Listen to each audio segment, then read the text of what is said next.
Hello, hello, beautiful people of the internet. Hello, Choppy Cat, Roxanne, it's me, Broad Metal Luck 2, Master Maticus, Apples and Fruits, The Chaucer, Mana, Antiwian, Lost Guardian, and I think that's Hungarian Crusader. Hello, hello. If you had a nickel for every time you slept through Slurgy fighting the Wild Man, you'd have 2 nickels, which isn't a lot. In fact, that's a whole 10 cents. Yeah, the fight against the Barbarian Madman yesterday, which the Chronicler Squigs did, of course, chronicle, and is available in the Clips channel. Closer than I would have liked it to be. Flabberjack24, hello, hello. Okay, last we left off, we beat the Barbarian Madman in the Icy Cave and made a little journey through the wilderness, but then, of course, as per usual, had to return to civilization to raid caravans to get more food. A lot of the food that we get in this context of this run, of course, just all goes bad. No more. Soon, once we raid just a few more caravans to get some better food variety, we're gonna have the cook.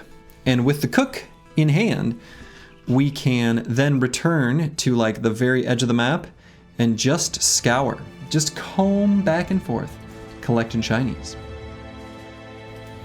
So, good cleaver? No. Which, in a sense, is almost a blessing because it's like, it's one of those things where if it were real good, it'd be disappointing because we don't have anyone built. We don't have like a damage brother built to use a cleaver. We don't have like a damage build for a cleaver. We've got one person with cleaver mastery, but that's more of a utility brother. So this weapon works. It does what we need it to. Coping? I mean, kind of.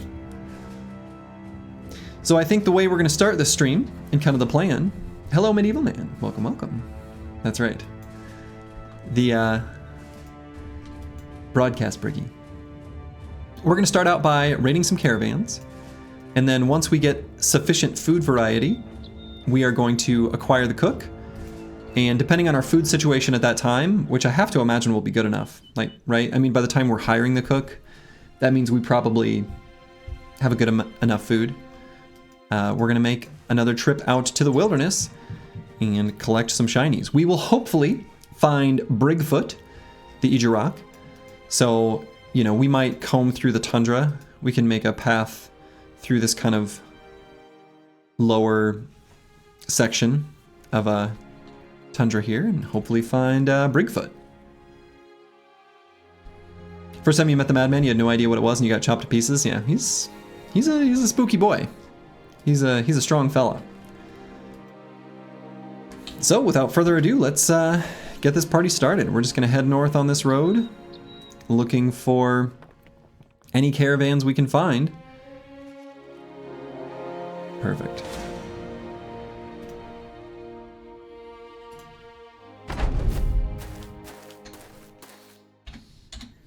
And these fights, of course, are, you know, basically trivially easy for our squad at this point, but they're still good fights for us.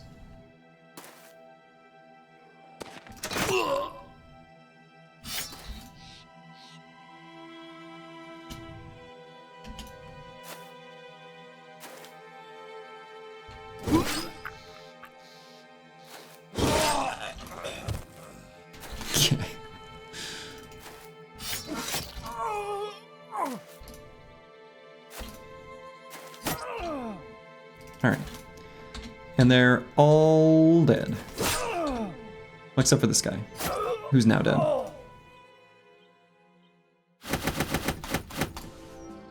Ooh, carrying a little bit too much stuff here, looks like. Let's see. And you know, honestly, we could get another card upgrade here soon too. It's a little bit of a may as well kind of thing.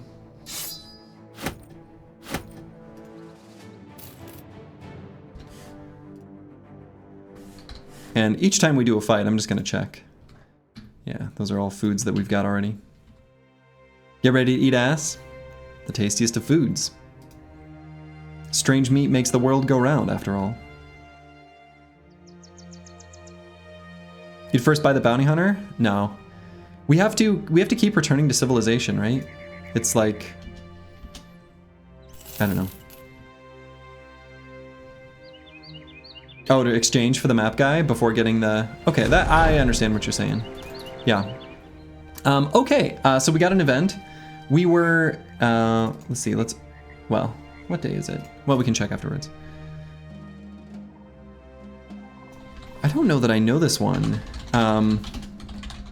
Maybe I can use one of our nets to save that dog? Interesting. What event is this?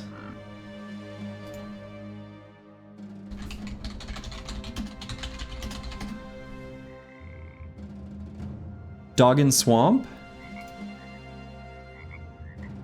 Okay, so if you say, men, we've got to help that dog, we've got a 60% chance of getting a dog. What if we use a throwing net, we just get a 100% chance? Honestly, that's worth. We'd exchange a net for a 100% chance for a dog. Hell yeah. All right, swimmer. Net to dog pipeline, wonderful. So now we have 2 dogs. We've got warrior on the Chaucer. And then, let's see, who else should be given a dog? Someone with plenty of fatigue to use. Honestly, I think it makes sense for D&Dice. He's gonna be often on the corners and like... Well, no. I think there's too much overlap with 3 AP attacks in releasing the dog. It's probably better on maybe one of our spear bros for when they need to push forward. Yeah, getting dogs is so good for most difficult locations, especially library. Yeah. Yes, definitely. Yeah, they are less valuable without the armors, but they're still definitely good to have. Definitely good to have. Oh, and I got a new sparkling water. A Spindrift, passion fruit, orange, guava. I'm pretty excited about it.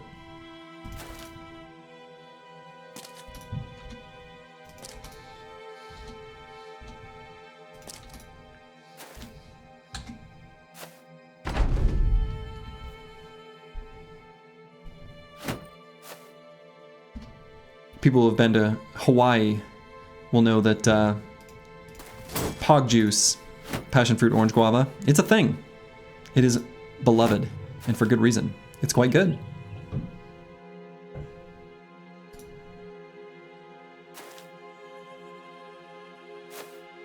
That's right, Pog Juice.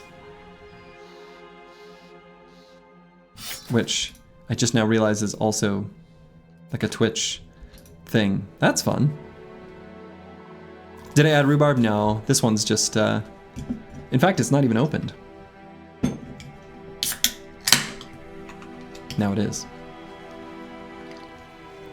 Last event update? Okay, yes, thank you, Lionheart. I will do it as soon as this battle is over, so we can get the current day with more accuracy.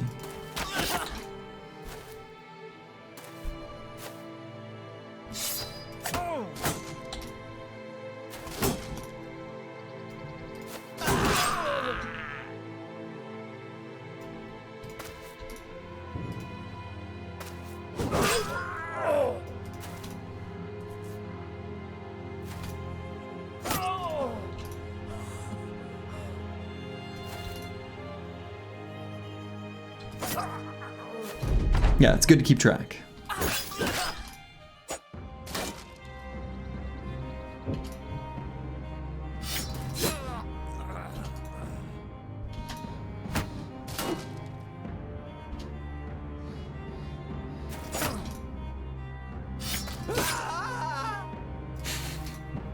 Still one of my favorite death sounds.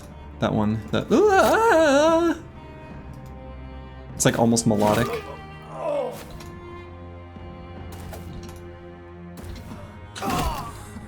Okay. Oh, we gotta leave just a little bit more behind. Here, the strange meat that's about to go bad.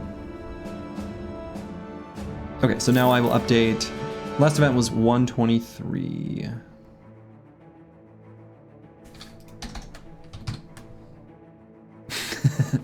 Yeah, I haven't updated the names for the on-screen elements.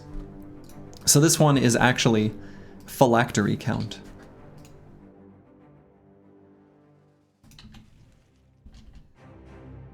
Which is kind of funny in a way. Too bad there aren't peasant slash donkey champions. The legendary strange meat.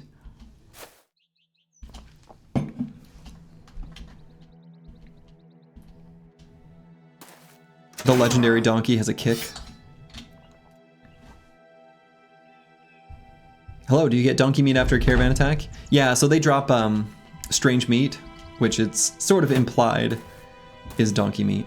In fact, anytime there is meat of questionable origin, it is simply labeled as strange meat.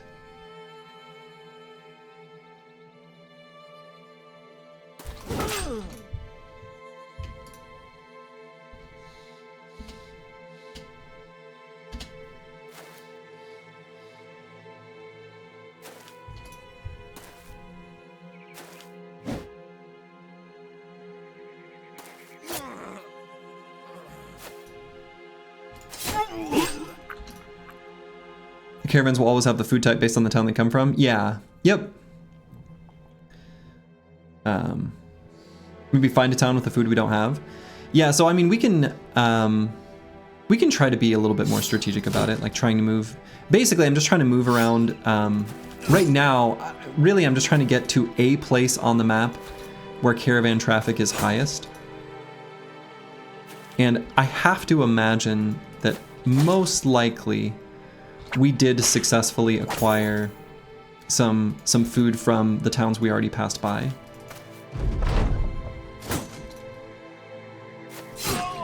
I didn't look at like what they have available, but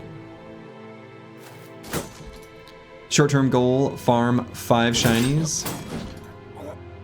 It's a good goal. It's a good goal.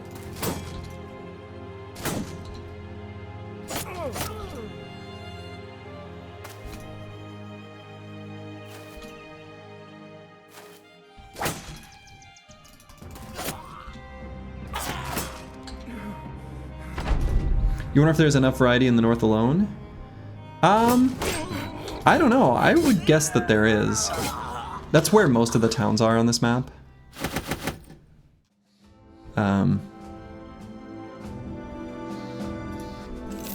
So like, yeah, so we're still sitting at 7 of 8. So we've got strange meat, that one's kind of a given. Ham, roots and berries, mushrooms, goat cheese, dried fruits, bread. So, you know, southern caravans can get us rice and figs, other sorts of things. So if we see any southern caravans, like from the southern cities, those are good ones to raid. Though those, you know, depending on... Actually, the Holy War is going on right now. So we're really not going to see many of those, like, at all. Don't you have grain? Not at the moment. Ground grain, which of course can be lots of places.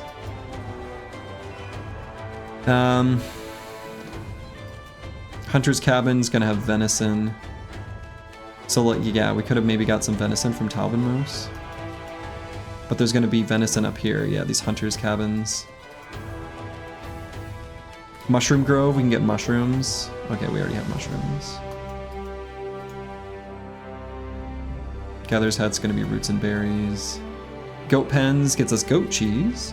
Carskin, thank you for the 10 gift subs. That is very generous, and I very much appreciate it. Congrats to all who have received subs. I hope you enjoy your ad-free experience. Very kind. Yeah, I think we can get enough food variety. Ah, this is the one from Konugwasser. And this could have fish, which would put us over the edge. Now I think I was gonna maybe leave that city non-hostile. However, hostilities will naturally be reset after the Holy War. Under normal circumstances anyway, right? So if you participate in the Holy War, they get reset. In a no town, is that still true? I don't know. it probably is still just like an automatic reset. So let's get some fish from this caravan and then get our cook.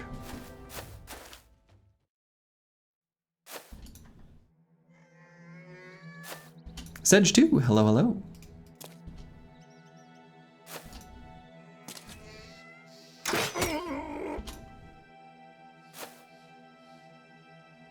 What exactly is participate? Does the ambition count?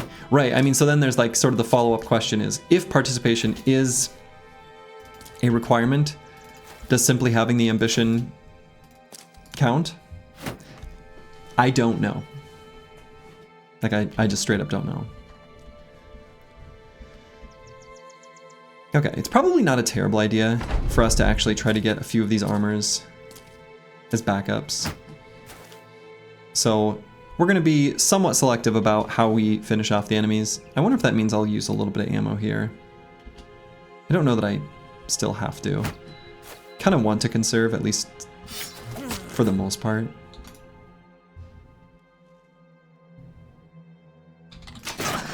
Let's blast with a crossbow bolt.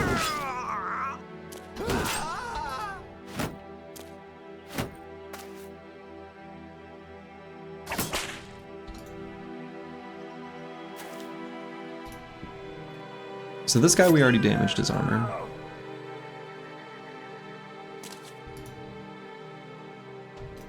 Let's just lock this guy in place.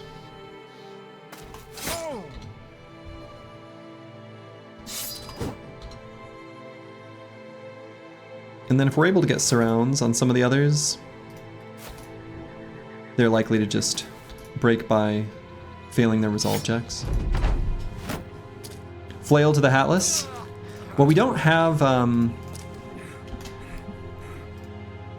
don't think we have any, like, one-handed flails. And so, with the two-handed flail, even though they have a higher hit chance, you still don't have, like, a mechanism to guarantee hitting the head. Yeah, we'll let that guy get one attack with his falchion.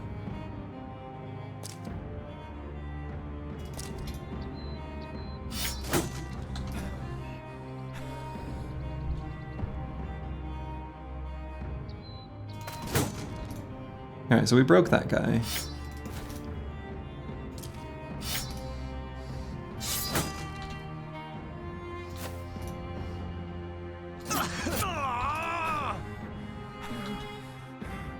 So now this other guy is, unfortunately...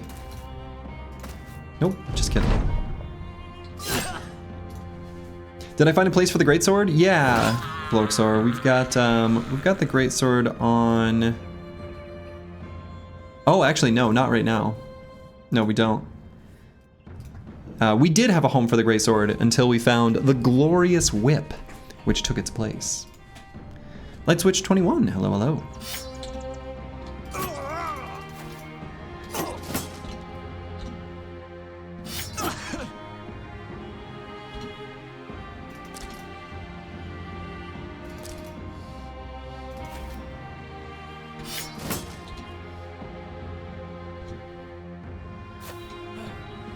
Run him down. And I don't know if we'll actually end up, you know, making use of these armors, but... no fish. That's disappointing. So we were... Yeah, okay. Well, I mean, whatever. I think we can leave behind some more... something or other. There's definitely things here we don't need to be carrying with us. Of that, I am sure.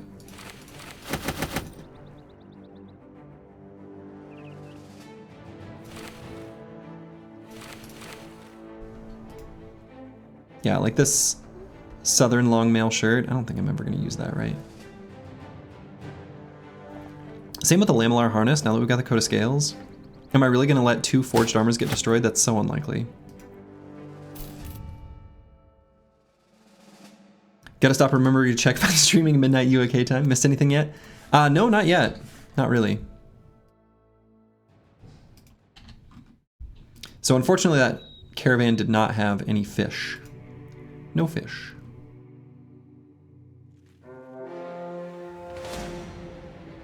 So I'm still going to keep moving this way just because this is the way we were moving, right? So we're sort of like catching the caravans. I don't have a good way of articulating this, but you know, we've got momentum, right? We're moving in a certain direction. So if we turn around, we would have somewhat cleared that area. So we're going to keep going this way, at least for a little bit. And then if it turns out that we still aren't able to get to 8 different types of food, by the time we reach kind of like a good crossroads, we'll turn around from that point.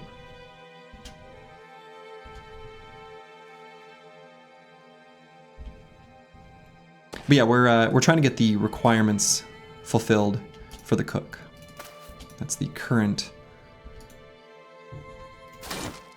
task. Any cooks in chat? Right. Any cooks in chat? Anyone care to be Slurgy's chef? Not Slurgy's, actually. The Runs.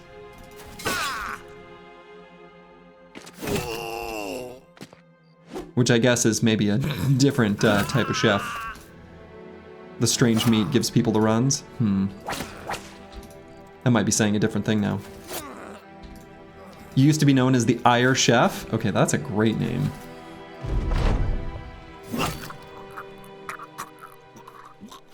There's some ground grains here that might have done it. That might have done it. Let's see, a 23% fighting spear. Honestly, I could leave that behind. Oh yeah, these morning stars, we don't need those. We're never gonna use those. And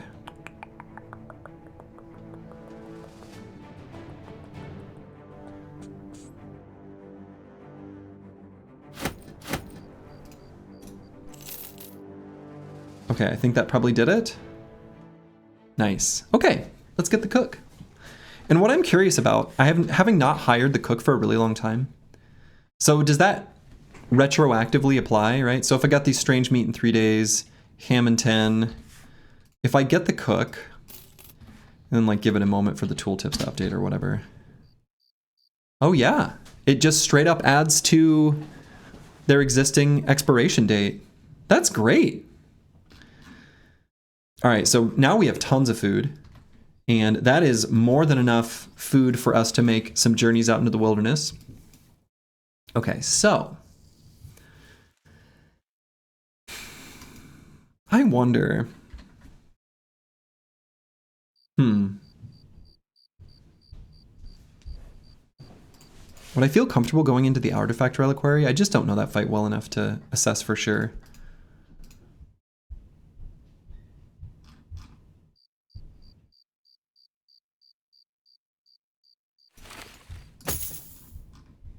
Time to farm some fame? That's what I'm thinking. But yeah, exactly. I think it'll be pretty easy to sustain our food on strange meat. Because one of the problems with strange meat is that like your team eats the other stuff that maybe has a longer expiration date. The strange meat goes bad in the meantime, and then you're left with nothing. So I'm curious to see how this works out because, again, like we've had to return from our journeys out to the wilderness every time we've gone out there in every run because we start to run out of food. Or like we get nervous about food, basically.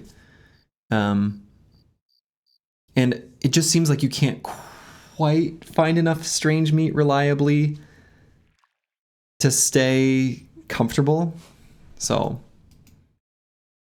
if nothing else, give fencing sword the great sword. You know, I thought about that, but realistically, I feel like there are definitely situations where the great sword, so like if this were a noble sword, there would be a number of situations where I'd move like 1 hex and then I'd rather use the great sword.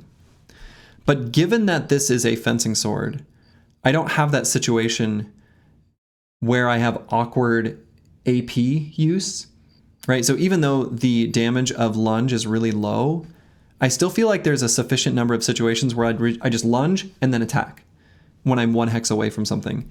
So it doesn't fit the like AP gap. And I kind of feel like the battle whip is still occasionally useful and has remained useful. So yeah, I think I don't know. I don't think I want to use the greatsword. I think I'd rather just have this most of the time.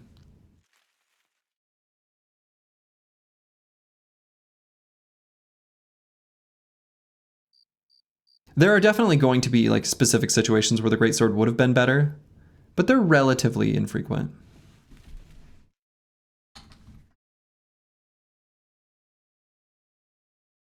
So I think we'll just probably explore through these areas here. And then we're going to make our journey out into the wilderness. We're hoping to collect 10,000 crowns. I'm going to do one more card upgrade, which feels a little bit like approaching quality of life. And I have a hoarding problem more than actually helping the company substantially. But you know, just got the King's Guard in your peasant run? Hell yeah. Congrats. Korax the Cool. That's wonderful. Wonderful.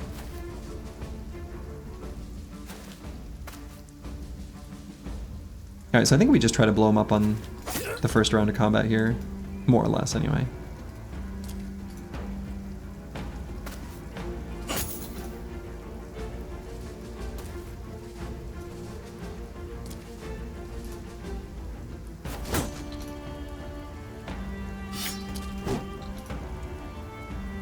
Gold's got to be spent somehow. I mean, right.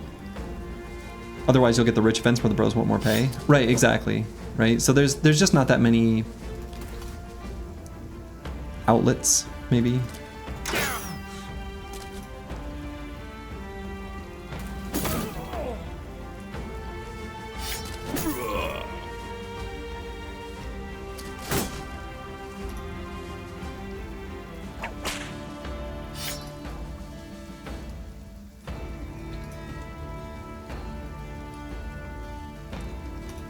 Have we found a woman crazy enough to cook for us? Sure have.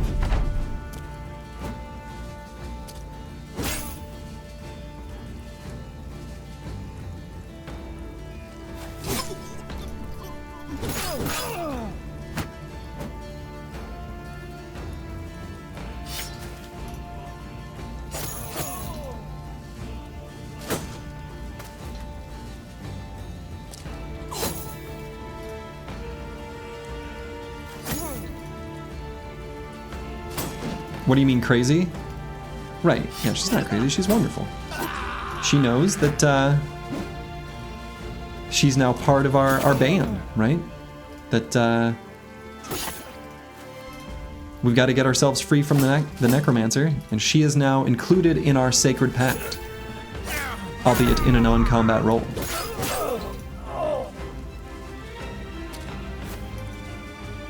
And we got a child who scrounges up tools. Yep. Sure do.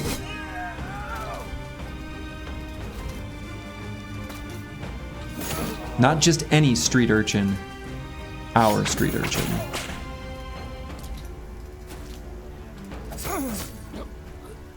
Okay. You wonder who was doing the cooking before? Someone just using lead paint. Wow, 144 ammo? Damn, that's great. That's really good. That is so much ammo. That is so much ammo. And I am keeping these bundles of throwing axes, which maybe we could reacquire. The reason I'm hanging on to them is just specifically for the Sunken Library fight. You know, maybe there's kind of no need to be carrying them around this early. Well, whatever. And it's also like backups in case we run out of ammo completely. And we need the heavy throwing axes.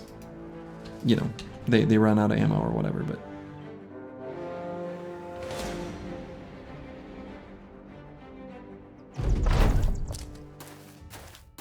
So yeah, we're still going to stock up fully while we're on our way out of town.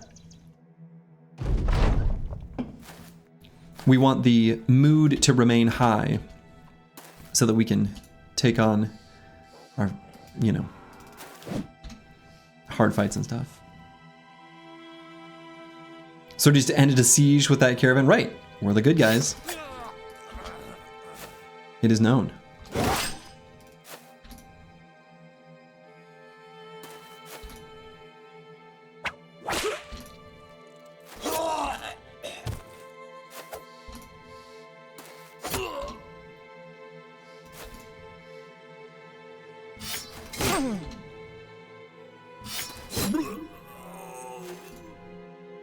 Better supply than your average run. Yeah, we're in good shape. So one nice thing about having all this stuff. Oh yeah, also as a side note, having the cook removes certain food-related events from the event pool. So from the perspective of farming bros, when we're in, you know, specific situations where we can get them, having the cook is actually going to make that a little bit easier as well.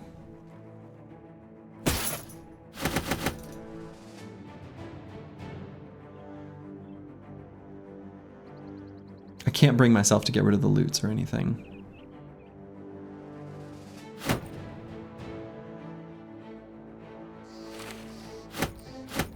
And I think we got plenty of medical supplies. The Nomad Mace? Yeah, the Pole Mace, I suppose. Yeah, we probably just get rid of the Pole Mace. We don't have anyone with Mace Mastery. And I think it's low enough on the, you know, from a damage perspective that, like, it's not worth having a non-guaranteed stun. But if you've got Polearm Mastery, I think using the Pole Mace, even if it's a lesser weapon from a damage perspective, I think it's still nice to have for the utility of the stun.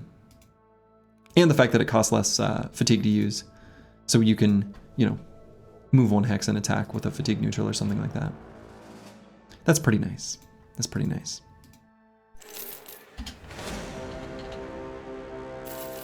A ruined temple. Let's ruin it even further.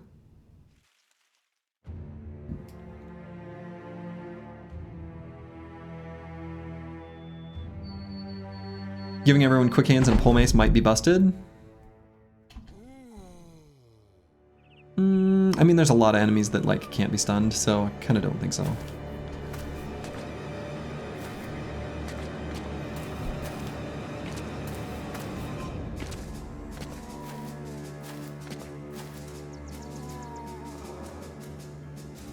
Alright, so let's get our spear boys in position. And we are going to use ammo in this fight, that's for sure.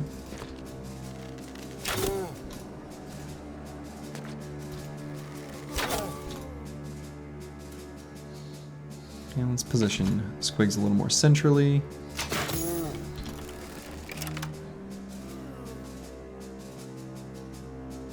And I think everyone else is just going to hang back a bit. So we'll get boilerplate like here.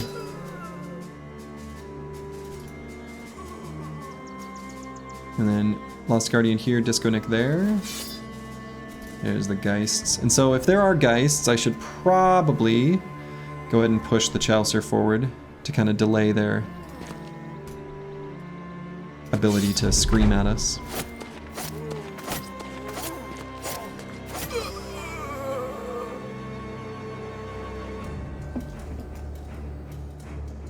So we can maybe try to take out this one. It's an option. Then we can bring boilerplate down and still cover after making the attempt. Oh, lovely. So now Insane Killer doesn't have to try to do that. Cool.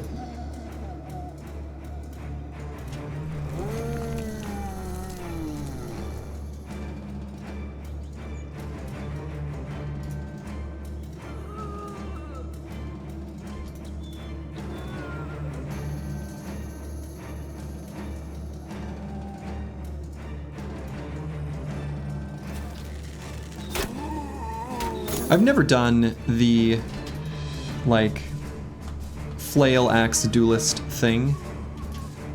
It makes sense to me why it's, I won't say not good, but almost like not good because it asks too much. Like you're doing too many perks to try to be too fancy.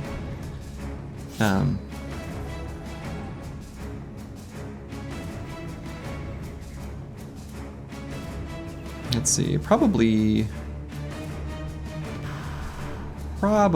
move boilerplate here.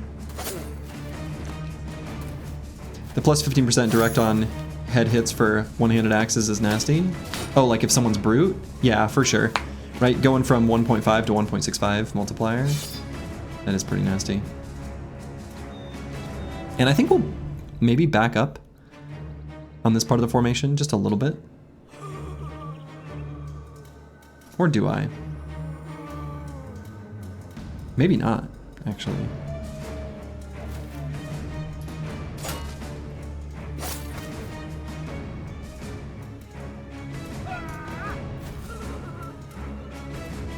It doesn't work for the simple reason that it requires a lot of fatigue and the bow's damage is not that much. Yeah, basically. And like, it requires a lot of fatigue and like, are you taking, so you kind of have to take, I feel like you've got to take Flail Mastery. Then you have to take Axe Mastery. And suddenly, you're doing too much, basically.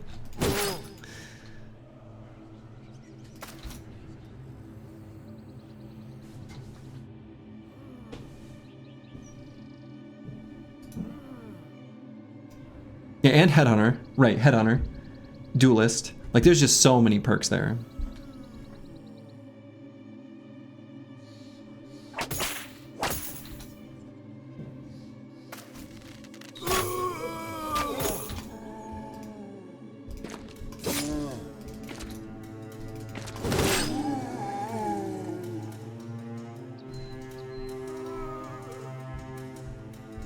I think we back up here.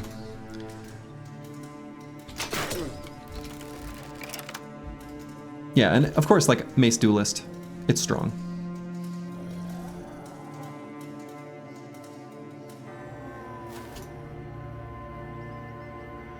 Mace Duelists do a lot of damage.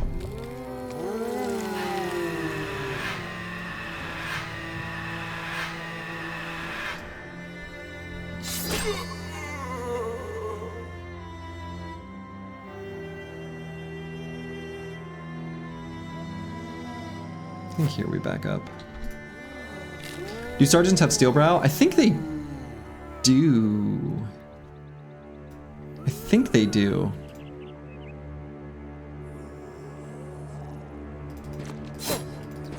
I want to say they do, anyway.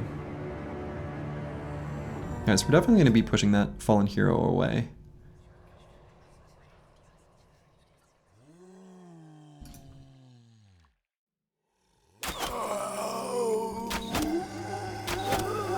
Furious Sheep, pow, pow, pow. The 3-for-1, you love to see it.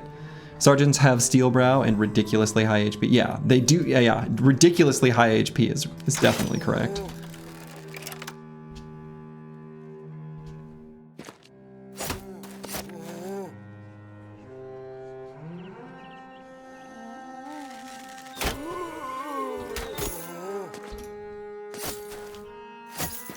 Still good to hit them on the head though, since they don't wear hats. I mean, kind of, but they also don't wear that much armor. So, I like soft agree with that statement. Since you're not going to exclusively hit them on the head though, there's a little bit of like, who cares? Just hit them wherever. It's all kind of the same. Which I think is pretty much generally true.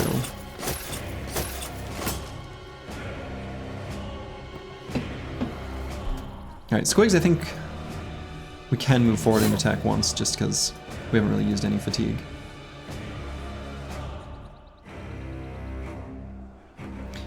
You know, hard to generalize, but starting to play again. Any bro types you should not hire and types you should? Oh, like backgrounds? Yeah, there are definitely backgrounds you do want to and don't want to hire. I think, I don't know. Brawlers are great, of course. Brawlers are like super high value early. It kind of depends on what you're looking for and what your team needs. More than anything else.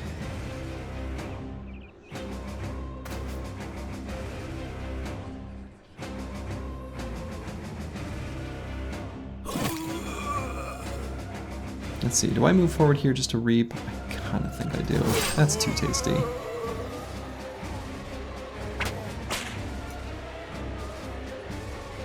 Yeah, Thieves are great early. Thieves are wonderful. Yeah, are we talking lowborn, like you're starting a campaign out? Give us a little more information.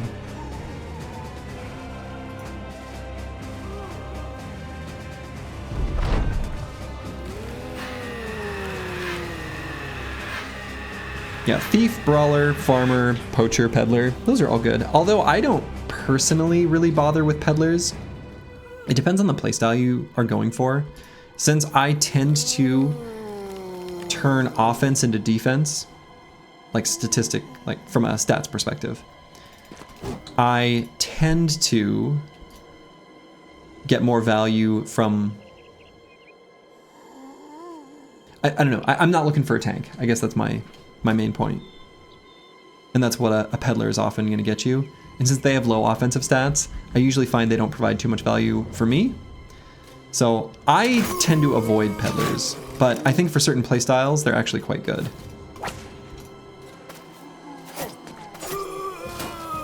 I think poachers are also... I think they're often a good hire, but it is if you are in a position where you need to make use of like some throwing weapons, like an early set of bundle of javelins you found early, something like that, and that would add a lot of strength to your team, then I think it's worth taking them.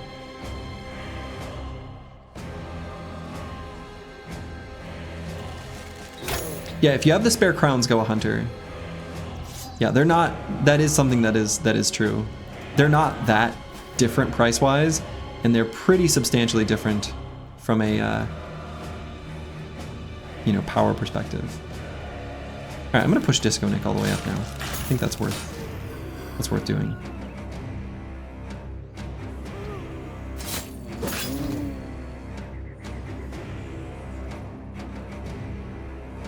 And we still got the For the Company buff all the way up here. I think let's attack here. I think that's okay.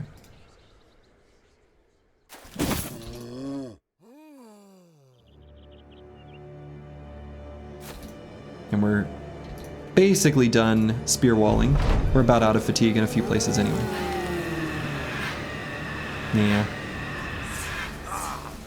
Okay, rude.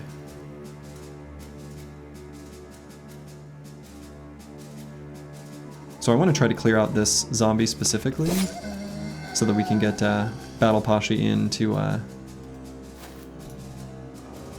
attack this Geist. I wonder if I can kill this Fallen Hero before he gets a chance to go. Should be able to.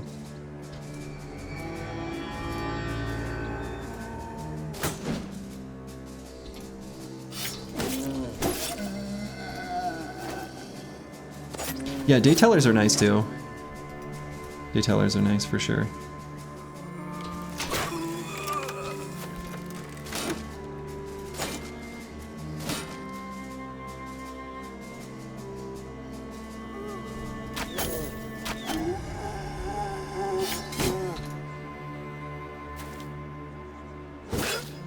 Aw, dang it. Maybe should have tried to not be so fancy and just go here instead of trying to get a reap on all of them. That was kind of greedy and kind of pointless.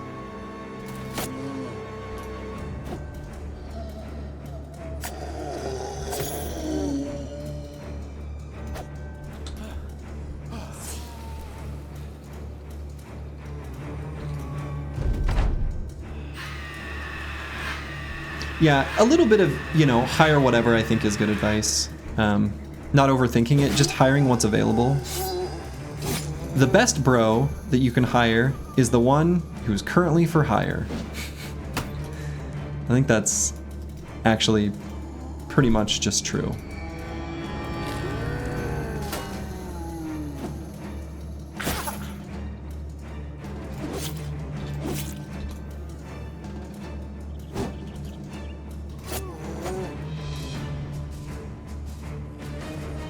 I'm gonna wait on Battle Pasha. I still want to try to get a reap on those Geists. So if we can set it up, we're gonna try to set it up.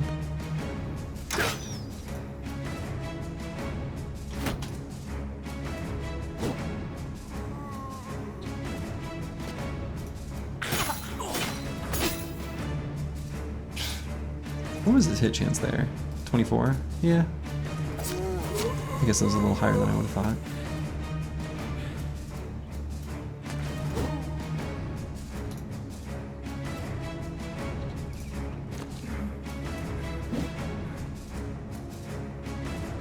We didn't have enough fatigue to reap anyway.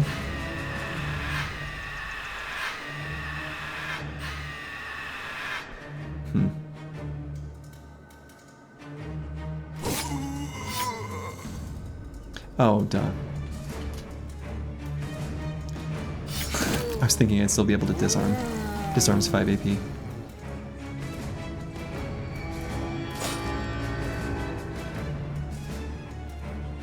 Why is our Madman Slayer afraid of ghosts? Well, he nearly saw the other side. Spooked him.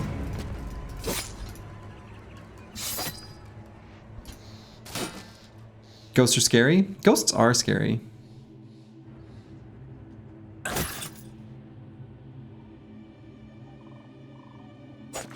Rude.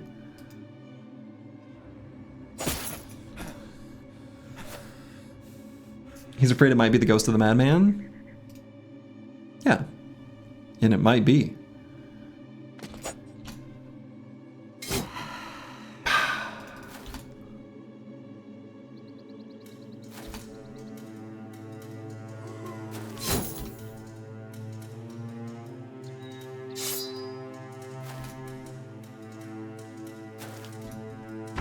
In one of your first runs, you fell in the trap of hiring deserters. They produced a morale cascade and lost the run. Yeah, I think generally speaking, I also try to, and I'd recommend avoiding hiring deserters. And honestly, early in a run, I recommend avoiding hiring farmhands, which is a somewhat controversial take, I think. But in the very early periods of a run, where a morale cascade is very possible, and that's the only thing that can cause you to, like, lose, they're a liability. You hate deserters start simply because the starting bros are so sketchy? Yeah, exactly. So when I was, like, practicing for my Winstreak series, before I did it, the origin that I practiced the most, because it was the one that I think correctly assessed as the most likely to fail from the perspective of a win streak, was deserters. Just because a morale cascade can just happen. You get a little bit of bad luck and the whole battlefield just explodes into a disaster. And that can't really happen with other origins. Not really, not to the same extent.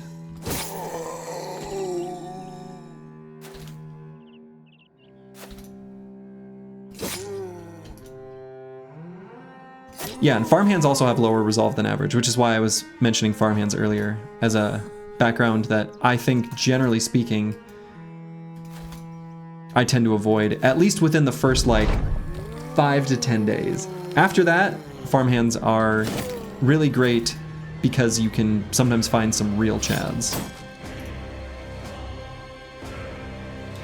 You like hiring farmhands and have never suffered a morale cascade? Could happen to anyone, though. I think with a sufficiently large sample size, you're guaranteed to see it. And when you do, there'll be a moment of like, okay, this sucks.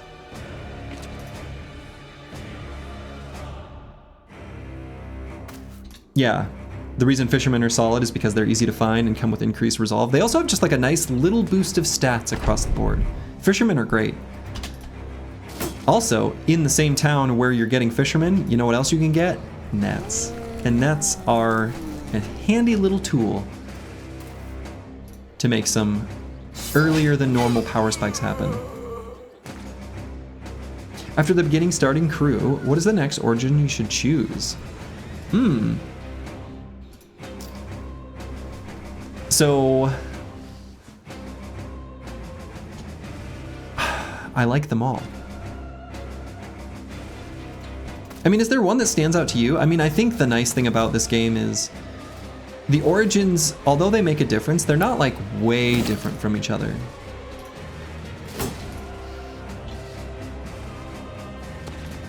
I think Cultists is just close enough to vanilla and kind of quirky, where Cultists I think could be a solid choice.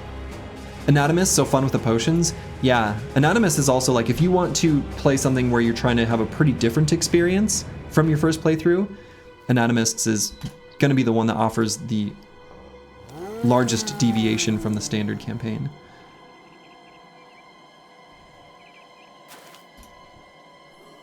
Yeah, Northern Raiders is another good one. That's another really good suggestion.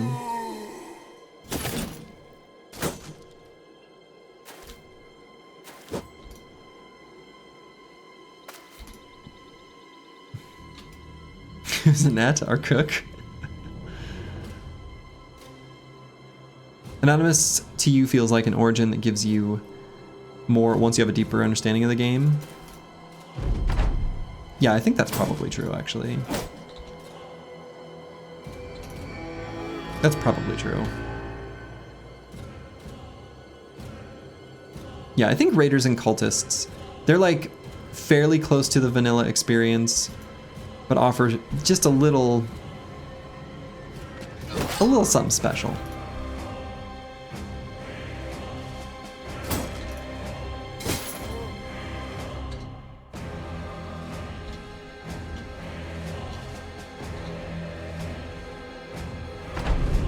Fun fact, you've watched people play this game since early 2019, but never bought it until the Of Faith and Flesh DLC launched. Anonymous is what really sealed the deal for you? Interesting.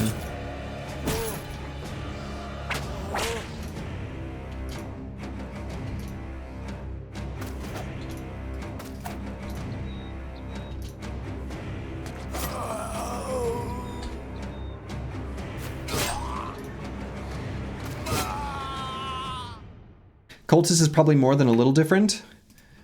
Yeah, I mean, probably, that's fair. It's probably more than just a little different. Maybe that's underselling it, but I think compared to Anatomists is, it really kind of gives you an entirely different experience.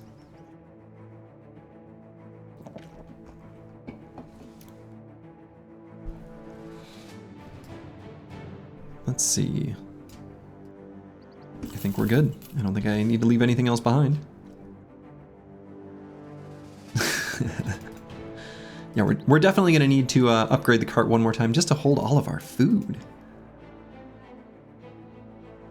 Is it weird that Slurgy's shirt brings back red-green show vibes? No. Keep your stick on the ice. I'm pulling for you. We're all in this together.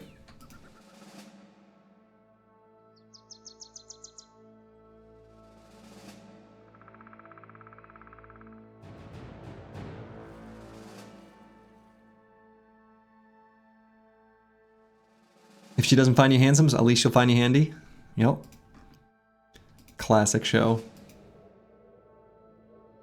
Personally, your favorite origin is still the normal origin. You feel like it's the most open unless you go in many directions without trying to push you to do something specific. Yeah, honestly, the vanilla start it's good. It is good.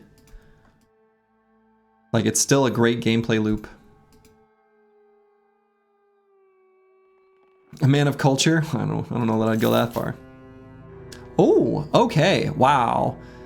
That is right on the edge of the tundra. Holy shit.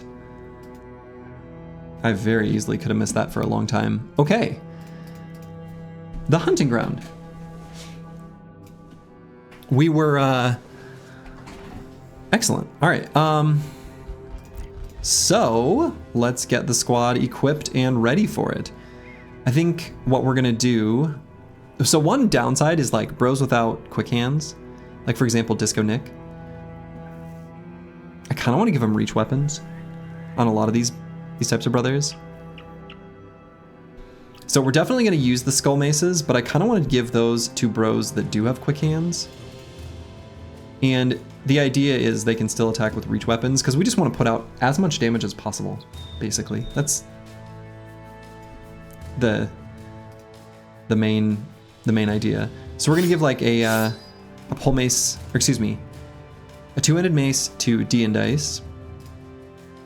And then like Misha Twitcher. Actually, honestly, Misha Twitcher. No, we'll still.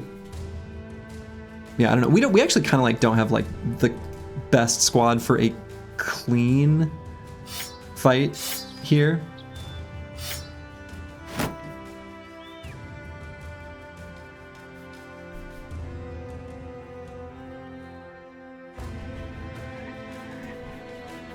Yeah, so we're gonna have, yeah, you know, it won't be the cleanest necessarily. But the spiked maces are gonna be key. We're equipping those like basically everywhere we can. And I kind of don't hate still spear and shield is fine. But realistically, I think just a reach weapon is going to be better. And in many cases, it's just going to be a jagged pike. Ugh, my hoarding problem is biting me. Any progress when it comes to legendary locations? We have done, yeah, I mean, I guess I could put them on screen. But yeah, we've made some progress. We've done the abandoned village and the icy cave.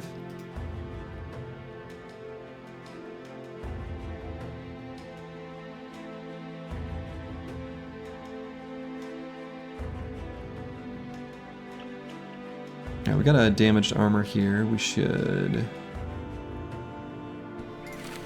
just replace. And this one as well.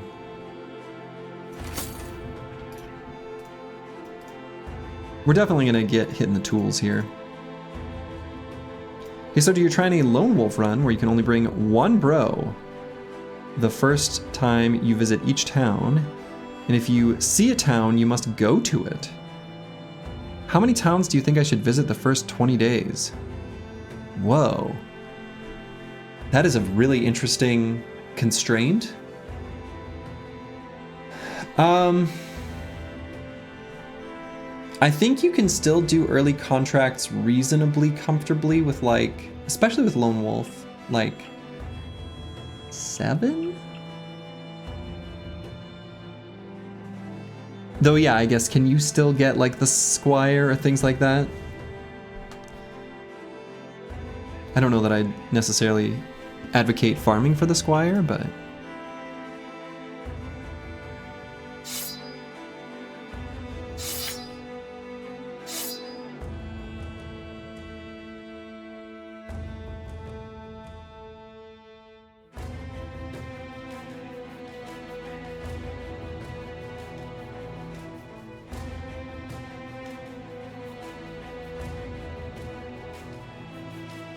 Okay, so we're gonna kind of spread out where our ranged bros are, because that's where the Aegirock's gonna want to jump to. That's just how he is. It's what he does. So we got, you know, we got some stuff going on here. We've got a few spike maces, a few different places. As long as we've got them somewhat scattered at the beginning, where we can react and get into position, I think we're good.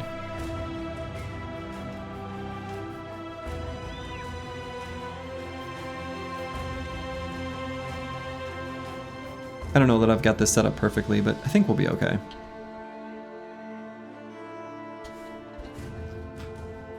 And there's not any risk of... Yeah, I want to make sure we've got an open inventory slot. It would be a terrible thing if, like... I'm going to free up one more inventory slot. Something about that has me nervous. I want to make sure basically that, like... Ooh, but what if I pick up things from the scavenger? Hold on, let's make sure that we don't run into that situation.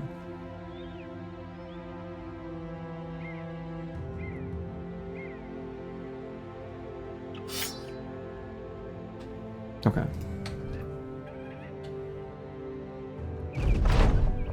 Let's destroy this thing. All right, so we should be able to give him a status effect here in the first round. That's important.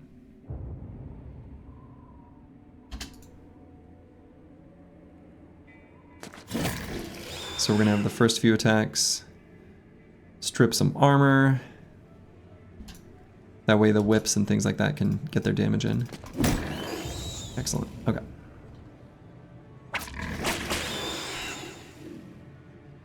And do I rotate anyone? No, probably not. Chat, you're scared? Nah, don't be scared.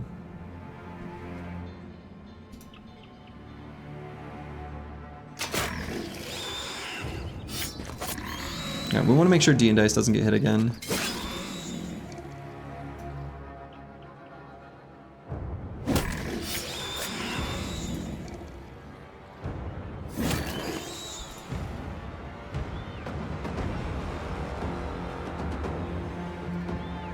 So otherwise we'll just have the crew kind of gather up. And I think... yeah, based on our low melee skill, we'll just do like that.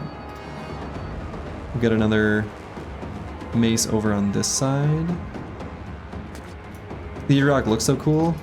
Yeah, and he's probably going to glitch out and look weird here in a second, because he does that.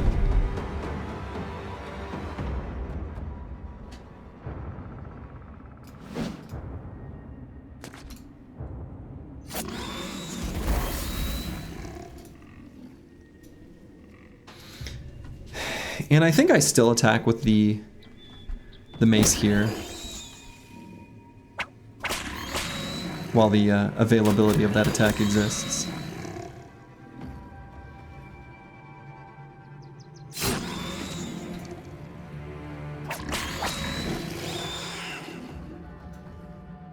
This is one of the few fights where taunt is actually like super good. Look at all these bleeding stacks. And just to make sure D and Dice doesn't get hit again, I think I might just back up just to here.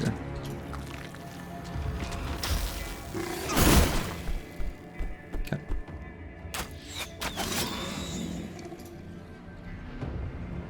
So I don't think there's any way I can rotate Aesthetic Gabe in.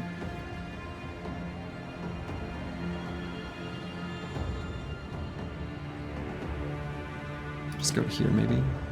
Here?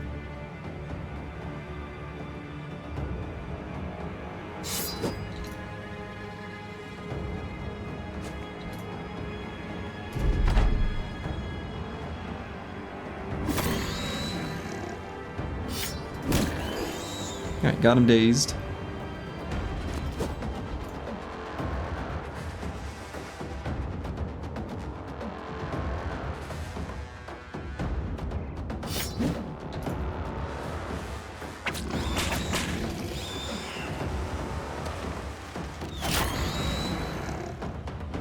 Oh, right, we can make him bleed.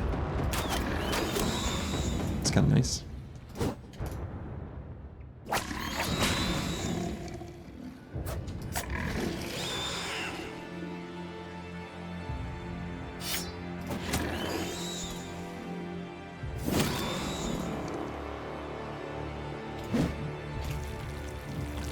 Probably go to the same spot.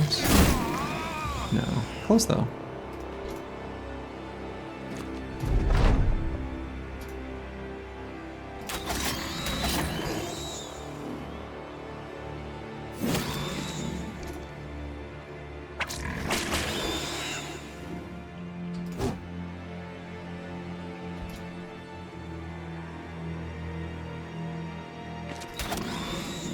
Alright, we might be able to kill him this round. It'll be close.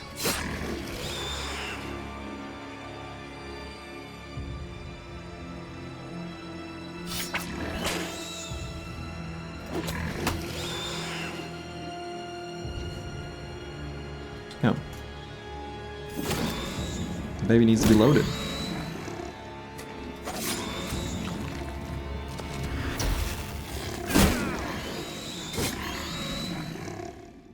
Okay, he's gonna die definitely next round.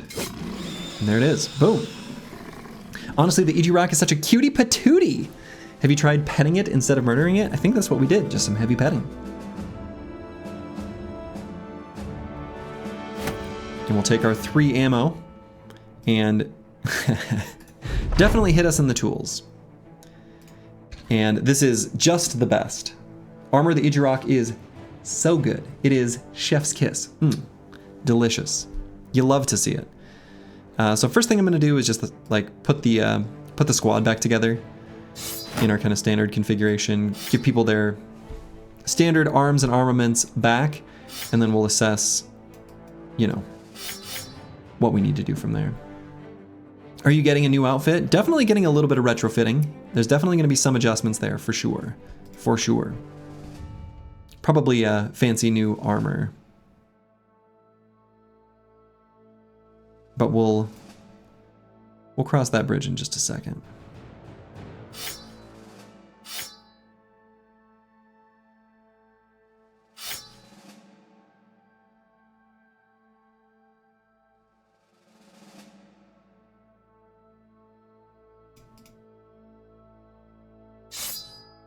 So yeah, that was a nice clean fight.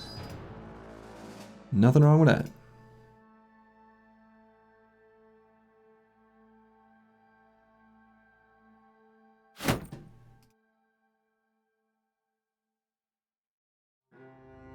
So where's our other... Oh yeah, okay.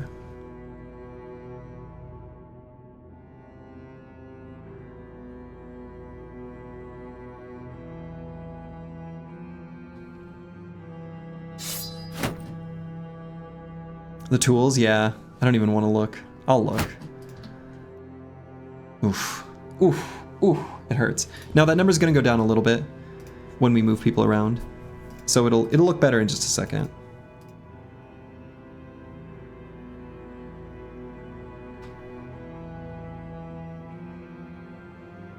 EELI armor also helps with sustain by a ton by functioning as a portable field hospital. Yeah, that's true. But you have to, the problem with that is you have to put it onto the bro who's hurt at the start of the next fight. But that's true. It does have that ability. Okay, so I think this is the arrangement of the squad, basically, as I had it. It's a little bit different, but I think actually maybe I like this better.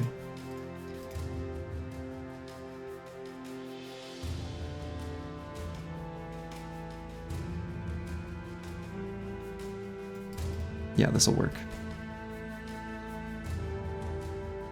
You can just pick an easy fight or whatever to fully heal the team. Yeah, that's true. That's true. That is an option. Okay. So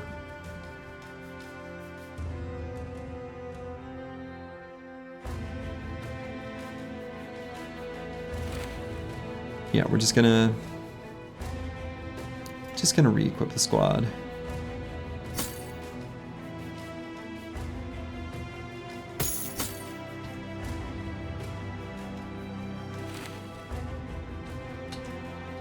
So we're making use of these armors that we grabbed earlier. I'll burn that bridge when I get to it. Dude, that's so good.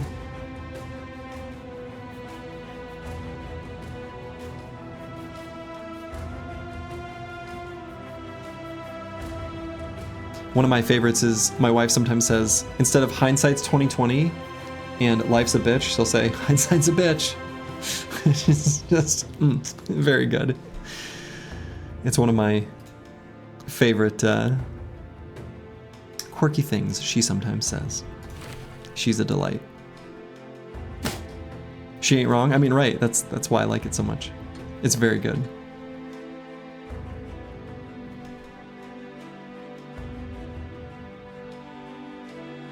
I guess we'll equip this and same deal here. We'll just mark those for repair. Tools aren't going to be looking much better. Oh, a little bit better. Your wife says jump the bullet? Okay, that's really good too. Bite the bullet and jump ship. Yeah, that's good. Okay, so we got some fancy new armors. We're going to be putting more and more brothers in forged gear now that we have it. And so this is all like really heavy stuff. And so I think we'll give Armor of the EELI to the Chaucer. And now do I put an attachment on it now? I think I do. I think I do. And which one of these is going to look the best? I wonder if the double mail will look the best on this armor.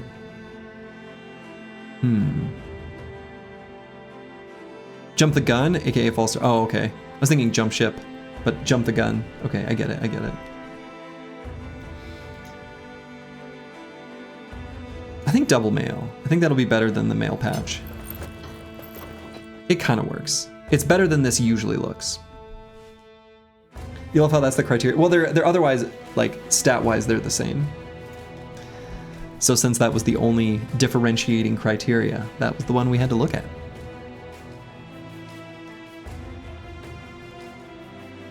So now that leaves us with a Helmet of the Idurok and a coat of scales. Leaves us with 50 fatigue on Insane Killer 013. Honestly, that's not bad. That's still a decent and usable amount for that brother.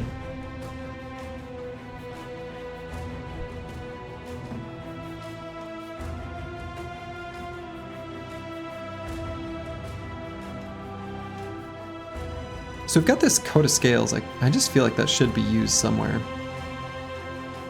Just feels silly not to.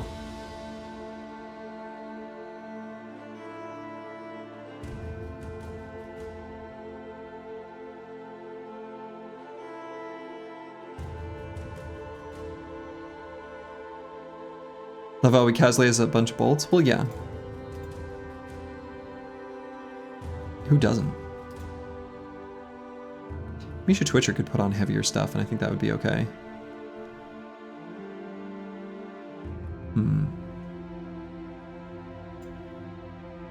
Give it to your fencing newt? No, we're at least gonna let the lunge do close to a regular baseline attack worth of damage.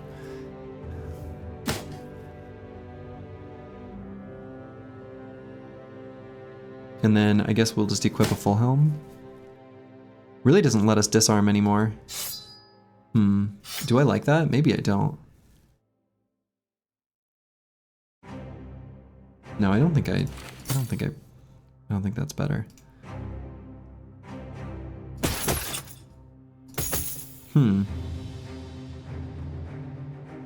Do I think I could do a 110-day monolith win streak on each origin consistently? I do.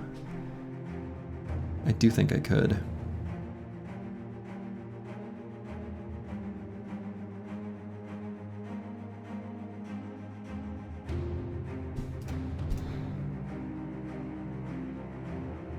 D and Dice might be able to put on heavier gear, actually. Especially if we put him back to how he was. Honestly, he doesn't need that much fatigue. This probably kind of works. Huh. This stuff is pretty heavy. It's heavier than we're... Yeah, I don't know. It's pretty heavy. Maybe we'll move, like, this over. Well, I don't know. No, I think we want Disconnect to have the most fatigue available. Give him a lighter helmet.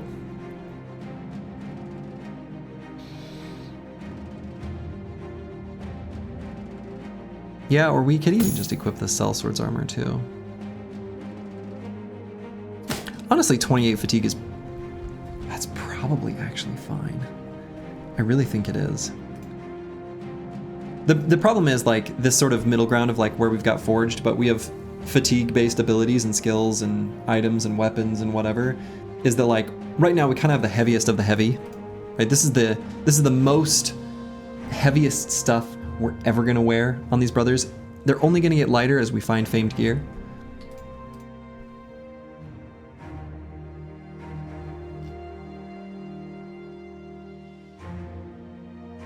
Maybe we'll move the attachment over. I think that's probably fine.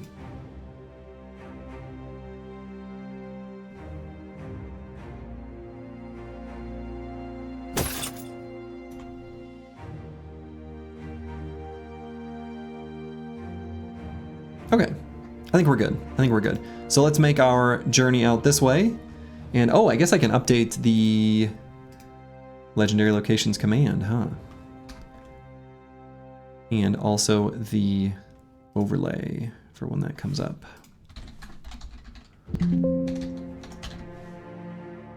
And the Chaucer already did it. Never mind. Thank you. You can't. I've already done it. I see that. I see that. I wasn't sure. I wasn't sure if you had done it yet. All right. Well, anyway, thank you. Appreciate it. Gonna build a company where everyone has colorful full helms. Looks so cool. Definitely looks cool. I have quite the collection of nice armors. If your run's lacking anything, it's Nimble Forged armors. I don't think I have a nice collection of armors at all. I mean, I've got stuff that I pilfered from some Hedge Knights, and that's it. Which, you know, like, is good and all. The Coda plate, or the Coda scales, like, I'm happy that I have them, but we're not making the best use of them. You're here till 7:30, then you need to go work out and we'll be back around 9. By the time you're back, the Chowster, I will be gone. Tonight is D&D night. So, actually I should check that we're still on. Oh, actually, hold on.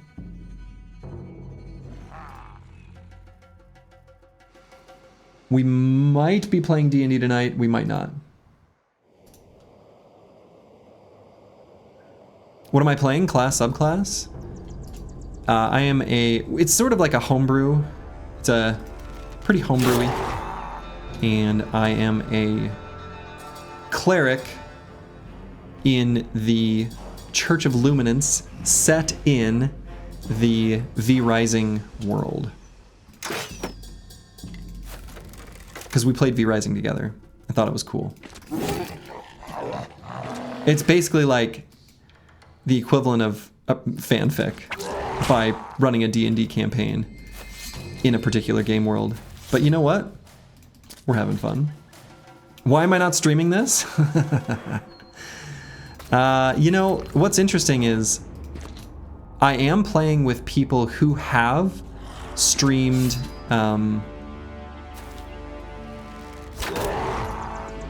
D&D content before.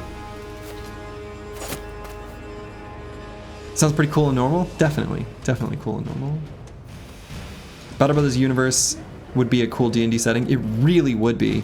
I actually think that's really true. I know a couple of the people who actually are participating in that campaign. Actually, they show up and chat every once in a while, and I know who they are.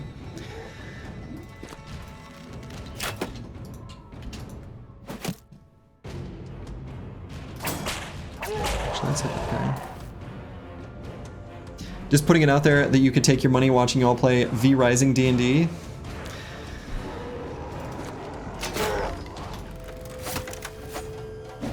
It's been a really fun.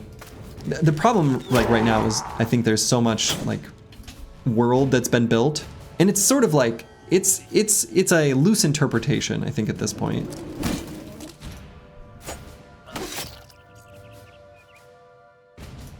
Problem is there isn't enough lore to build a campaign on in Battle Brothers. That might be kind of a hidden blessing though, because it lets you flesh things out a little more thoroughly. So I think that's okay, or can be okay.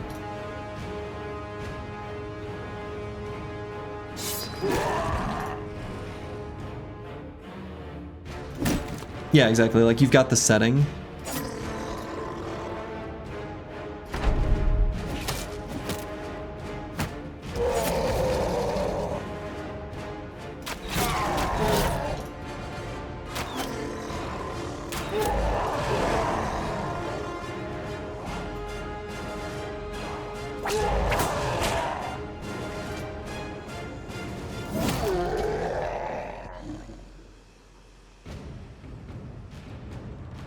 This community would let you lore drop for 3+ hours? Oh boy. It would take longer. I don't know. I for what it's worth, I do think, you know, having talked to, you know, again, one of my friends who has actually run D&D campaigns on Twitch.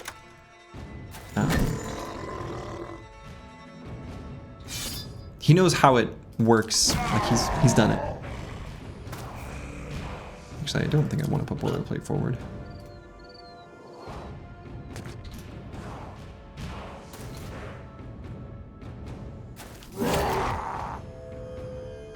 If People crave the Battle Brothers lore. There's Glenn Cook's book, Black Company. Yeah, I've heard that's good.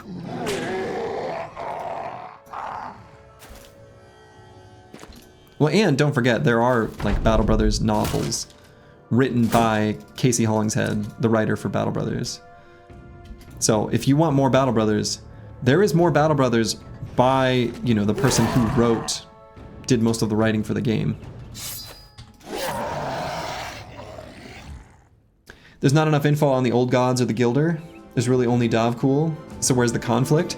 Yeah, I mean, I think that's the thing, is that's where you would just have to take creative license. The problem with taking creative license can be that, like, the sort of natural fear of interfering with game world ideas that are already there, or like might be fleshed out later, or you might just not know about. So there is some, you know, risk. Why am I carrying these flails? I guess they're helpful for Necro Savants. Maybe I will keep them.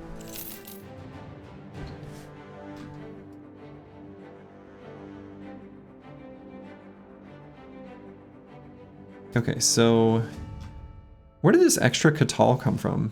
Did I always have this extra Catal? Why do I feel confused by this existence of this item?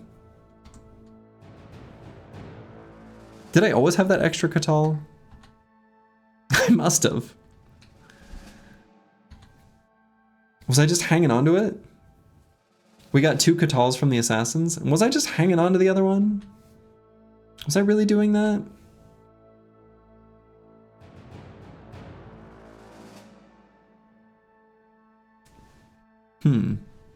Maybe I was. I don't think it was in someone's pocket. I must have just had it and it was just sitting here. Looks like Idjarok went down smooth. The Idjarok did indeed go down smooth, much like this passion fruit orange guava spindrift sparkling water. Which sounds like an ad read. It's not. It's just the day's sparkling water. I just got very excited when I saw it at the grocery store. He's ready for ad segments.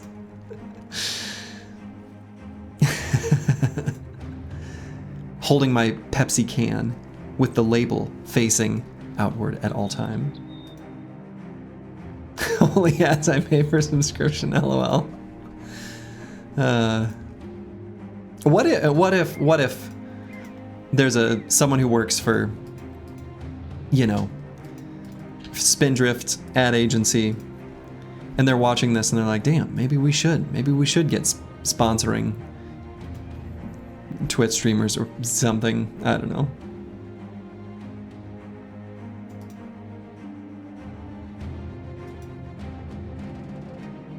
Okay, so yeah, let's we'll just sort of mow the lawn here, getting the bits of areas we haven't explored. Haha, exactly, for stuff like this. For little locations such as these.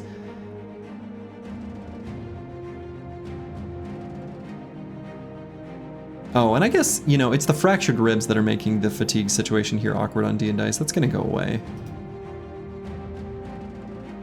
Let's wait just a moment for day. I still think they can get you an early copy. Oh, you know, I don't. Yeah, I mean, for what it's worth, Insane Killer 013. As I mentioned yesterday, I do actually kind of plan on reaching out to. Shoot, what's the name of the publisher? I'm not gonna say the wrong thing again. I said the wrong thing. Hooded Horse. And I'll be forthright with, like, I'm gonna play this game anyway, and I'm gonna stream it. But I don't need an early copy. That's okay. I'm happy to play at the same time as everyone else. Unless they want to give me an early copy. But I don't need an early copy.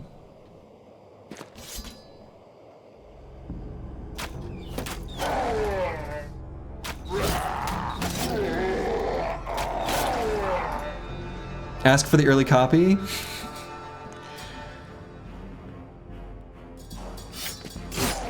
Nah, I'm not gonna ask for an early. I mean, nah.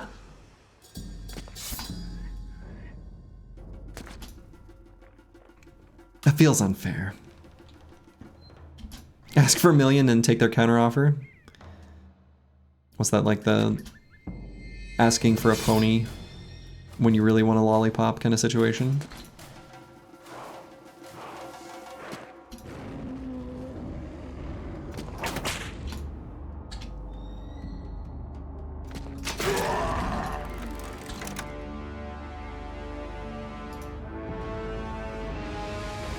Why you're promoting? I mean, that's true. I mean, I would be. Is there any weapon in the game you think is objectively bad? Like anything it does, other weapons do better? Like whole... there's a few things like the Warbrand that I still can't say is objectively bad because you can pick it up on tempo and it's relevant. So I don't know that there's a weapon that's objectively bad. Not like this community wouldn't thirst for you to promote Menace early. I mean, that's true. That's true, Karskin. That is true. Yeah, Warbrand gets a lot of hate, and like it's kind of deserved. It is. And I think the reason it gets hate is because it can spawn as a famed variant, and man, those can be disappointing. Those can be disappointing.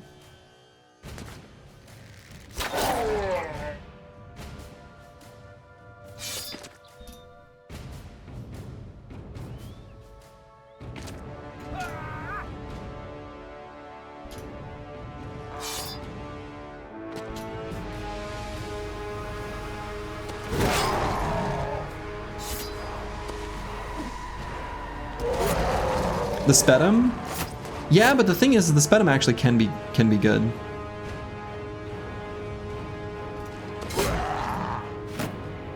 It requires a pretty exceptional brother, but there's situations where it's good.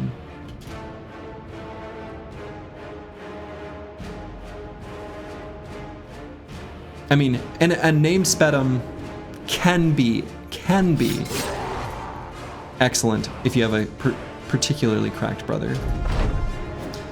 Yeah, and the sling, right? The old trash adapter build. Oh, the trash adapter. Good times. Good times were had adapting trash. For those who are unfamiliar with the trash adapter, the idea was, so starting Peasant Militia, you can take the absolute worst of the worst. Like a terrible brother. And if you give them a sling, like a nomad sling, and fast adaptation, and then a berserk chain in your pocket, you can attack with the sling twice with no mastery, accumulating 30 fatigue. On the start of your next turn, and you try to miss. You literally try to miss on purpose because you want to build 2 fast adaptation attacks. At the start of your next turn, you quick hand swap to the berserk chain, and you'll recover 15 fatigue just from, you know, naturally. And then you'll get another, not quite 15, but pretty close to 15 by bringing that weapon out of your pocket and putting the sling back in. So it's kind of like free 2 fast adaptation stacks. And honestly, getting a kill or getting like a hit with that first attack from a berserk chain, even on a shitty brother, is such a huge like tempo of the battle, tempo swing, that you can just win a lot of pretty difficult battles. And that was the idea behind the build, and it worked. It was pretty great. The other like potential situation with that too is if you happen to hit the enemy, you're also going to take Headhunter on this kind of build. If you happen to hit the enemy, which is like kind of a bad thing, but then also happen to subsequently hit them in the head, you gain a Headhunter stack.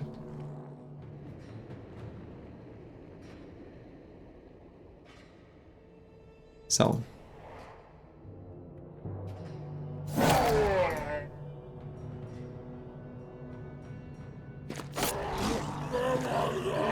Yeah, I actually think I think 9 lives is too strong as a perk right now.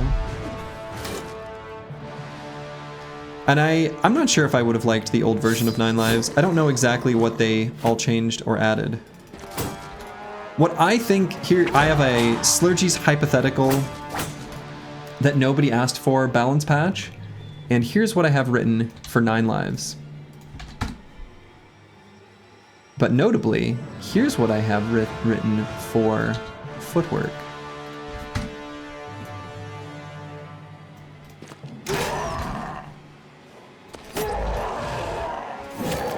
The thing I like about making footwork get those bonus stats is that it makes it a actually potentially interesting choice for a person using a fencing sword.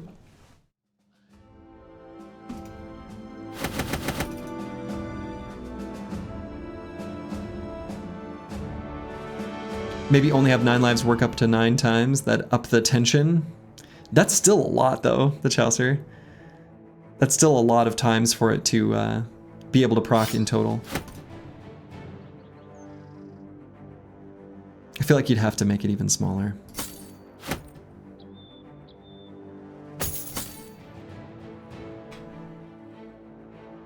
Slurgy's cooking? Mm-hmm. Slurgy's cooking. You didn't know 9 lives gives a defensive bonus? It actually says it. At the very bottom, the very final clause. But improved defensive stats until your next turn help you to survive until then.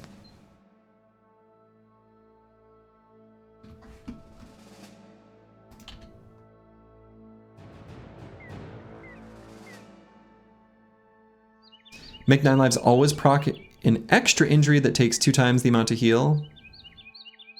Yeah, I mean, that would be another interesting idea. One of the things I want to avoid in my Slurgy's hypothetical that nobody asked for balance patch, that I'm not actually gonna make it. It's more like a, I don't know. I actually kind of want to simplify some aspects of the game. There's some things that are slightly needlessly complex.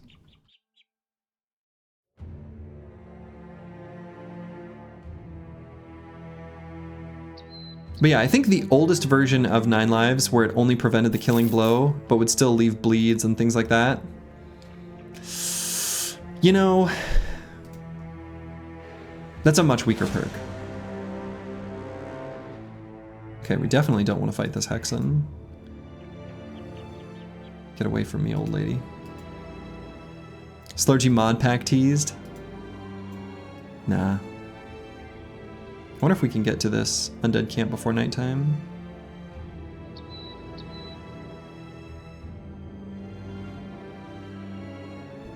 Okay, we definitely do want to take this fight.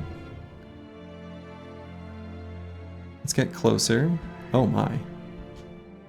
Who are these unholds fighting? Okay, this just got weird. Oh, my inventory's too full. This is so bad. I gotta leave more crap behind. Actually, hold up. No, okay. I was gonna upgrade my, well.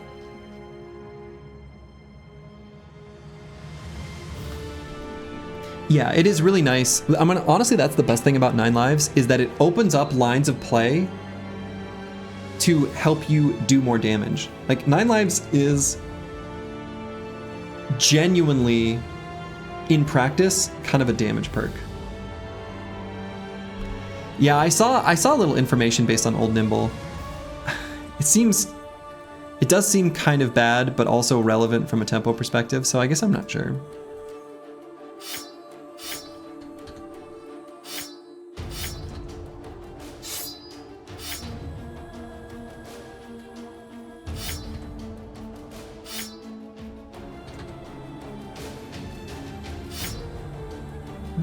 Maybe I'd just still go maces. Nimble is too good?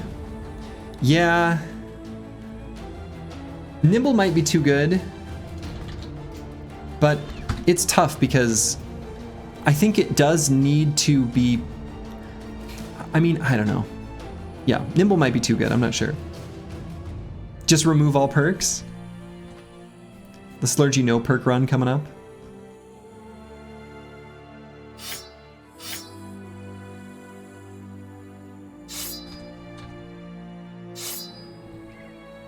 Alright, let's do this quick before those unholds show up to ruin my day.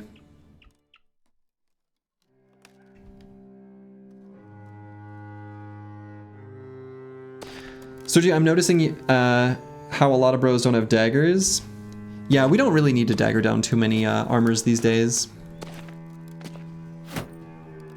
Do I have extra T2 daggers? I think I might have one I can probably get rid of.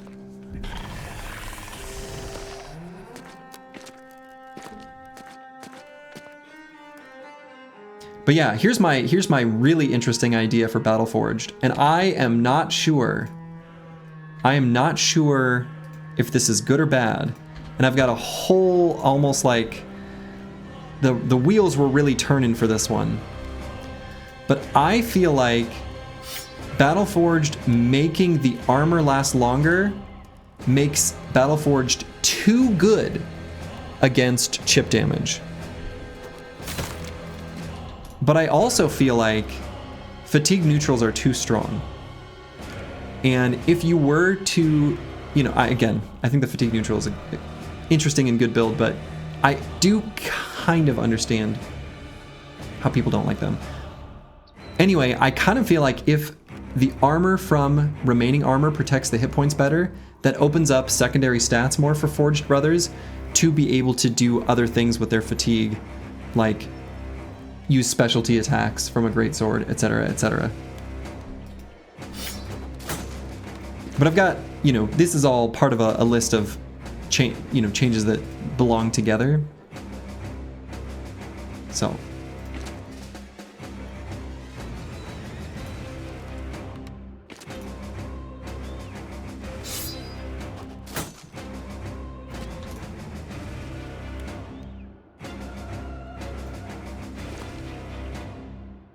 seriously, you should do that like Baylor Lord's doing with his Long War mod and do a Slurgy mod of BB, why not?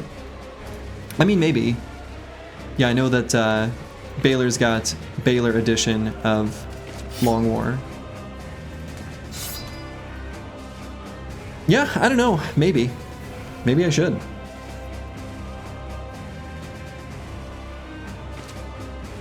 Alright, we'll just lock down those guys for a little while.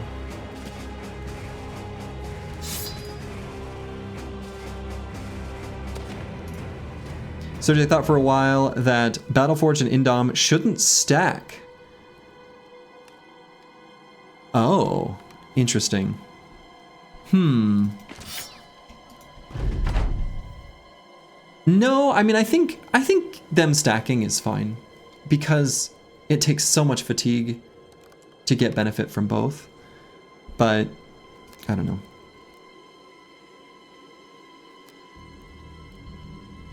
But yeah, you'd still just want maximum armor. I think that's fine, actually.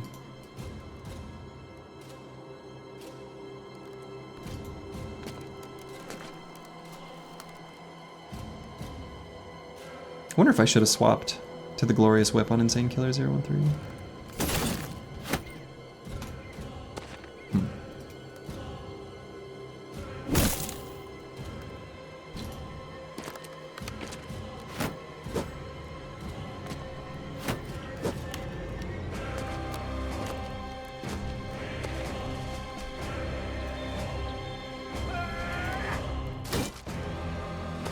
Let's see, are those 5% hit chances?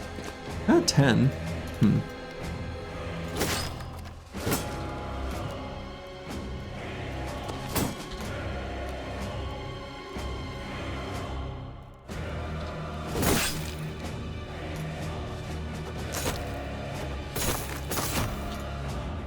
Nice. I think I'm pretty happy to use ammo in this fight too.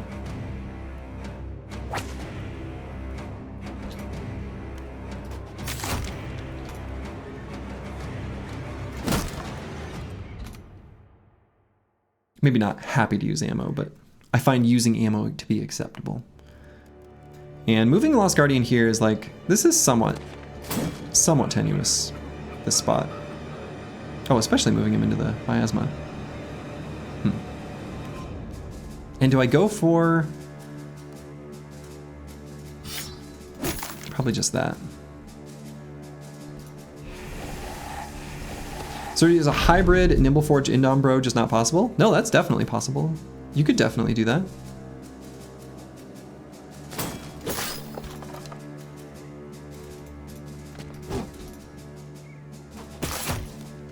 I think that would be Like a really good and flexible tank, actually, potentially. You'd have to have some like Giga Chad Uber armor to justify it, but if you had that already, sure.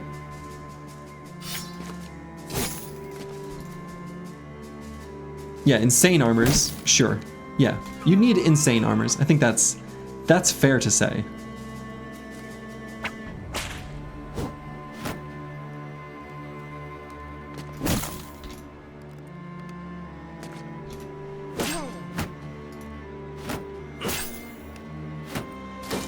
You don't really get anything from Nimble if you have the Fatigued Indom consistently.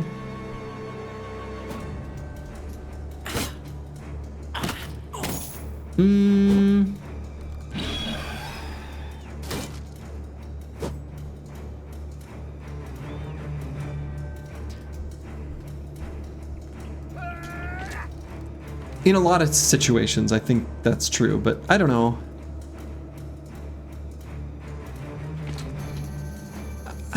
I'm not convinced. I guess I'm not sure.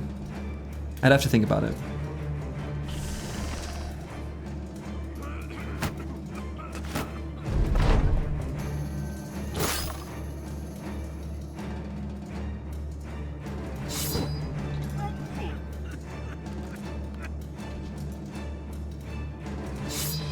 Yeah, we're using a lot of ammo in this fight, which I think is fine, but...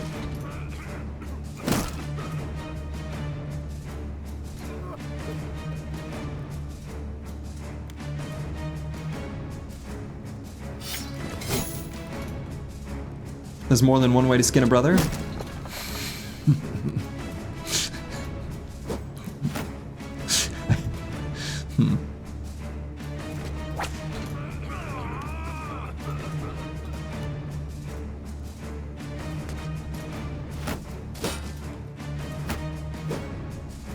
If you need Steel Brow, you should have just used 9 lives. You stand on that personally? Hell yeah. Me too.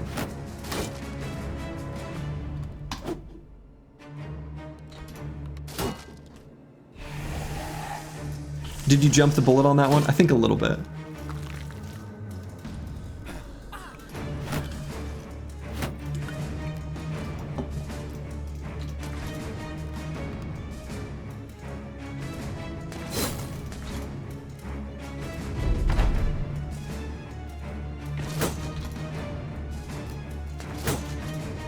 All right, at this point, we're just saving ammo.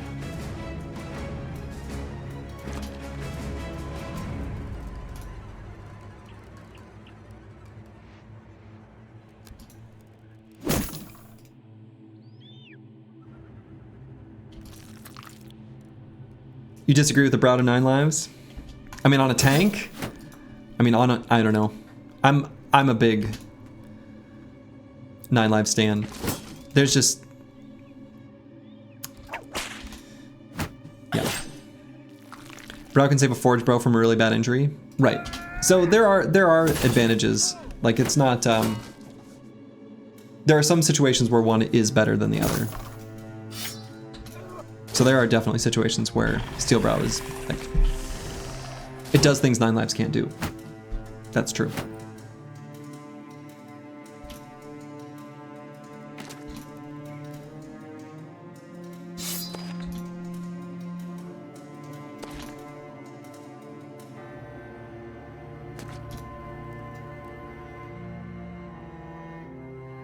Let's get Disco Nick all the way in there. I think that's fine.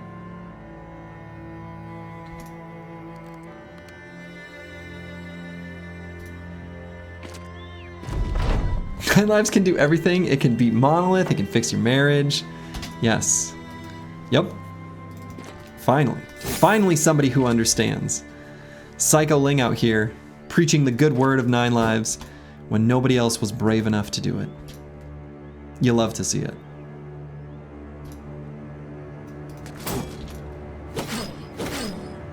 Okay. Rude, Ancient Legionary. Rude.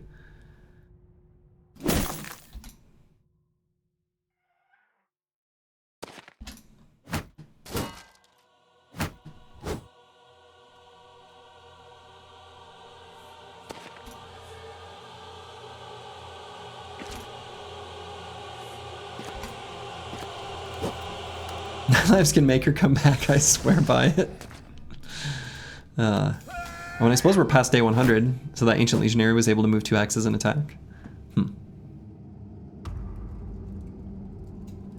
I think Boilerplate has enough AP for an attack, right? I think he's sitting at 7? No, he's sitting at 9. Okay.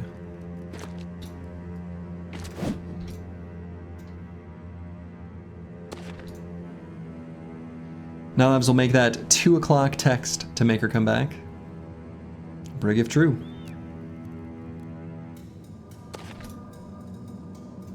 It's probably true.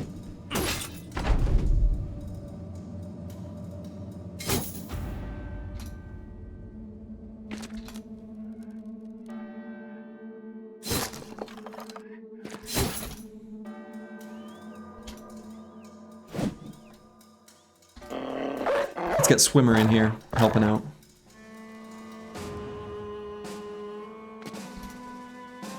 Nine lives can prevent milk from going sour. Everybody knows that. Should have taken more backstabber. I mean, that might be true, actually.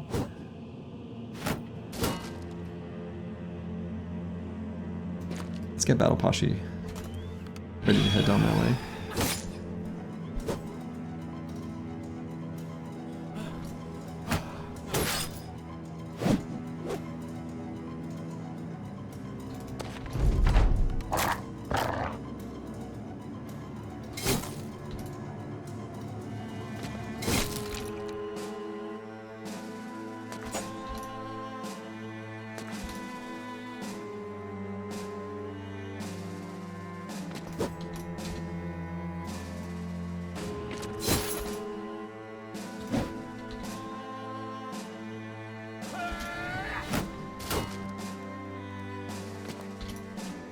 Can we hit them? Yes.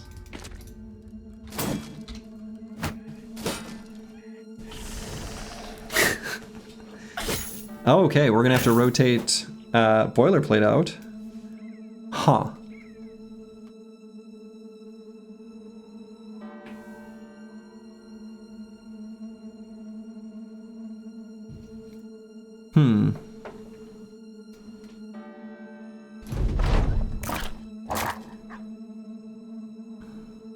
So there's 2 ways I can do this.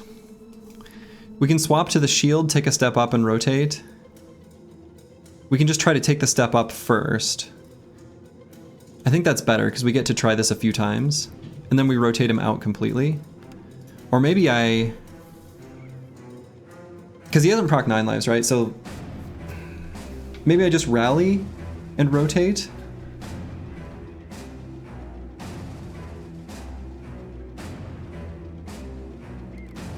Probably rally and rotate. What does Pierce Chest do again? Just max fatigue, okay. 2 attempts sounds better.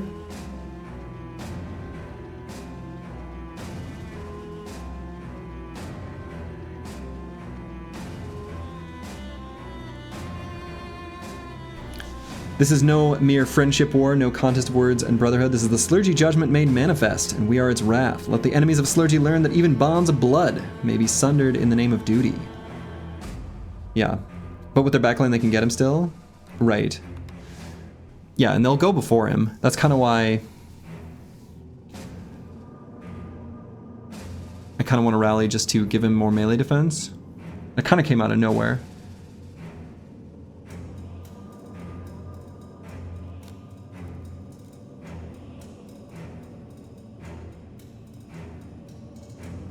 I like moving out of the way, that way Aesthetic Gabe can get in and attack this Legionary too.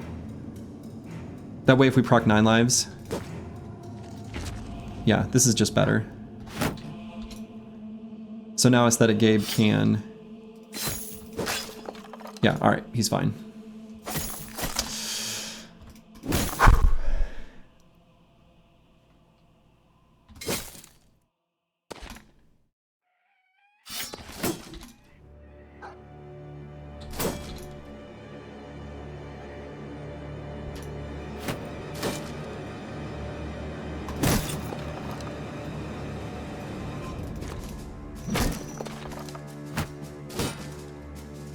Holy Lunge. Yeah, so he would have still lived through 2 attacks because he still hasn't proc 9, but still. Oof. Oof. Yeah, bros together strong. Okay, whoa, whoa, whoa, whoa, whoa, whoa. That ain't where you run, buddy. That ain't where you run. That ain't it. That ain't it, Chief. That ain't it. He's still fine. Again, he has 9. But like, that's not where you run. That's not where you go. That was the only spot you could have... Why would you go there?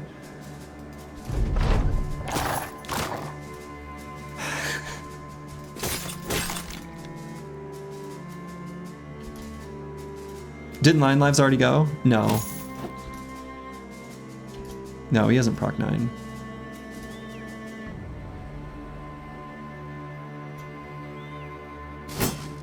Ancient Dead also have been giving you more trouble than usual. Yeah, I mean, I think Ancient Dead are one of the... Here's what's weird to me is that, like, there's this perception in the Battle Brothers community at large where I think to newer players or people who don't build Spear Bros or all these things, like, Chosen are their scariest enemy. And, like, I don't think Barbarians are that threatening, relatively. Right? I think Ancient Dead are actually among the scarier enemies to face later in a campaign. I stand by this. And I don't know. I seem to have no agreement on that. No one agrees with me. Actually, maybe more realistically, I feel like I try to build my companies such that my ability to fight all of them is relatively balanced.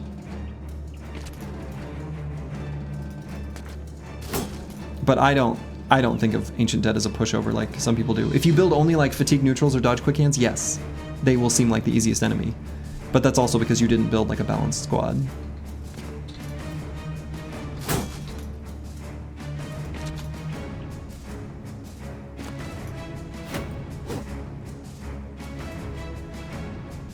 Lots of people get traumatized by Chosen one-shots on Battleforged Brothers. Right. Because they build like Battleforged, like Berserk Frenzy, no 9 lives or Steel Brow, no defensive perks type brothers that, yes, Chosen are really good against those. That's like how they were designed. They were designed to be good in those situations.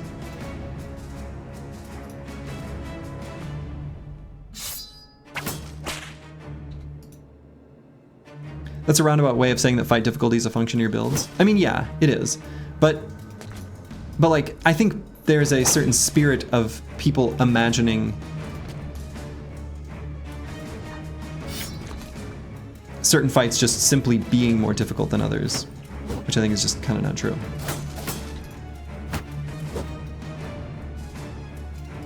You're telling me there's a downside to building a good glass cannon? I'll never tell.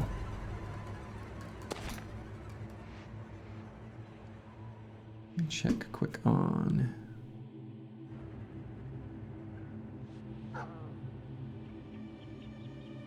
Okay, it looks like we are not playing D&D tonight.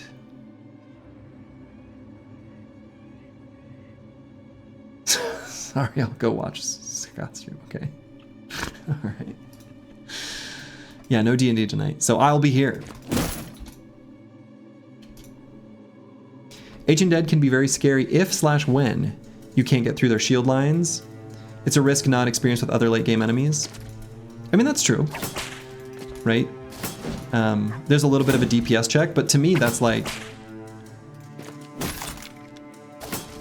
I don't know. Also, once you have sufficient strength on your brothers, or you're playing with like... Not to bring this back up again, but like tryout mods or other things where you just have superficially inflated stats, and you're always able to get through that like first layer of enemies, then sure, the game plays out differently.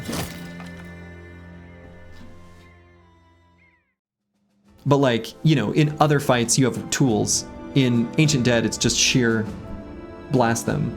And if you're not playing particularly tactically, Ancient Dead will seem easier. I'm just gonna say it. And the innate fearsome is definitely scary. Ooh, baby, baby, baby, baby. Speaking of things we aren't afraid of, look at this Masterwork Scale Tunic. And this is a 2-for-1 special. We got a shiny shield down there too. We got a shiny shield as well. Oh, damn, that's a good shield. Hell yeah, this is wonderful. These are two delicious, delicious named items.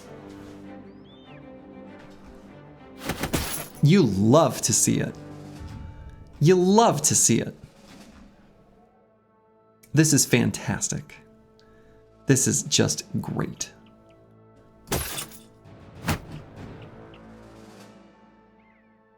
Whew.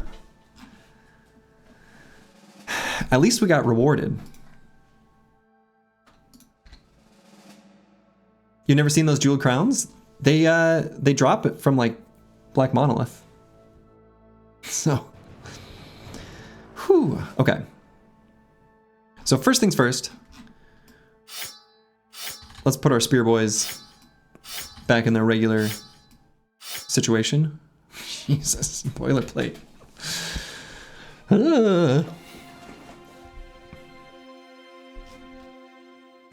So what I'm going to do here, let's get boilerplate this setup for the next fight.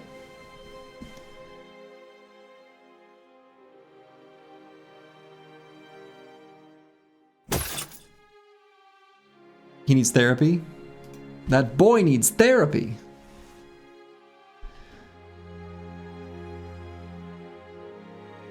All right, let's just go ahead and straight away equip this Battle Forged Fortress. That's great. That's so good. That's so much range defense. Good song, good song.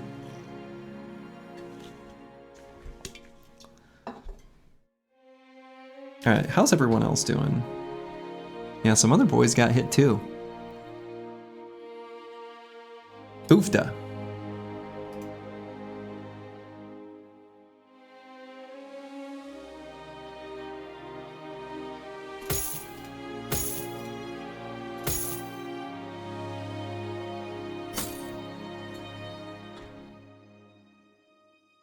It's psychosomatic. You have assassin armor? Yeah. Yeah, and this one's getting fixed up. So we got the assassin armor still set up. We can put somewhere. Kind of just deciding where I want to put it. I think we give that to Battle Pasha. We kind of been putting him in dangerous spots, even though he's got this huge honking pile of hit points.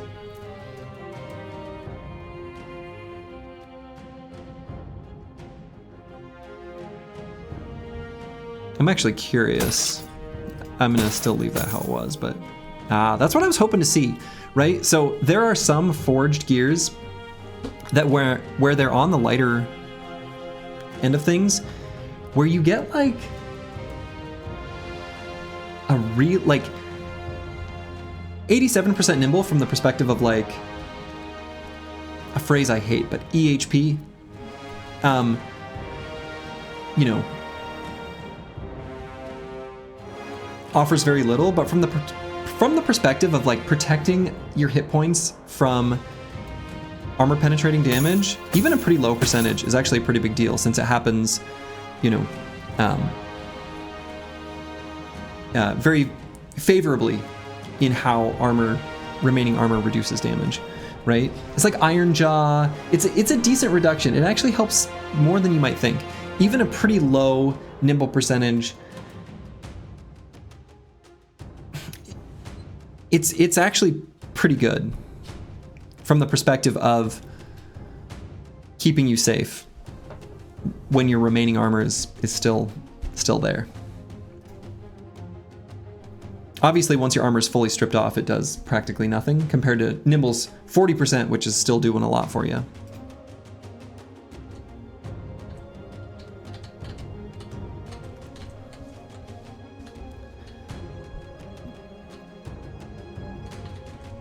Okay. So yeah, we got a lot of armors we're marking for repair and getting fixed up. Maybe I should fix up these too. All right. Pole Hammer Chad stripping your armor in one good hit. Pole Hammers can do that. The whole demolish armor can mess you up.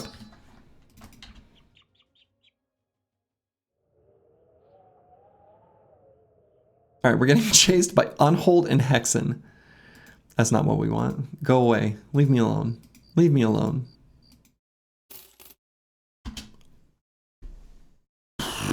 Okay. Well, well, well. Look what we have here. The Black Monolith. Okay. Noted. Let's do it. Not right now. Not yet. We still got plenty of time. Do it now or no balls? I guess they're gone now. To the end. Gotta do it soon. Now we gonna farm for a little while.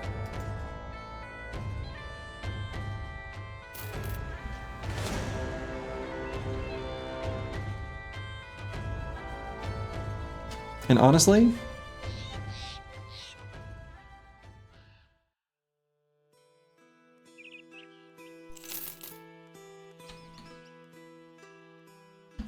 let's make our inventory bigger.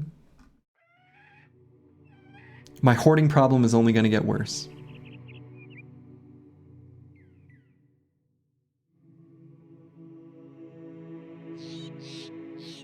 But now we've got all this space.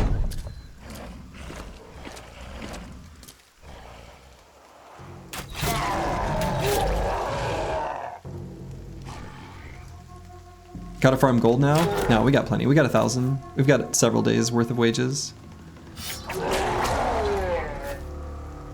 Hexen have something personal with you. They're following the squad up the mountains.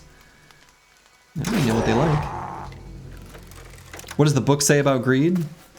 I don't know. It's a good question though.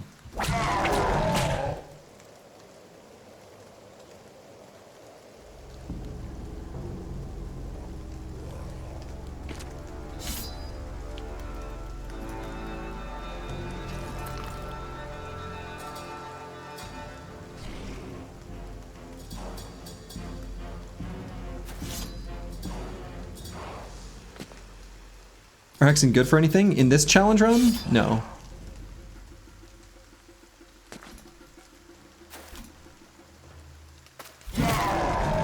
Making you question your sanity? I guess they'll do that.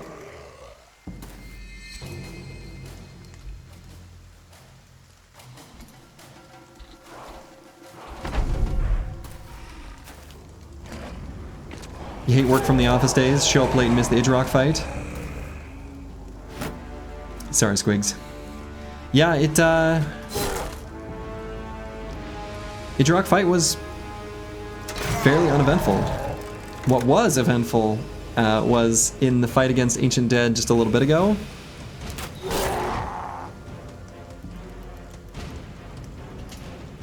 That was eventful.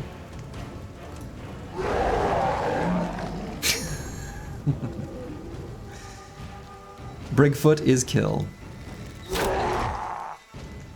Brigfoot is no more. Oh no? I mean, everyone's fine now. We're all fine here. Thanks for asking.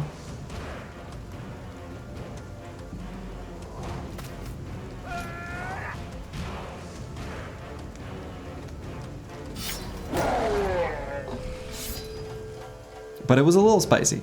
Spicier than I would have liked. Any 9 lives? Not quite. It was super. One was on the verge of proccing though, and in a situation where like they could easily die right after proccing it, kind of thing.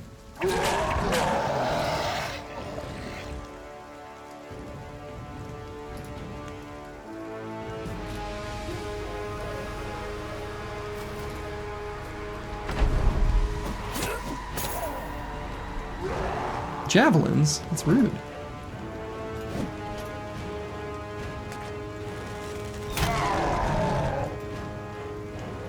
Yeah, it was a retreat against 2 foes, so could have died in 1 round. Exactly. So yeah, I mean that... It was... I didn't like it.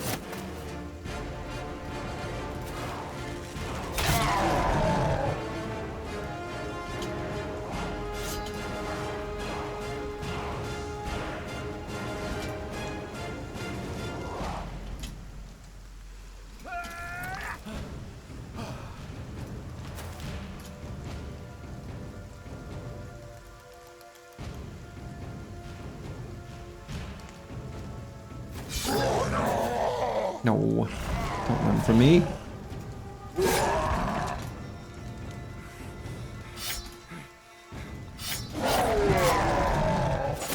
Oh, so close.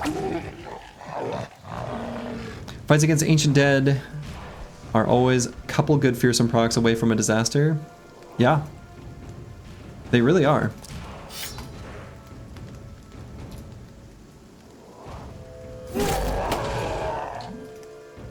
Yeah, again, I know I've barked down this tree before, but like, unlike fights against like orcs and, you know, Chosen, where you have tools, I should not have put boilerplate there, to like deal with them. Ancient Dead, you can just kind of get unlucky and die.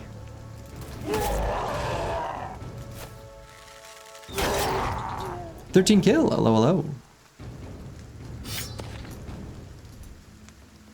Yeah, you have tools and you can see the train coming. I think that's the big thing. You can, once you're comfortable with those fights, yeah, that's a good way of putting it. Like, you can react preemptively. Whereas Ancient Dead, it can happen real fast, right?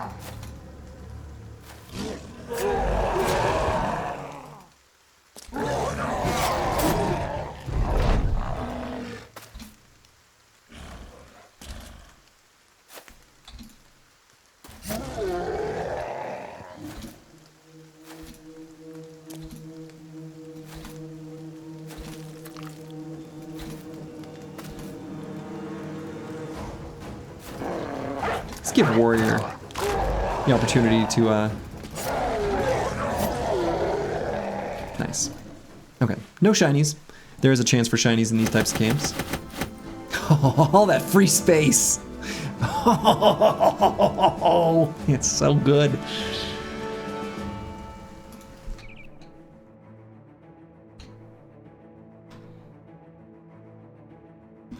All right, so Boilerplate doesn't need this helmet anymore. He's fully healed up. Although, maybe I'll leave it.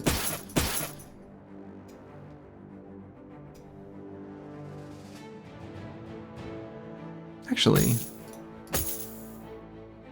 I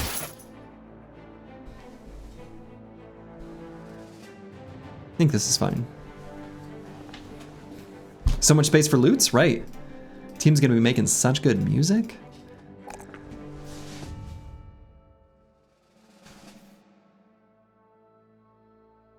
You know, I wonder, like, realistically, I think in my veteran levels here, based on how we've positioned him, and kind of what's somehow ended up making sense from a team arrangement perspective, just gonna press this button here. What are the loots for? I'm playing music at night.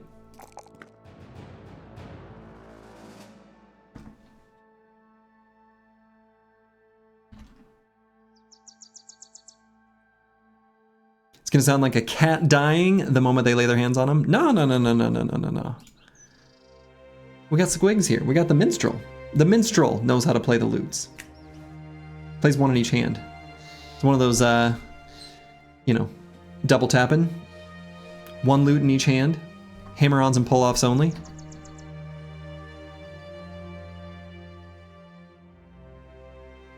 The team needs the power of music. Okay, the Unhold Graveyard. No reason to even visit that location. It does nothing for us. Unhold Graveyard. Irrelevant. A loot duelist, he only needs one hand. Yeah, he's dual wielding, in fact. Damn all this craftable material. I know, right? 'Tis a shame.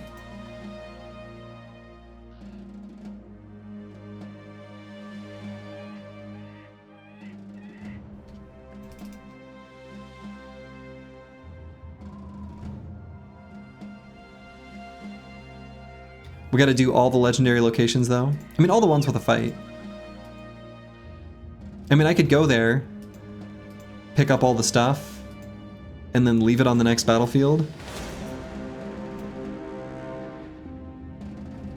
But like, I don't know. Yeah, there's no evil to purge in that place.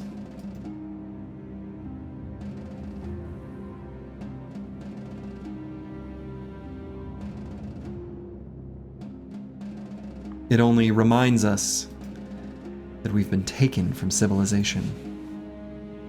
Gotta put your new card to work. I mean, fair.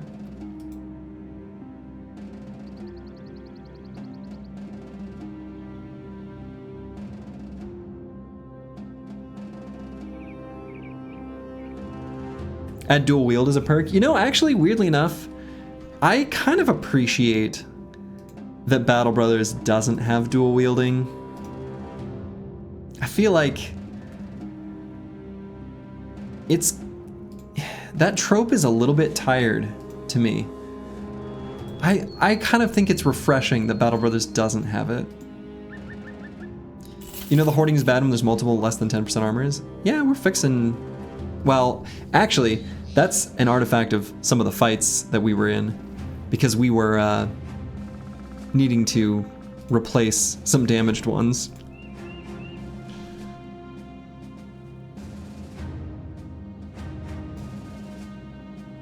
I suppose we can, now that they're fixed up though, we can take a moment to readjust.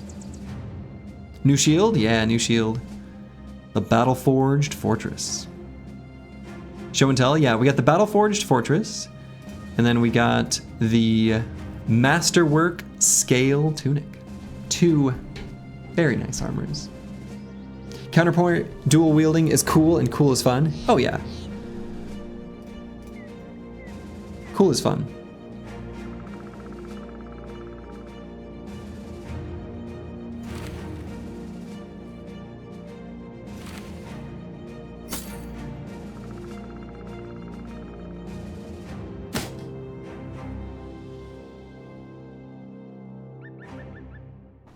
How's the flail and cleaver? They're like fine. They're like fine. Nothing too exciting. Will we be ready for Black Slab? Oh, we will be, definitely. We're, oh. Nearly passed that on by. Okay. Grotesque tree. I mean, we will take the water skin.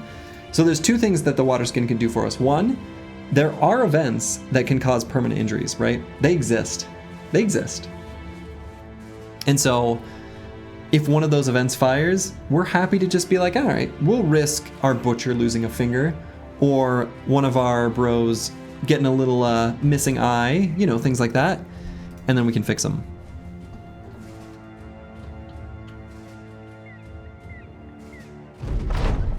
Let's see what this is. And we'll take just a little. Gain the water skin. Glad I upgraded that cart. Speaking of the water skin, I'm actually going to use the restroom real quick, and then we'll continue this little exploration adventure for more shiny items. Be back in a moment.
Whew, I am back. The question of how do you get holy water when we don't have a monk? That is from the, let's see, where was it? Up here, Ancient Temple. So the Ancient Temple is a legendary location where you can get 3 holy waters. And so we did.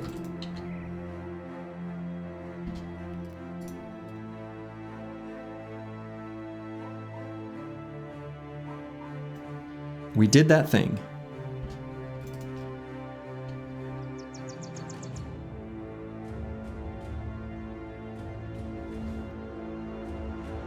It's gonna be evening. I wonder if this largest goblin city. Let's see what's there since it's nighttime.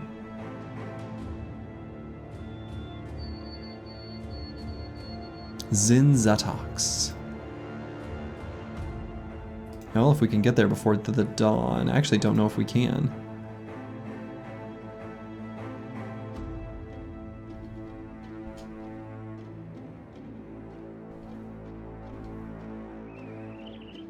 Surely we can scout it by now.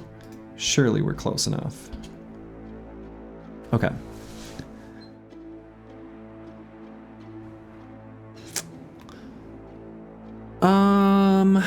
Not too bad.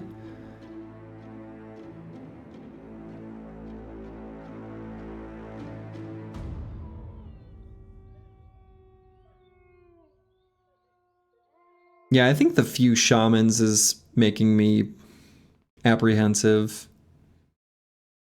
If it were a goblin shaman, I think I would do it. I don't think I'm going to do it with more than one goblin shaman here. I don't like that. Not quite yet.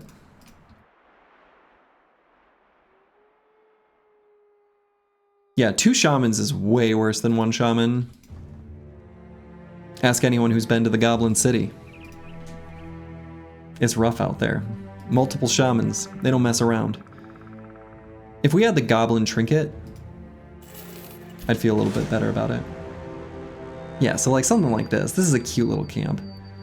In fact, this one we can even do during the day and I think is fine. What do we say to the God of Death?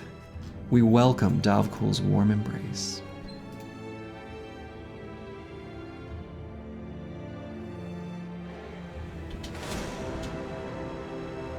But yeah, we can take this camp. In fact, this camp during the day I think is fine. And then we'll head to the left. There's a pretty good famed chance in a camp like this too. Blood for the blood god, blood for the blood god. Hello, future Bible hero. We offer him an apple in exchange for his notebook? Probably. Also, let's take a moment to appreciate our new fancy kite shield. You love to see it. Alright, so we're gonna do a push up 2 hexes, keep the shield wall battery up and operational. So we're gonna approach somewhat slowly, but I think that's fine. Hey, good night, Broadlove Metallic 2. And I think Boilerplate, however, could go all the way up to here if we wanted. Though, maybe not. I guess maybe we try to snipe some of the goblins with nets.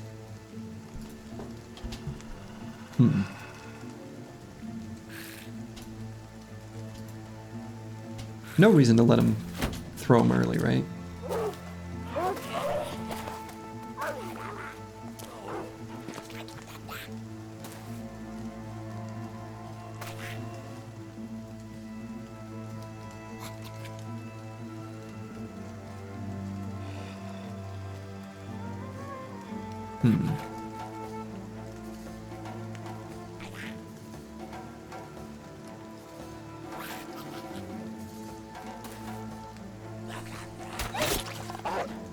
Goblin City is so generous. Doesn't even throw 5 overseers and 4 shaman at you.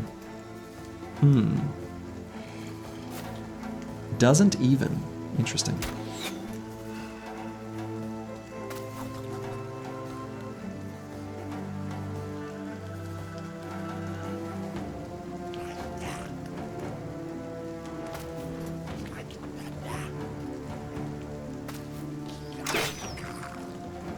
curses.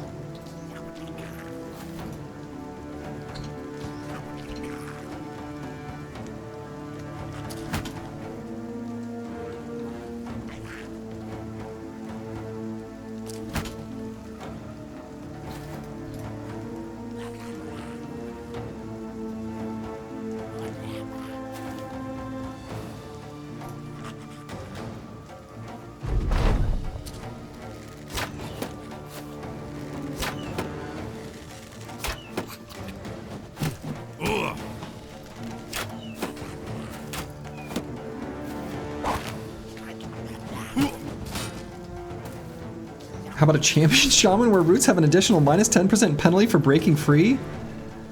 God, Xerxes, you're a monster. You're a monster.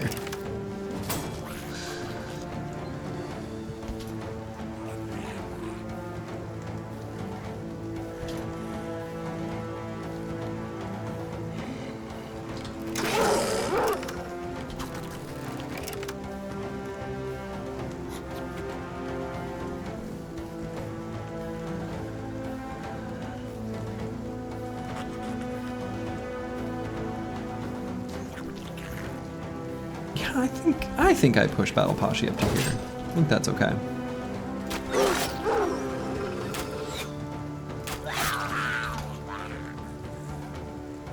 Unfortunately, the nets aren't quite as accessible.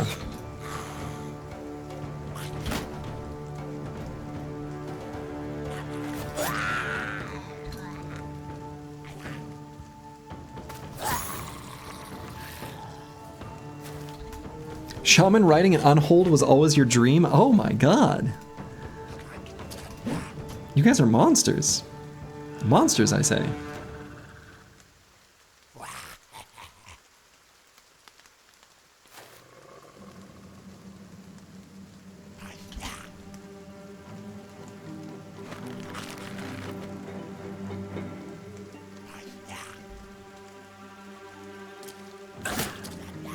What was the hit chance there? 35? Yeah, maybe I shouldn't have bothered.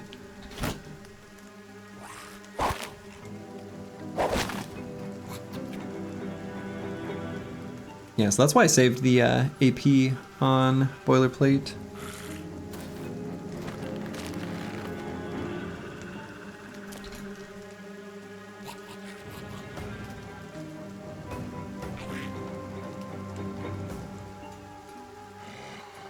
You know, Squigs has anticipation. We can move him more aggressively forward. Can and should.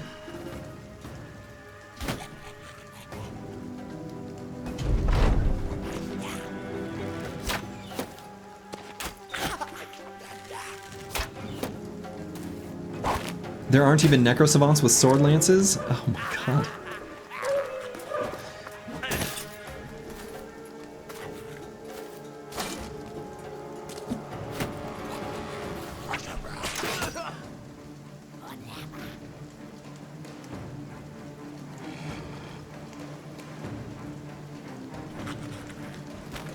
You know, I think let's pull out the old shield.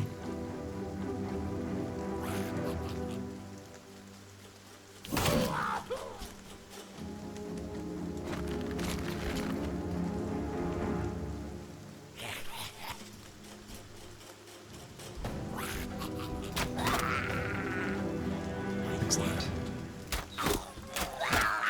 Damn. All right. You've always envisioned a boss fight like the Kraken, but instead of eating the bro, it permanently turns the bro against you.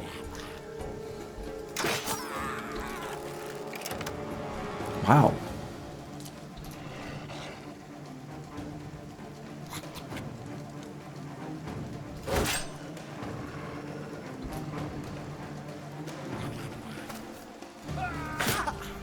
Oh.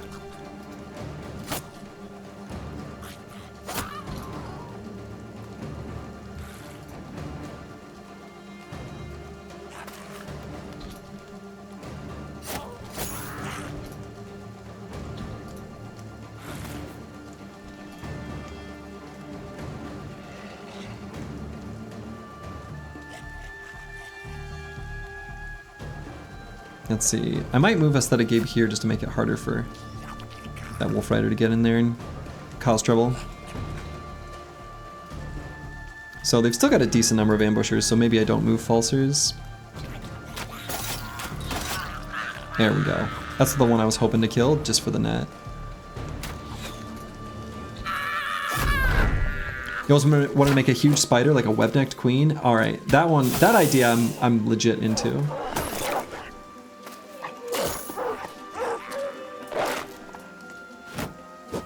Alright, Falsers actually has really good melee defense, by the way.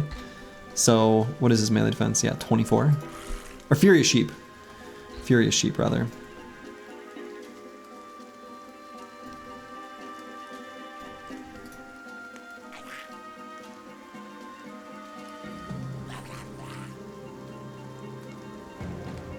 Champion beast for each of the beast types would be cool. It would be cool.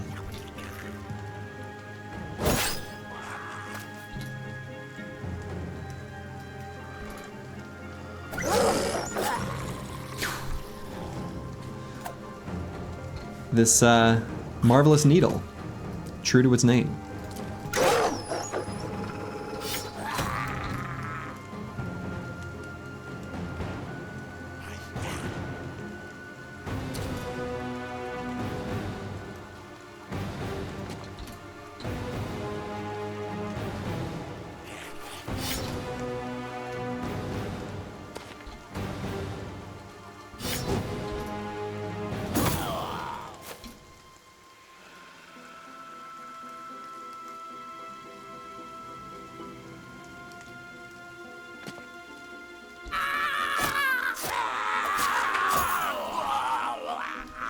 Lovely. A tier 4 Ifrit? Oh no.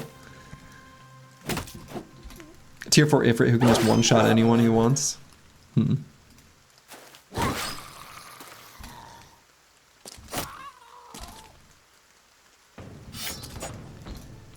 Also, I need to re-equip the squad with our regular throwing weapons.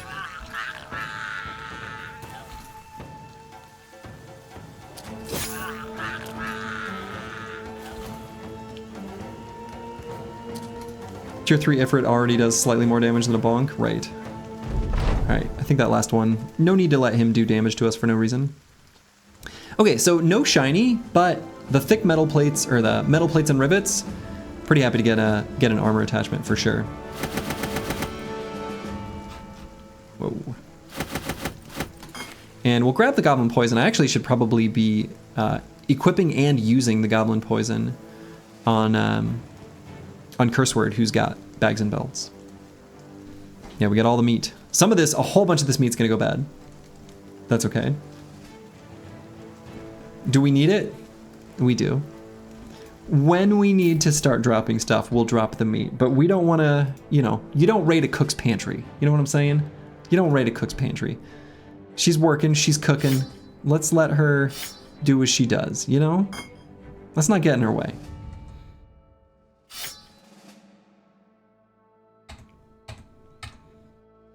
All right, so we're gonna do a little bit of armor swapping. Ugh. I think on Misha Twitcher we can go with a setup like this and that's okay. Do you have too many cooks? A good question.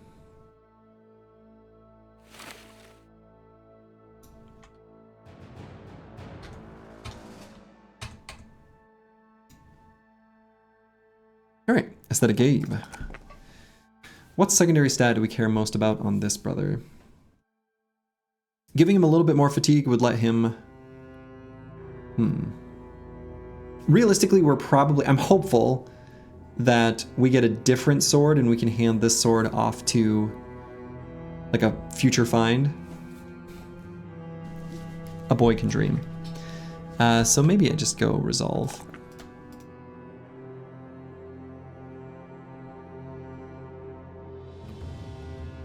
All right, and then let's go back over here.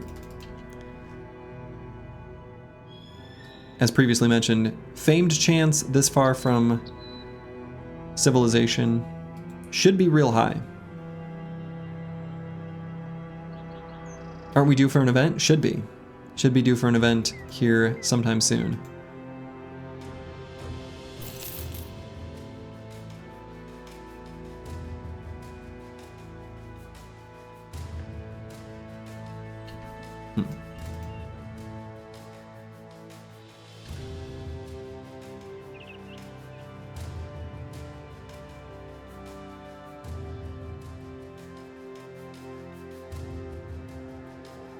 It takes a lot to make a stew, full of fun and laughter too.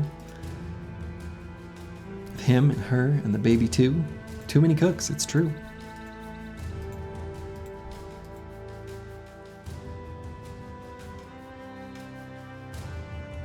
$688 meat. Mm-hmm. She might be making jerky. We don't know. We don't know.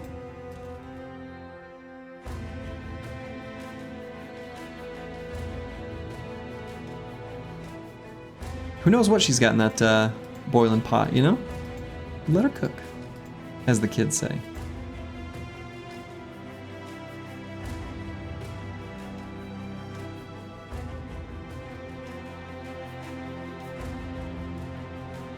Lead paint? There it is. Only the finest of the flavors. You're a married man, don't let another woman jerky for you. Zatokstum.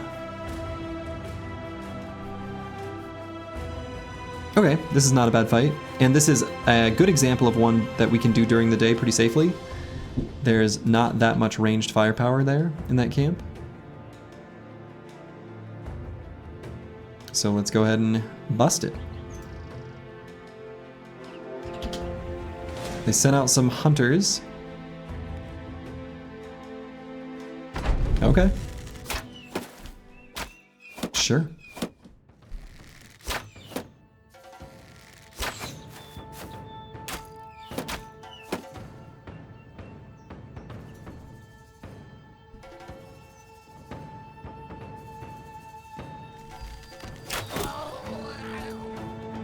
We'll take it. Not who we were aiming for, but who we were meant to hit.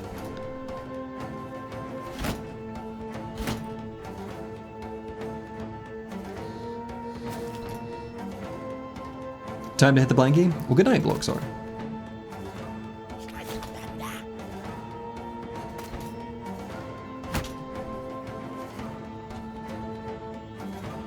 And I don't think we move, I don't know, maybe we move this battery up 2 hexes. Let's do that. That probably makes sense.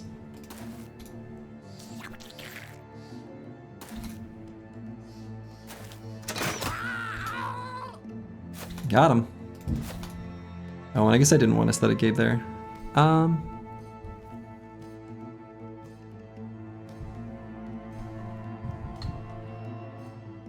I guess it's fine if they aim for Disco Nick. That's okay.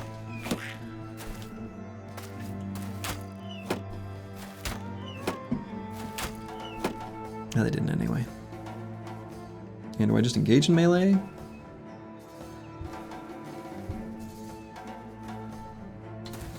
Yeah.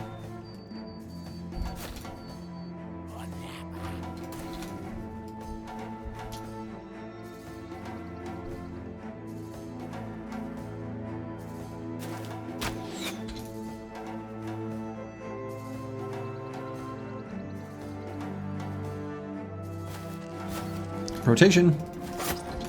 Let us get an attack off.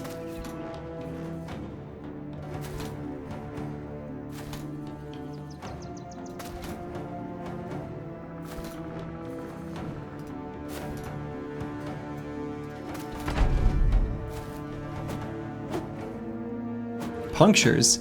Rude.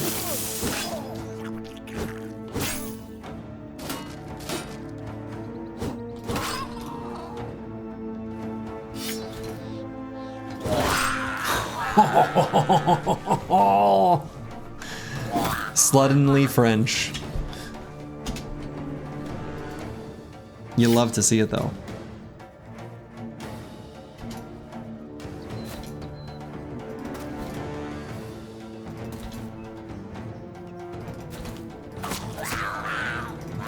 Cha-ching! Exactly, Bison Bites, exactly.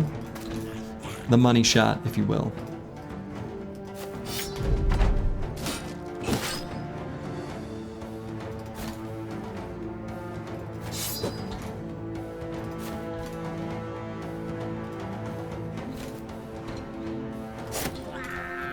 Okay, cute little fight while we're making our way to the other camp.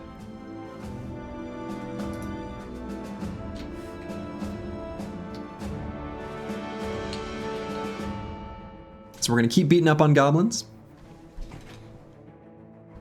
Oh, it changed. Oh, that's too bad. Now this is a fight we want to do at night. Huh. Let's just scout past it and then come back for it at night. The camp composition is different. That's why I'm changing my assessment. Back when it was more skirmishers and wolf riders and no shaman, I was happy to do it during the day. Now I'd rather do it at night.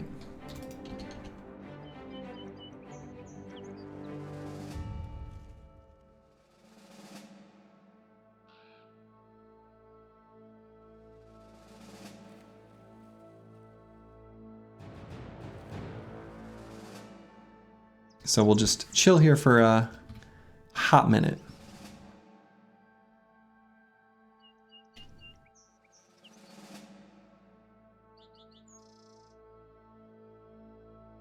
Yeah, it was more time than I thought. Oh well.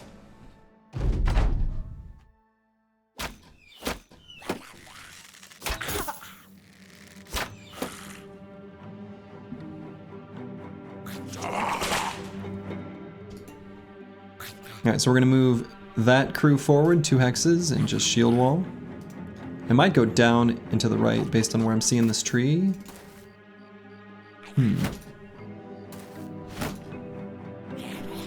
Trees in the entrance.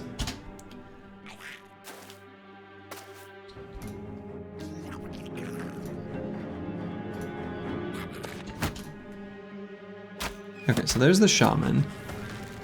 Alright, so we're definitely going to get Insane Killer 013 over that way ASAP.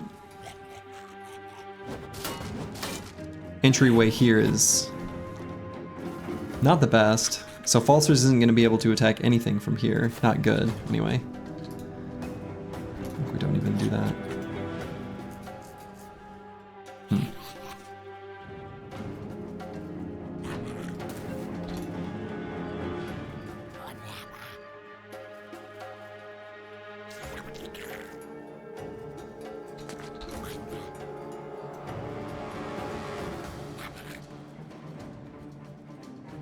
Any chance of getting poisoned to death? Do you mean like to death? The goblin poison doesn't damage. It causes you to like lose vision and AP and stuff. So it just mechanically works a bit differently.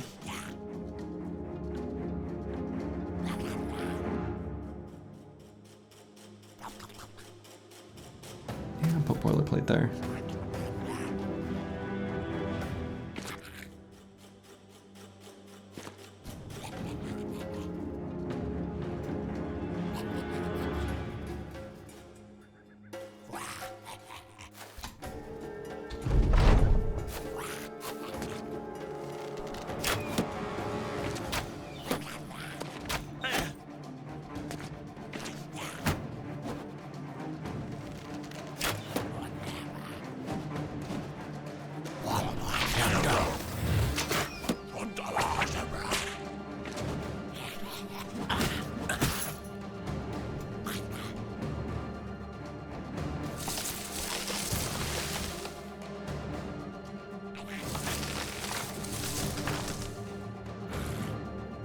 Okay, so we're gonna do as much damage as we can to this shaman. I think that's the play.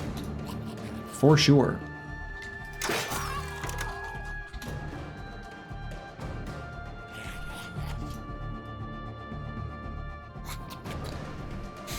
Battle Poshe, I guess I'm not sure yet. I want to see if they maybe let him get something a little bit better.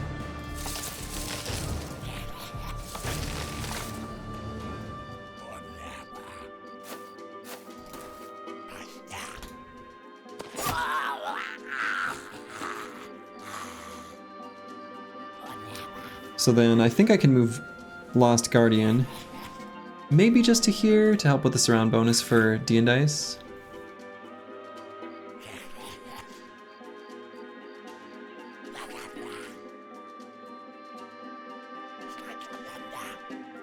Yeah, we'll just go there.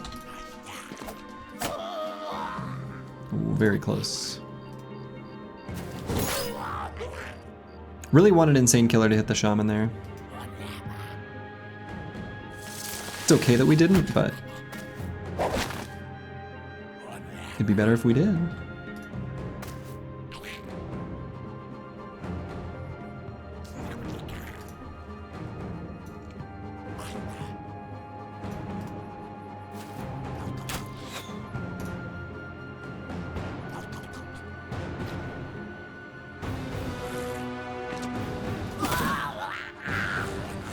Alright, that was pretty good.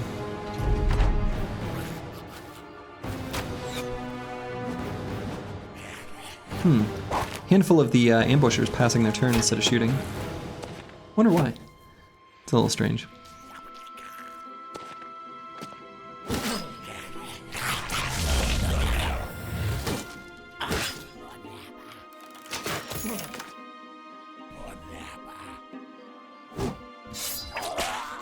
There we go. That got him. That got him.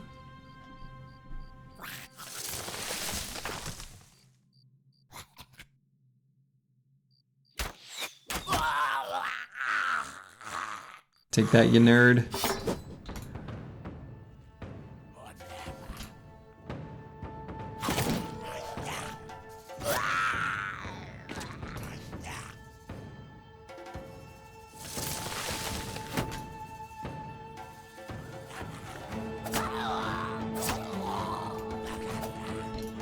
Cheese?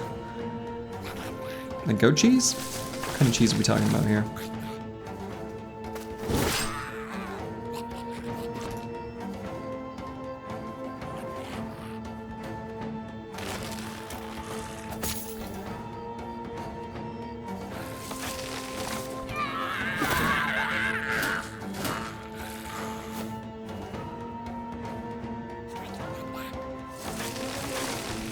5% shot above your target, kind of goat cheese. So it was 5% to hit the target we were aiming at. I mean, yeah. He was gonna die anyway, though, to be fair. So that enemy was already doomed. Because he had like, what, 2-3 bleeding stacks? And the Gray's neck. So the Shaman was gonna die at the end of his next turn anyway.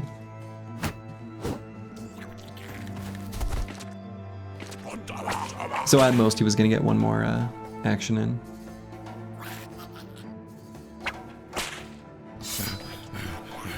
Oh. I'm an idiot. You saw nothing.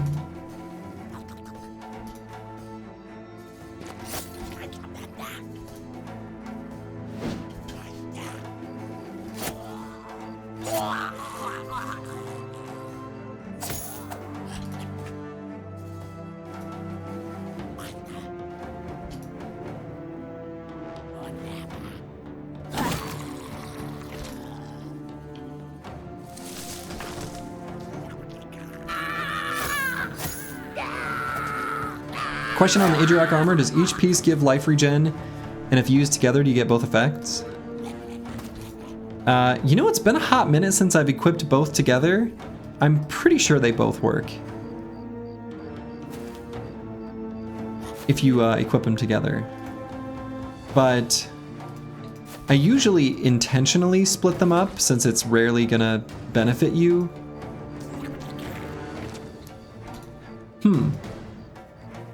I think it works together. I can't imagine it doesn't.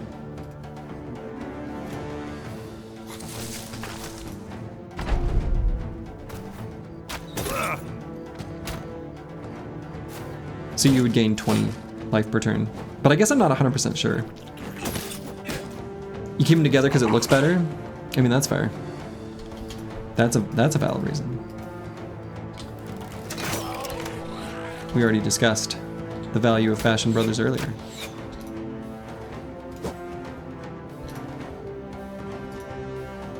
Yeah, Fashion Bros matters. I ain't gonna knock you for that.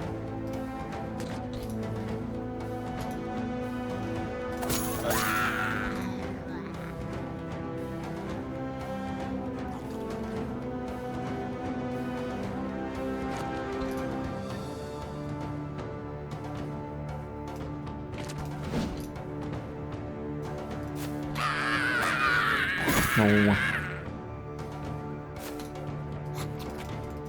That nerdy goblin running away. What a jerk. You have a bro with a full set of famed heavy armor, helmet and torso, and you rolled a great madman cleaver. He's looking like a barbarian madman. Hell yeah. Actually, the only downside... Took an inefficient chasing path because we didn't have enough vision. Huh.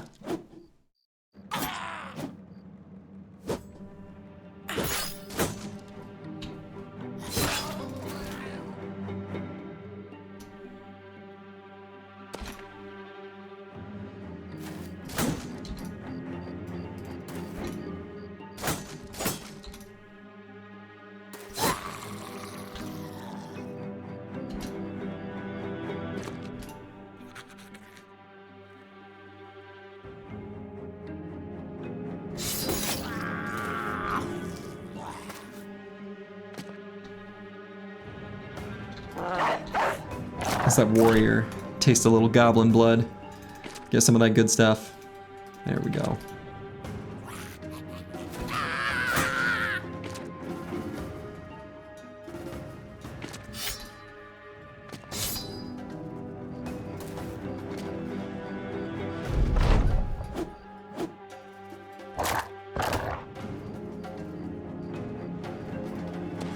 Famed barb heavy armor? Yeah, I assumed that's what you meant.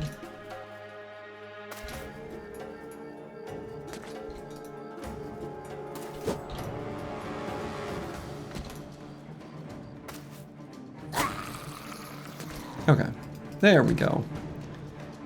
There it is.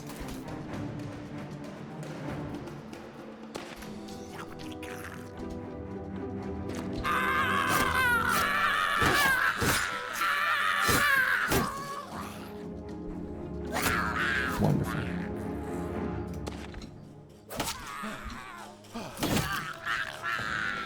You sure goblin blood goes well with cheese and fruits? Definitely. Oh. Oh. Oh. Whoa, whoa, whoa, whoa, whoa, whoa, whoa, whoa.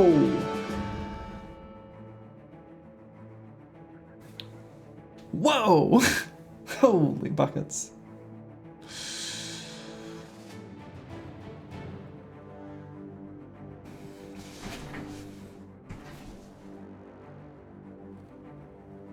Wow. We have nobody with crossbow and firearm mastery. That's okay. This is just going to be the opening salvo from someone. Low side on the damage roll. I mean, that's true. I guess that's... But any damage roll with that much hit chance is really good. Need to farm a new bro? We do need to farm a new bro. The Honed Fire Breather.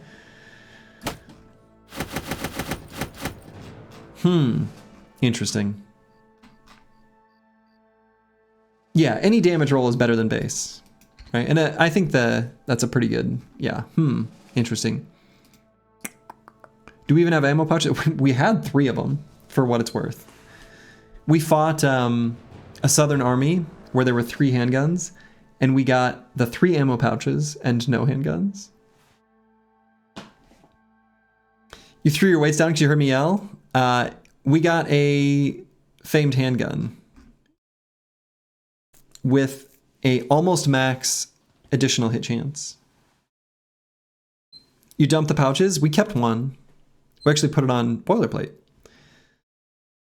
But realistically, without mastery, it's rare that we'll rearm it or like reload it. So the next bro is going to be a flail wielding shotgun blaster. Hell yeah. You know, as a side note, one of my favorite like ARPG game archetypes is when they have like shield and like pistol. I always think that's a cool combo. Huh.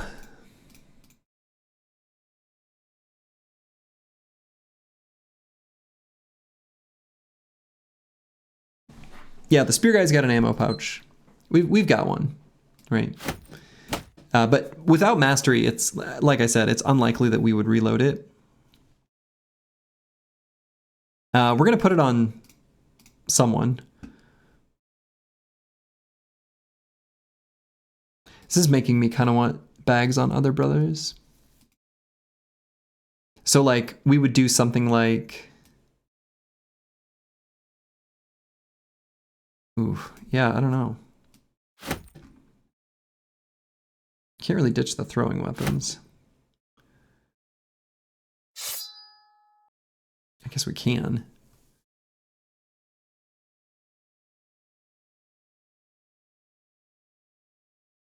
But something like this might be good. And we can quick hands to the warbow. The reason we're putting this out at first is this comes preloaded. So, We're not even going to use the powder bag. We're still just going to go with the quiver here. It's a little goofy. But sure, right? Thrower. Throwing mastery, duelist. Does it not come loaded if you quick hands it? Yeah, no, anything in your backpack does not come preloaded, but if you start with it equipped, it comes preloaded. So the idea is, even if in the first round of combat we quick hands swapped to the warbow, we would just do that. I mean, what we could also do is just like this, but I don't know. Chaucer is always a beast, but Furious Sheep ends up being the coolest bro each run. There might be some truth in that. There's a cheeky double gun build. Yeah, but that requires, yeah, you can, I mean, double gunners are cool, right? So the idea behind a double gunner is in a lot of fights, like for example, against orcs, you spend your first turn just like retreating one hex. You pull the other gun from your backpack, load that one up. And then in the opening salvo, as the orcs approach, you can fire both of them, which is a really big deal, right? Because firing takes less AP than loading. Double gunners are good. I rarely end up building them in practice, but they're very powerful. Thrower looks inside, no throwing weapons. Yeah, I might actually. I think I think I'm okay just leaving the warbow behind. Then do I? Well, this is the kind of brother that, you know, again, if we do the library, maybe we just sneak in a little crossbow and fire mastery. Actually, now that I think about it, because Falsers has fearsome,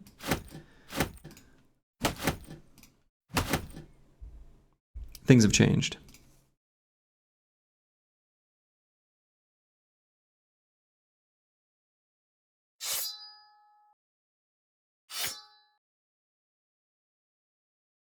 Can you read the library tome with these bros? Actually, what's nice is that with Peasant Militia, you actually skip that entirely. So with Peasant Militia, you don't need a bro to go mad. You can just skip that event in the sequence. It is specifically coded so that you don't need it. Pretty nice. So then actually, on a related note, so one thing to keep in mind, the way enemies evaluate a bro as being ranged or not is a function of their effective range with a weapon they either have equipped or that is in their pocket. So right now, Falsers, from the perspective of like the AI's evaluation of the battlefield, is not considered a true ranged bro. We want to make sure we've got both ranged bros in this spot so that they maximally want to attack Misha Twitcher. So I'm actually going to swap where they are on the battlefield as well, which I think is okay. Furious Sheep here then, Curse Word here, and then Falsers here.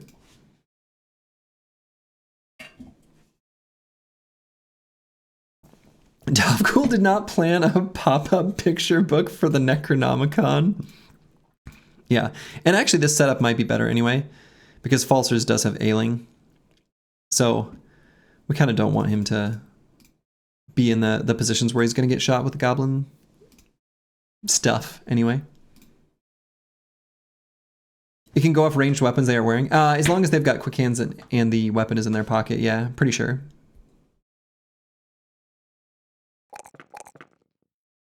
All right, and I think Boilerplate's going to need more resolve. 48's just too low. Very nice. Cool.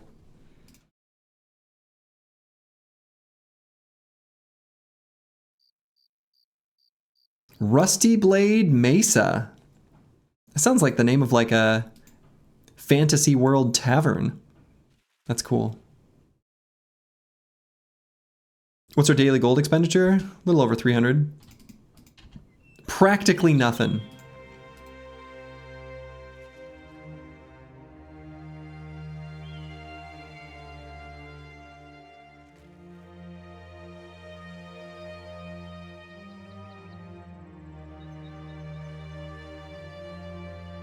Practically nothing. I think you stayed at the Rusty Blade Mesa Inn when you were going through Nevada once, right? I mean, doesn't that sound... Yeah, exactly. Definitely a duel happening at that Mesa.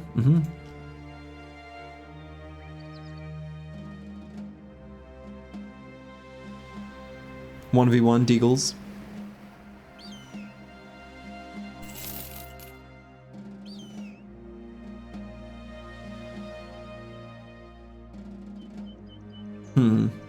Okay, this is a disappointing island chain. Nice, Landia. This sucks. This sucks. What a joke. I'm glad we got the cook, I guess. That was dumb.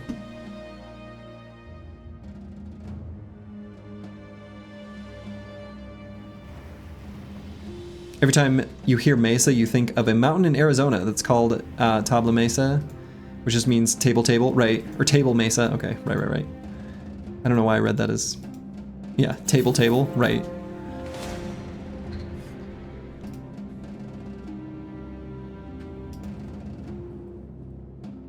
Alright, this is a cute little fight. Beating up on gobos. Ugh. Cursed terrain. Yeah, they've got an okay hit chance against him.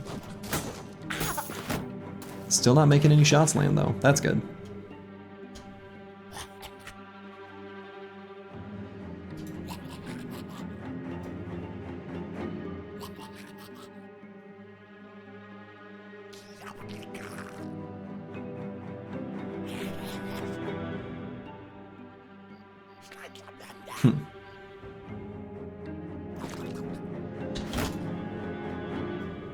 Fair fight.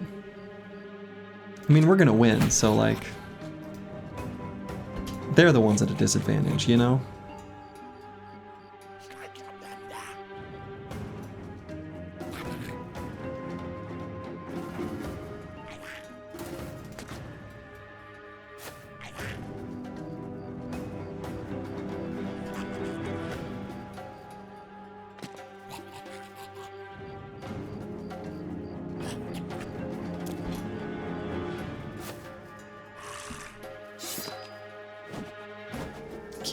Cute little spear wall back there. Very, you know, enthusiastic. Gotta appreciate the hustle, you know? He's just warming up.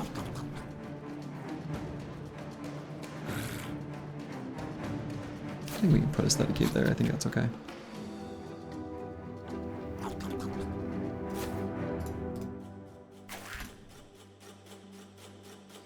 And we'll put squigs here just for ranged AI attraction.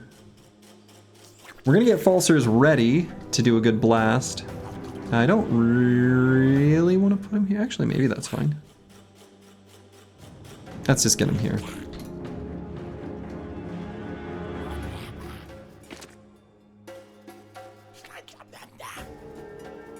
And we'll keep him out of range of the nets.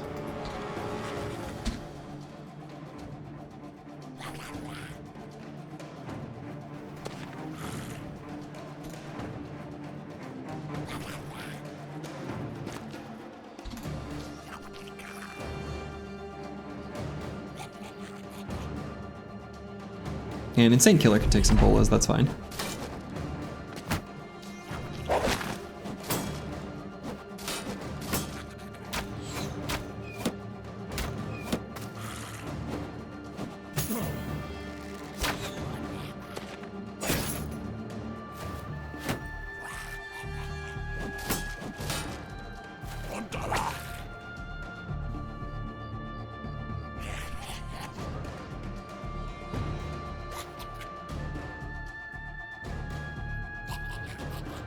Okay, we got something very important we must do here.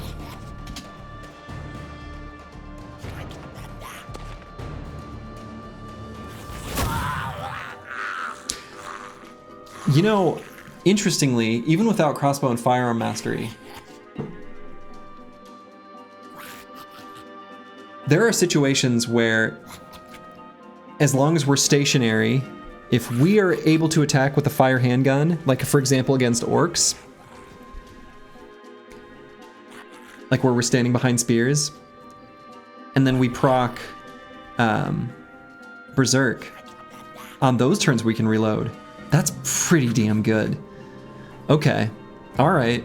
Alright. Okay.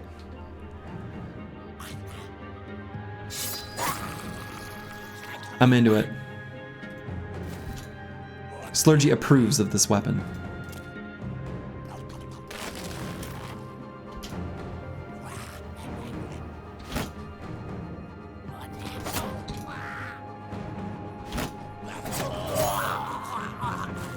The fatigue cost is kind of high without mastery though, right? Yeah, I mean, it would be a somewhat limited amount. He's got pretty decent amounts of fatigue in total. But yeah, the fatigue cost is kind of high. Not like crazy high, but that is definitely a factor.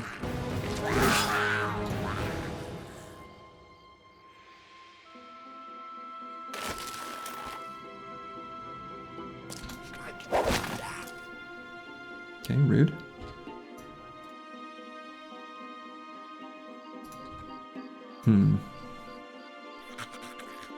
Yeah, I think we still leave this team right where they're at.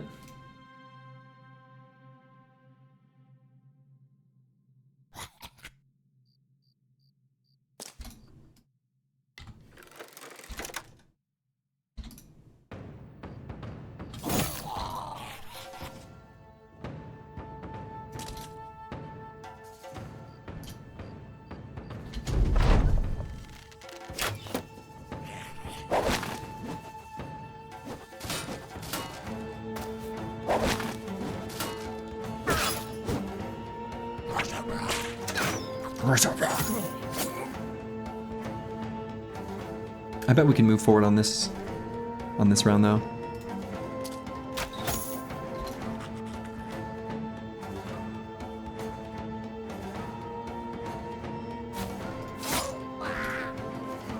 Lunged.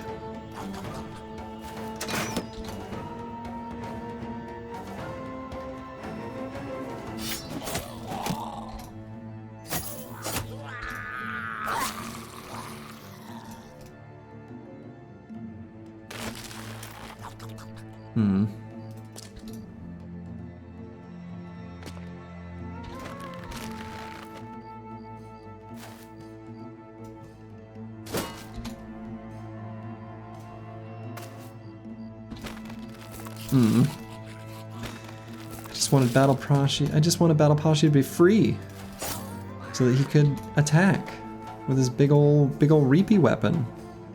His big ol' reap strike. Sad. I just wanted to reap.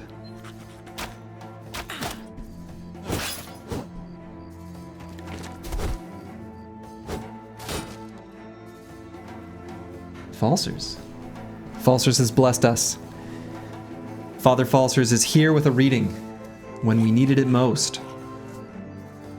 Brothers, let us read from the Run1. Tonight's scripture will be found in the Scroll of Spears. Oh, my favorite. Verses 33-45. Heresy speaketh sweetly, as doth the hex. whose tongue is fair but full of death. Trust not the word that leadeth from the path, nor the voice that calleth ease holy. Verily, heed my warning, brothers. Thy town is as the Hexen, whispering lies of luxuries.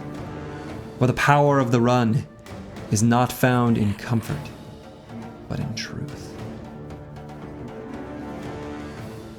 Falsers, I thank you for this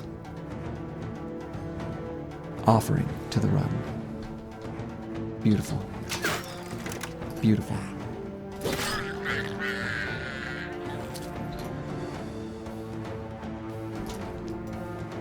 The Scroll of the Spear is easily one of the greatest archaeological finds of our day.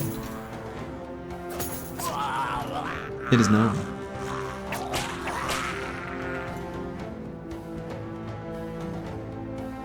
You love to read it. You love to read it. You love to read it.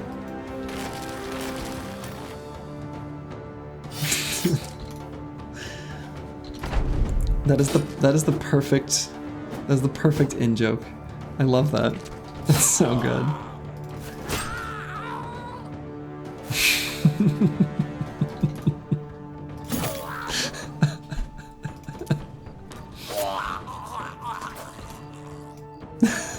It's so stupid. I love it.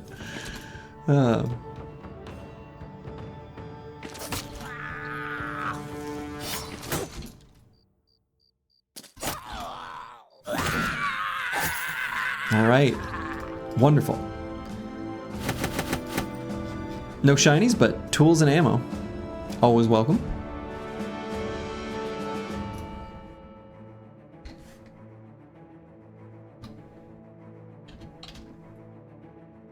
So now we're going to make another slice, another vertical slice through the map. This time just moving over a little bit. Looking for new camps. As previously mentioned, every time you destroy a camp, a new one is created. So, wonderful. Now this one I'm thinking about doing during the day. Not because we wouldn't rather wait for nighttime, but because it's fine to do, basically. There's just a smaller number of enemies. And the shaman is going to root where they can hit the most targets. And that's the same spot as where we've got our range defense set up. So we're not going to move from that location anyway. And they're smaller in number, letting us push forward.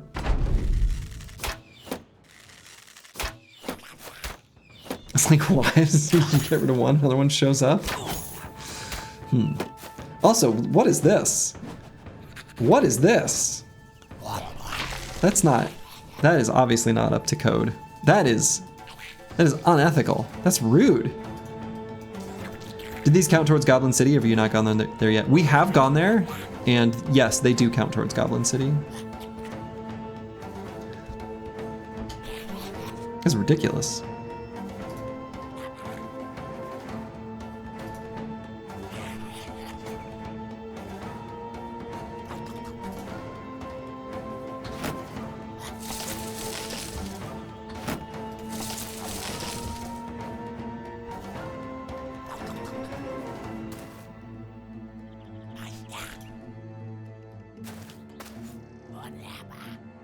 Actually, maybe I shouldn't be pushing D and Dice up yet.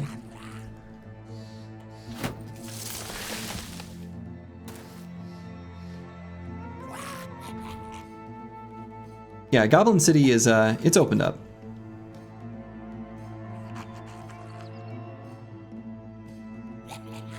Yeah, I mean, we gotta push forward.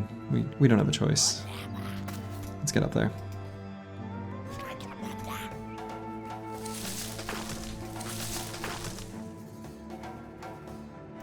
Yeah, we want to make sure we don't give the shaman a new...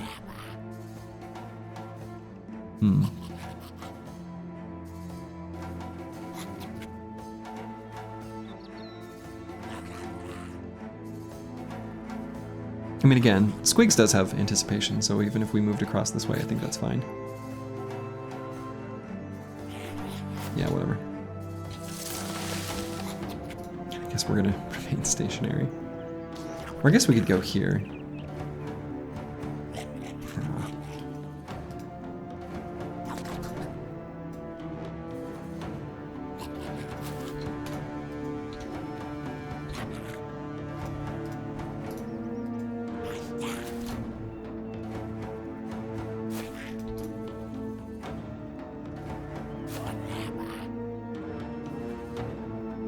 Yeah, are we ever allowed to retreat and reroll? Only the Kraken. My rationale for that is, to me, it really doesn't make sense for you to, like, reroll a camp, because how are you changing the terrain just by re-engaging, like starting the fight again? So I consider that to be cheese.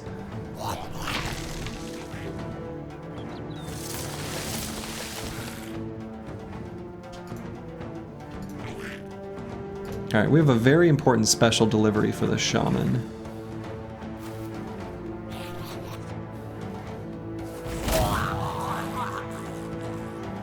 Good.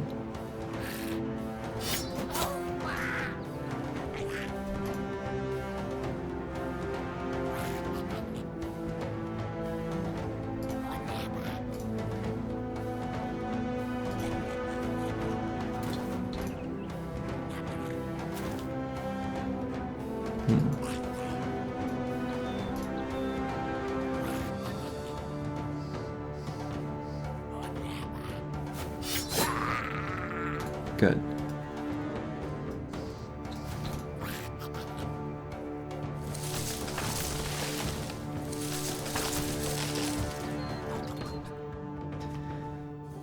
Do I try to get boilerplate? Maybe just to...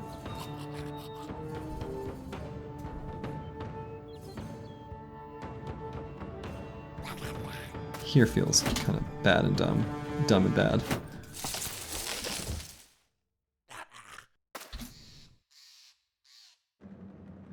And D and Dice, I don't want to push further forward from here either. Not really. I mean, I guess I could. I don't know, I guess it's mostly ambushers, only a couple skirmishers. I guess we can go here then.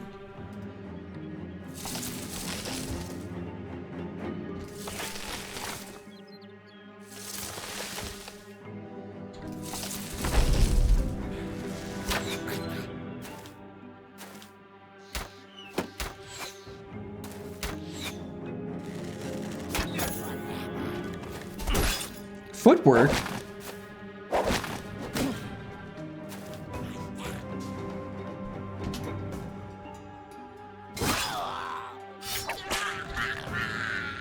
One-two punch.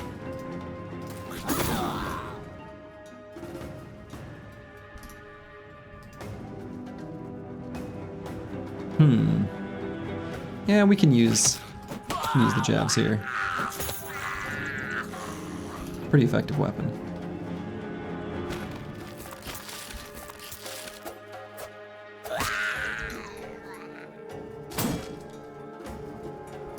You find it funny how that dude with a butter knife must look to his enemies? Oh, the Chaucer? Well, he's got, you know, he's got a Katal. So, like... It is a... Is it a big boy weapon? Oh, or were you talking about the Marvelous Stabber? D and Dice? Okay, yeah. That's who you're talking about, obviously. Yes. He comes at him with a little teeny tiny dagger. I see. Yes. Least threatening Hedge Knights. Until he aims the dagger perfectly between the gaps of your armor. Speaking of things going perfectly between the gaps of my armor. Guy was mean to me.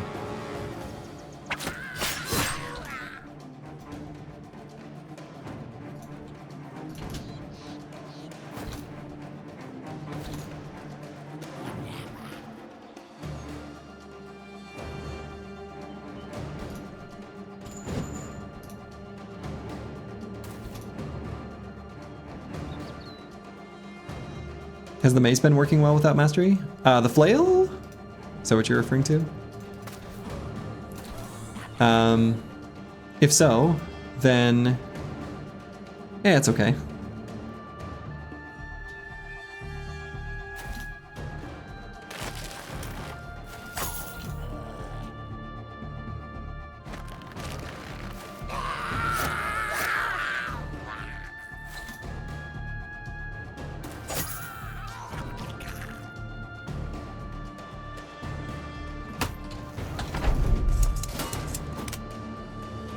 We'll reload. Reload.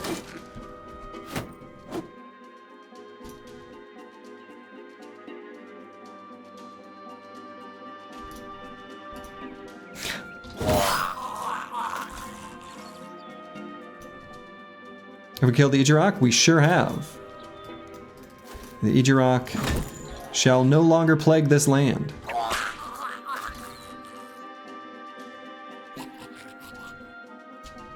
I guess I'm not even attacking, not even firing. Ah, thank you, Squigs. Thank you for chronicling the Ejirok kill. Much appreciated. And pinning that comment, since, yeah, a couple people have asked that. All right, so now we're just gonna shimmy on north from here.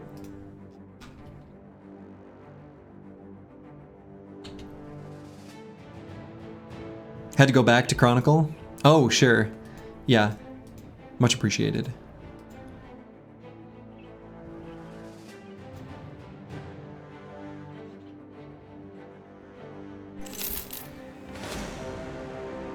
The Ancient Spire. This location used to be useless, but now no longer is. So what it used to do was just reveal terrain, but no camps or anything, which is kind of like a bad thing. Whereas now it actually reveals camps and other such things. So we're able to see like this camp and this camp and this camp, which is pretty awesome. So I don't know how we missed this one the first go.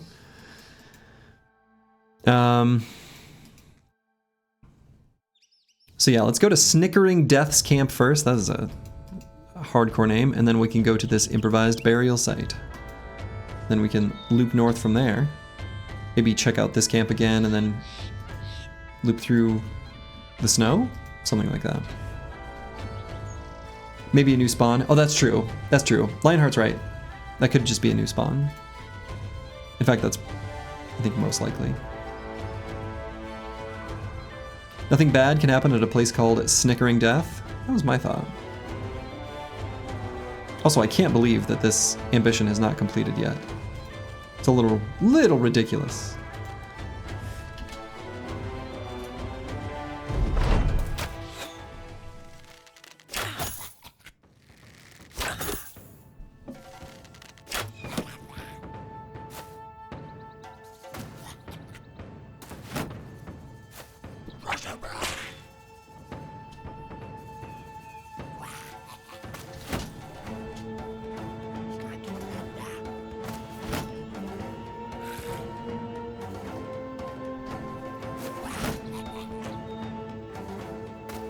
Can you help with that ambition? I mean, I could. Castlebrigg is incompetent confirmed. Yes. Though, to be fair, we confirmed that long ago. Ooh, when I see something real nice happening on this battlefield. Does anyone else see what I see? Anyone else seeing what I'm seeing? There's something, there's a perfect setup here. Anyone else see it? I'll wait. I'll see. Meta-Wrecker sees it. Meta-Wrecker sees it. We're gonna be doing something beautiful in just a hot minute.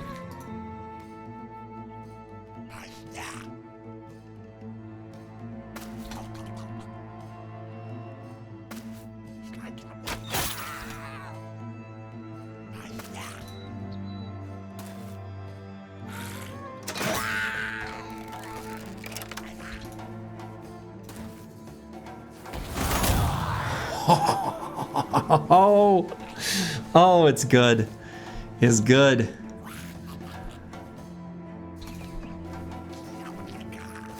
You love to see it.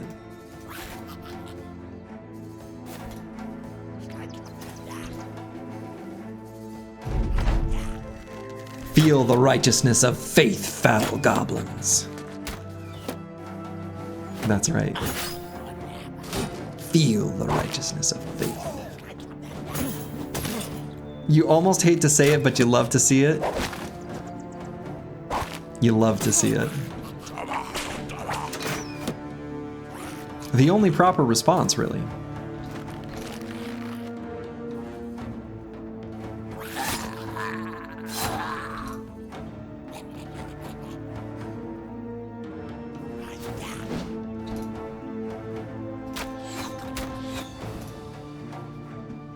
Do I just reload? I guess so.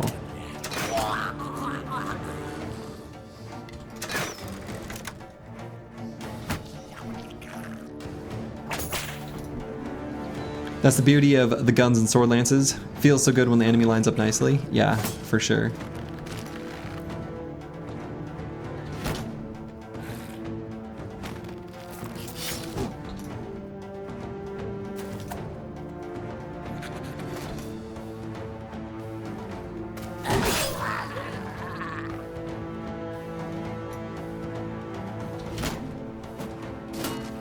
Soji the Bro with the Fencer Sword. For his build, did you focus it on initiative? No, because we found the weapon well after his, you know, I think he was already level 11. In a normal run, you would definitely want to do that.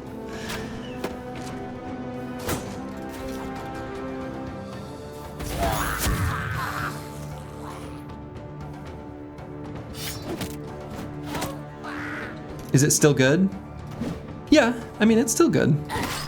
But mostly for the slash attack.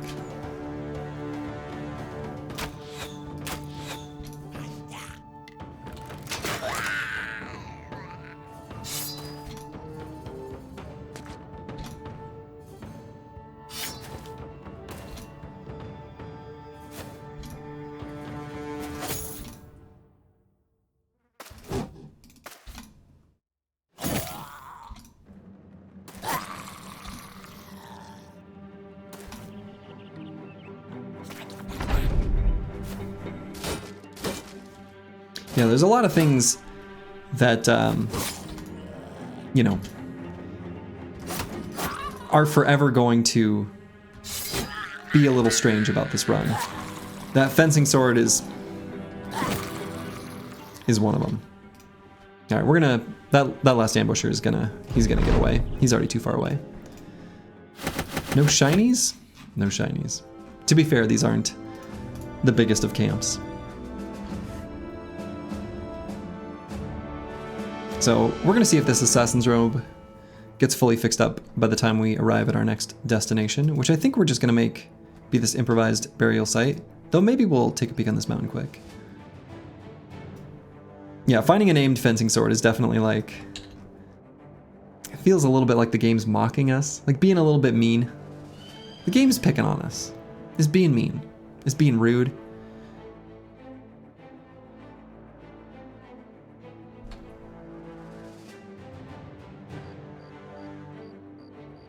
I'm really surprised this event to trigger the end of the ambition hasn't fired yet.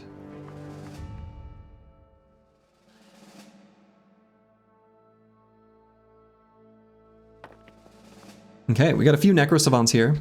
Still an okay fight for us, but that is going to make us line up differently.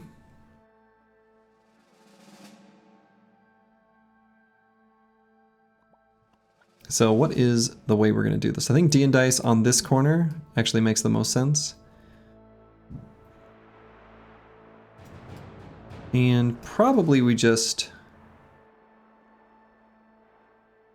bring it in here. And we've got one net. I think that's good enough. And we are still going to swap our throwing weapons.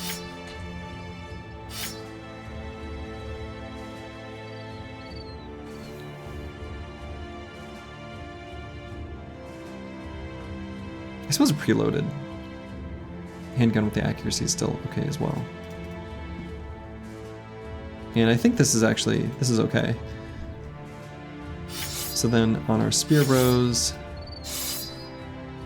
we're gonna give them pocket weapons like this and this and this. It's only a few Necro Savants, so as long as we take care of them efficiently at the start, should be alright. Yeah, I'm always annoyed when there's like an obstacle though, like right here. Because it's not, you know, it just gets in the way, essentially. So what I might do is actually back up 1 hex. We'll go like up and to the left. Backing up 1 hex is still okay. And do I pull out the mace here? I think I probably do.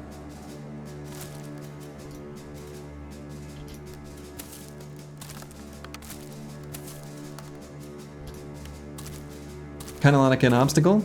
Kind of like an obstacle. One might call it ruins of crumbled stone. And, you know, honestly, I guess Aesthetic Gabe could be...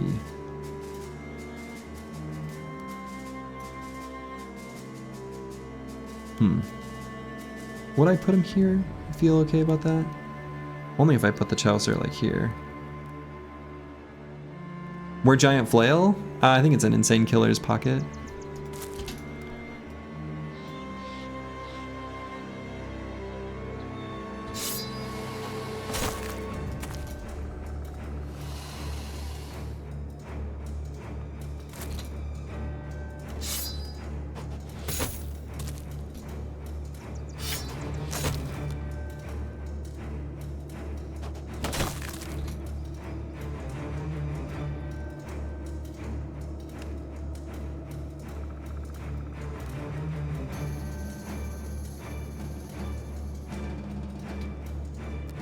Oh yeah, Battle Pasha's armor's not fully fixed up.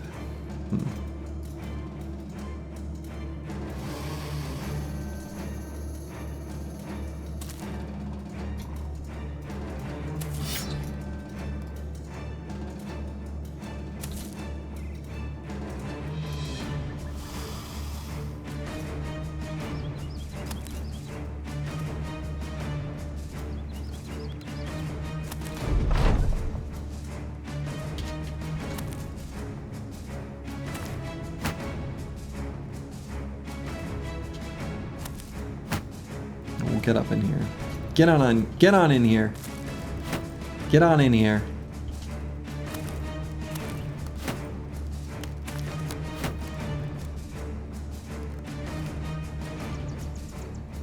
Well, let's see what the Ancient Legionaries do. Okay. Honestly, that kind of works for me. That works for me.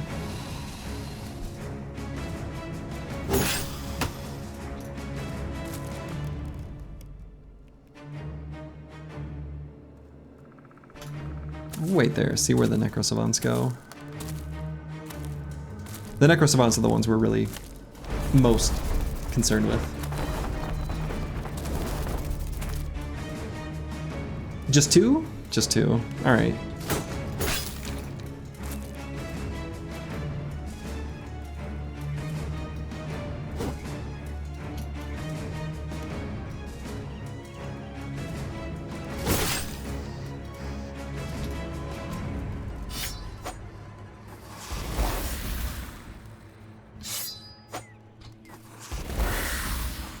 Oh, so close.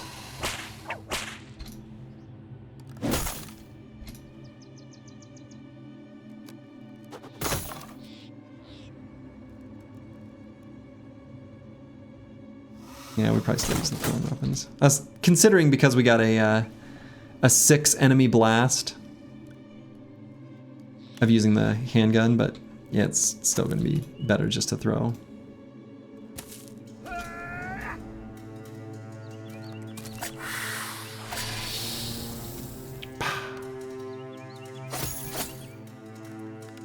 Oh, I should have attacked once and weapon swapped. Yeah, I don't like Lost Guardian there, actually. That Necrosavant jumping there, I really don't like that. I don't like that at all. So definitely focusing damage up there.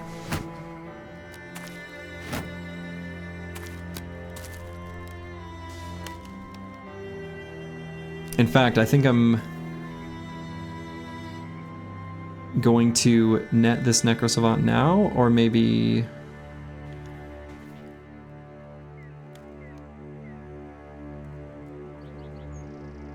No, I think I still go there. Because if we can get a kill here... Yeah, alright. Now suddenly... no problems. But still... I think it was good for me to be worried there.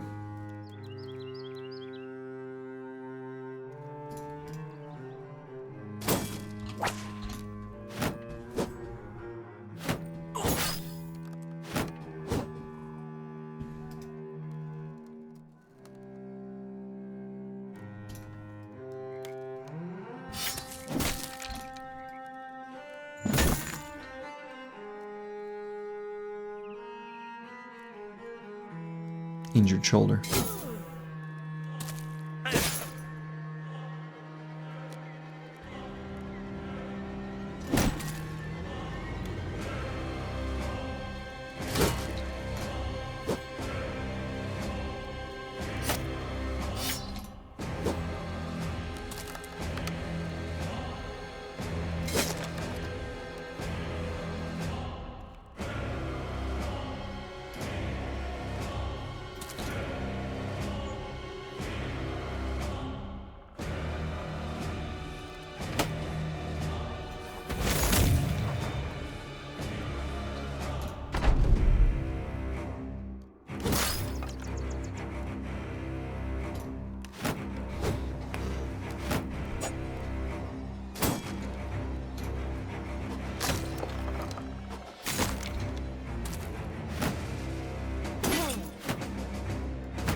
Guess I'll reload.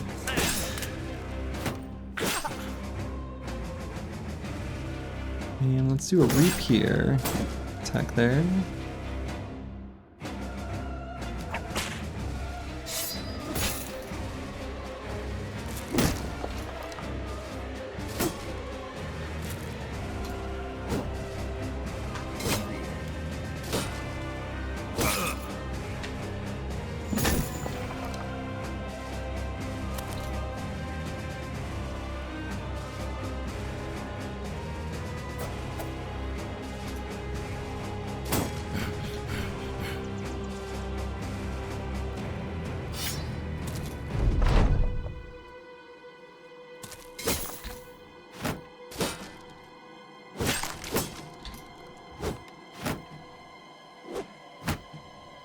Yeah, they're getting a lot of attacks in.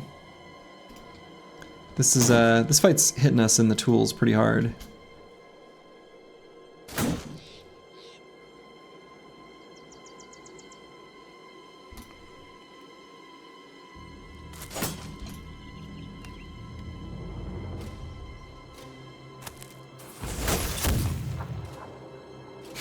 That's pretty good. Quite the turn from falsers. Not a weapon you usually get much value from when you're fighting against Ancient Dead. Alright, that was good. That was good getting him to miss a bunch of attacks there.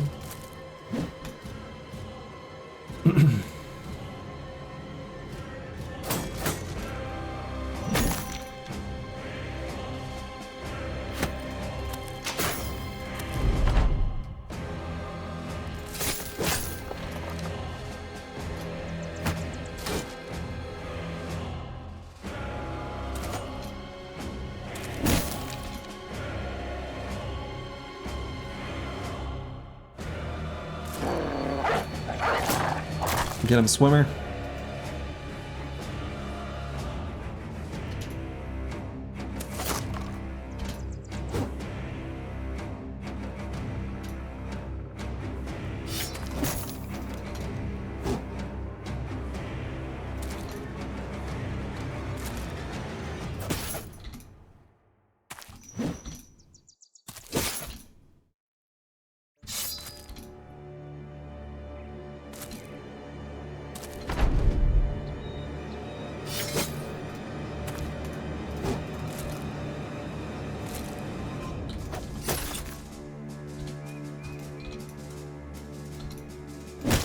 Okay.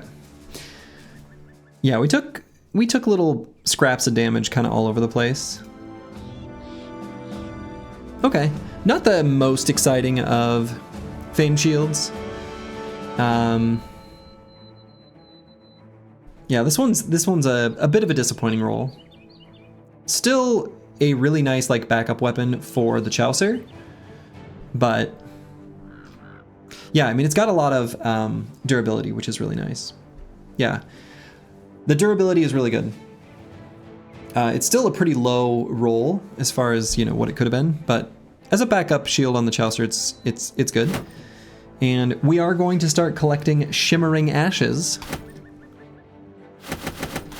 For the Kraken is in our future. And I'm going to use the restroom again real quick, and I'll be back in just a second.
I have returned.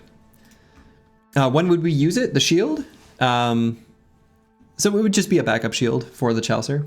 So there are a lot of enemy attacks that attack shields specifically, like literally the split shield ability, like on a big old axe. And so we're gonna need backups. Here's our backup.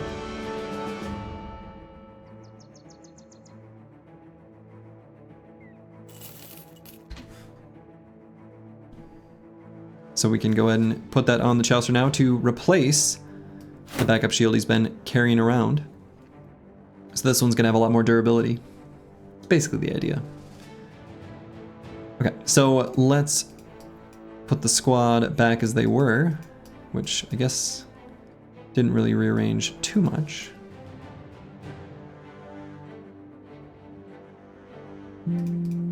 Yeah, we can go like this. And Battle Pashi, let's go ahead and replace the armor. Mark that one for repair.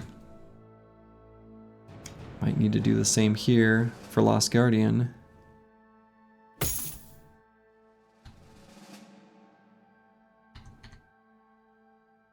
Oof. Yeah, that one hit us in the tools. Really did.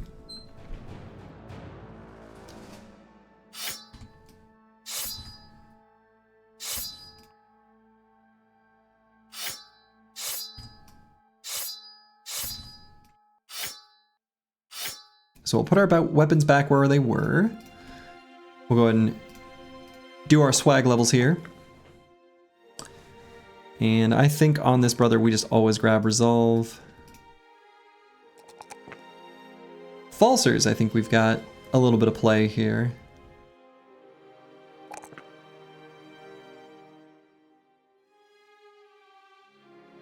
Maybe just these three.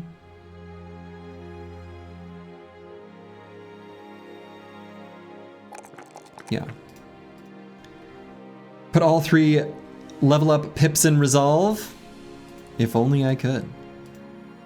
Actually, I don't know that I would. All right, so let's head north from here. Could be some new camps that would have spawned in the meantime. Right over here is Rule Gazix, the Goblin City. We're not ready for that yet.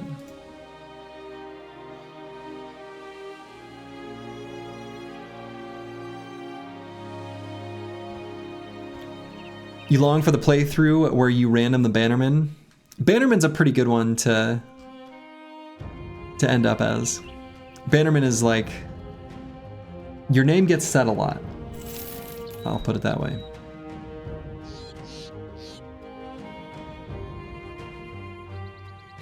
Alright. We'll carve through this forest, I think.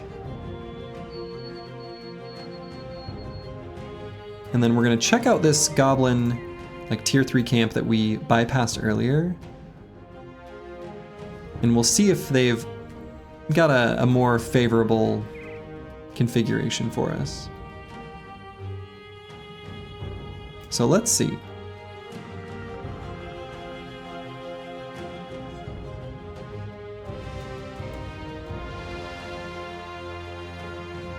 No, it's the exact same.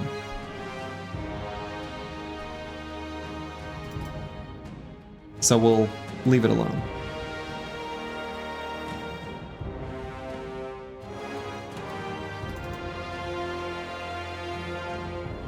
I have no desire to take a fight like that. That's no bueno. A few shaman up the old Lego staircase. Nah. So let's see, what was our route? I think did we go down this way previously? I can't remember. Let's see, we discovered the Unhold Graveyard and then I think went around this way. So actually I think we uncovered here, so let's go this way. So we're kind of crisscrossing our old path. I think. I don't remember 100%.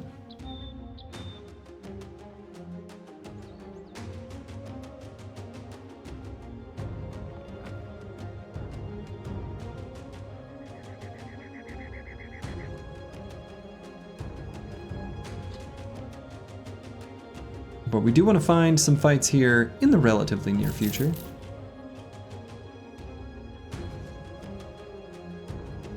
The game has taken us to the very, very, very edge of the map. This is where I'm so thankful we have the cook. It's that group of 12 on holds. Yeah, I remember them from earlier.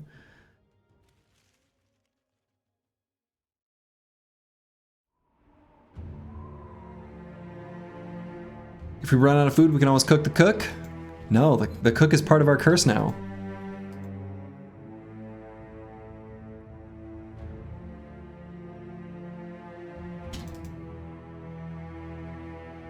Edging with Slurgy. New stream category. Okay. Well, let's go up here and maybe fight some barbarians. We can travel through the snowy tundra here.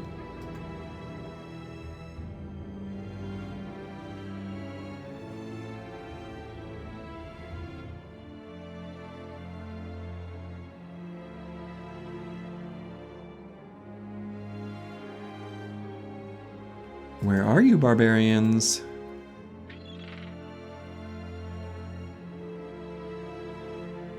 How did we go from 10k to 4k money? We bought a caravan upgrade. So, that's how.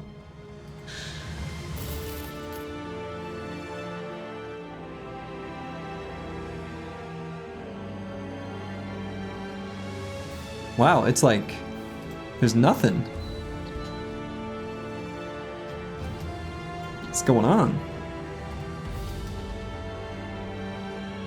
We missed a spot? I know, don't tell Dad.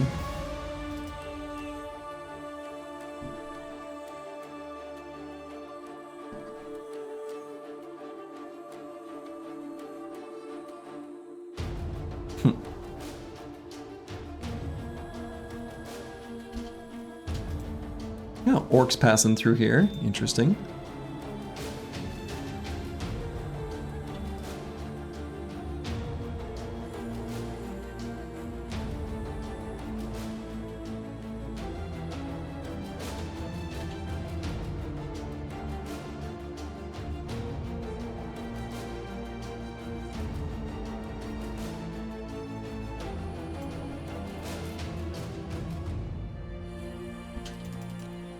See if maybe there's an orc camp like nearby here. I mean, there were orc footprints.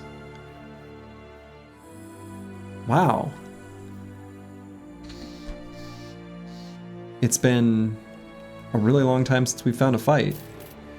There it is. Okay. All right, so we got a large and foul-smelling sea of tents. I actually think we are kind of okay to do these fights now.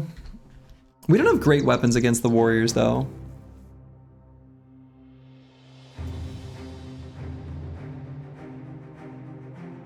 So the Chaucer's in a good condition to lock a bunch of them down for a long time.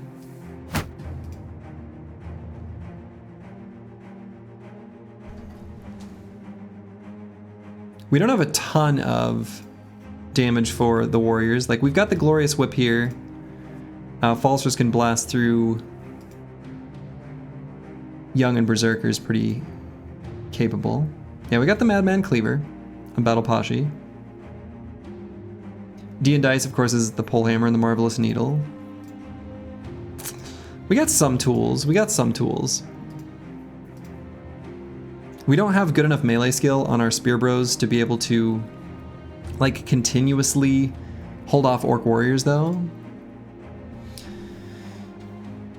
This says it's in the forest. That's actually going to be in the snow. The nice thing about terrain for these kind of fights is that we can simply run backwards and they'll naturally sort of stratify into Young and Berserkers in front and then the Warriors and Warlord in back.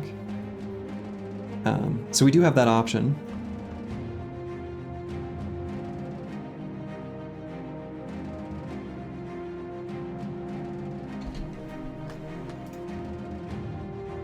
It's like an okay fight.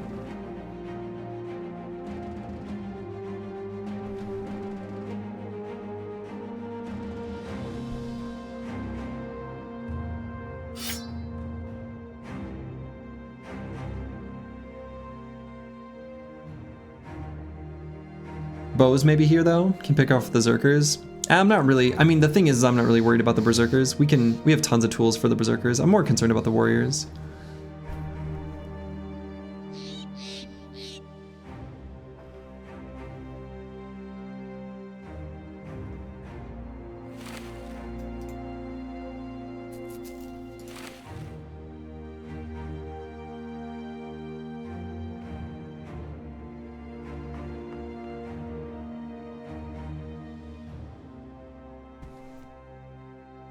We gotta hunt more Hedge Knights and Executioners.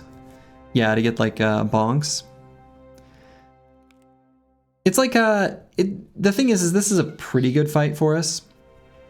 And in a different type of run, I would do this fight. I think for no loss, this is just on the edge of too risky because our ability to damage their armor is just too low. And I'm worried it's just too slow, and if we miss a bunch, which, you know, there's some chance of. I think there's just, yeah.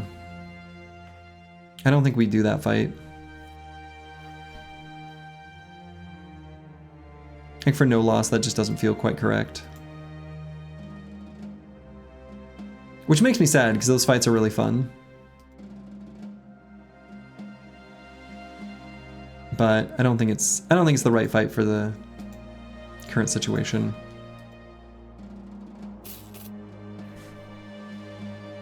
Last fights, orc fights were so easy.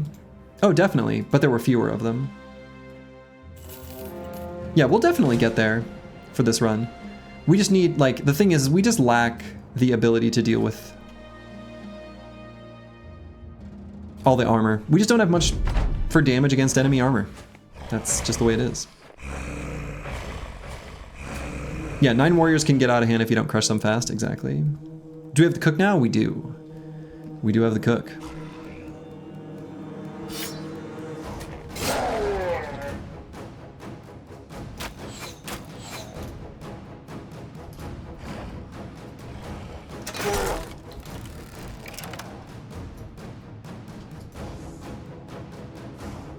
So, yeah, something, something, something, discretion, something, something, something. Anyway.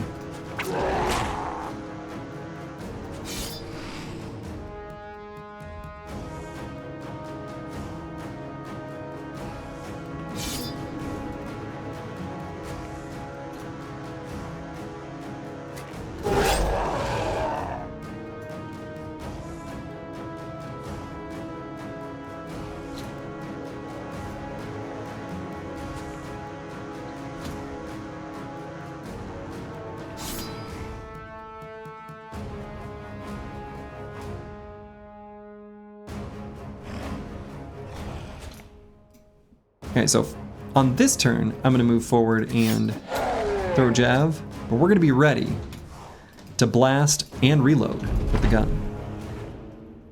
Looks like Strange Meat's back on the menu. Hell yeah.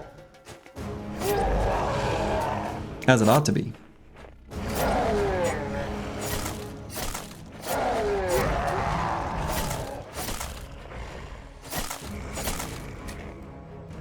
Get speared.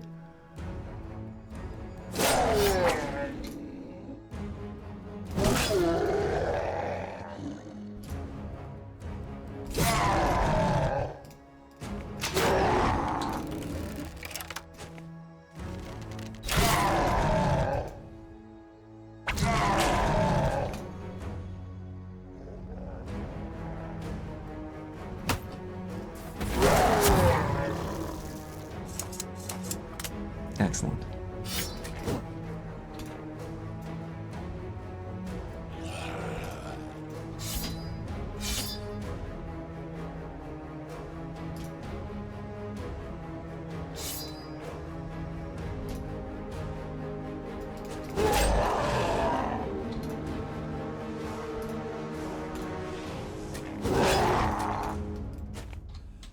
Little bro exchange there.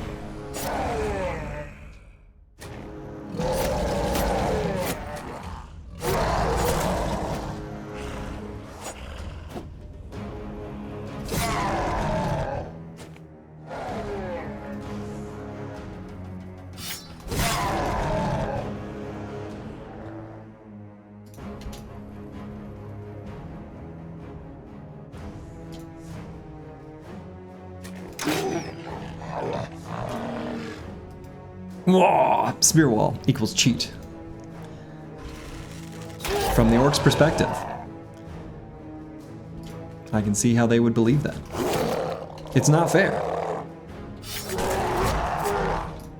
And they're right. It's not.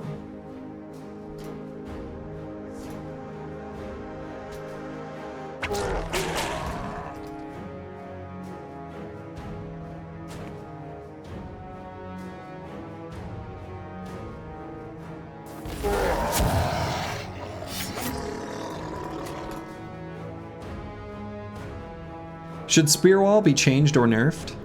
So also in Slurgy's balance patch, we have Slurgy's hypothetical balance patch that nobody asked for is this. But for two-handed spears, they get an innate plus 10% chance to hit on all attacks. So for both their regular attack and their spear wall, to make them a little bit more competitive.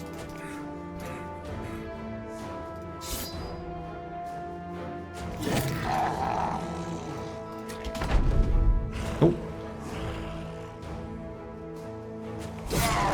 Spedum wall buff. Well, actually, it's Spedum. Spedum becomes neutral.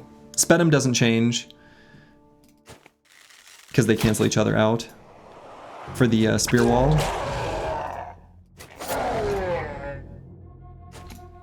But the regular attack from the Spedum becomes better.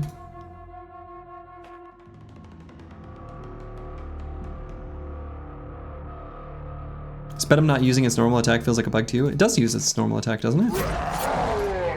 Right?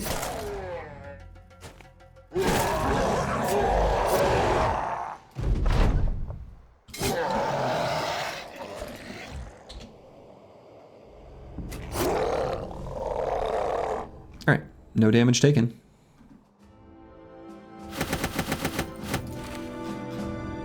Cool. You wish the 2-handed spear wall has a 2-tile radius? Yeah, that's just that's too big. That would be way overpowered. You think the problem with the spear wall is how big the variance is? You might hit 15 in a row or miss the first attack. Maybe something can be done about that. I don't think anything can be done about it cleanly, not that I've thought of. I mean, honestly, the limiting factor is fatigue anyway, which is just a set amount of time. And I think that works.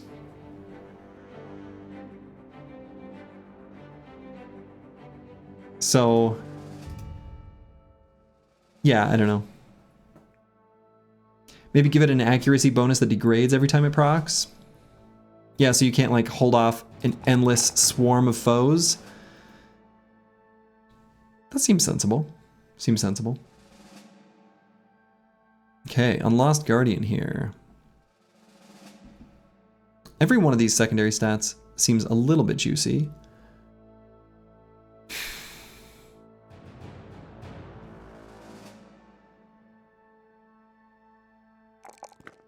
Might need just a little bit more fatigue to make him match the others once he gets heavier armor.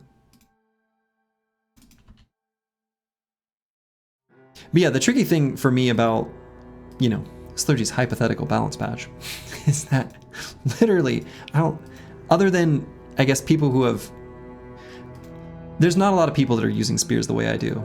So like,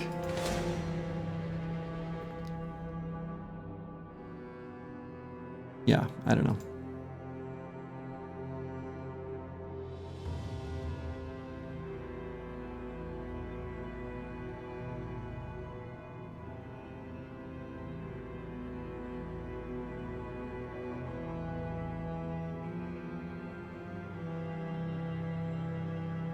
But yeah, spears are strong. They're very strong. And I honestly, genuinely think they are too strong. And, you know, obviously this is a single player game, so the idea of a meta or things like that, I think don't exist. People use those words, but I don't think that applies. I like to use the word zeitgeist instead, and I think I'm using it in the same way as other people use the word meta. But in any case, you know, if this were like Dota or some other game where people were getting pitted against each other, you would, I believe that if those types of conditions applied to Battle Brothers, that we would see tons of people using spears.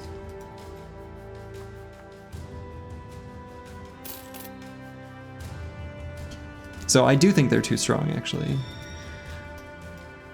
Man, I feel like we are really having trouble finding enemy camps.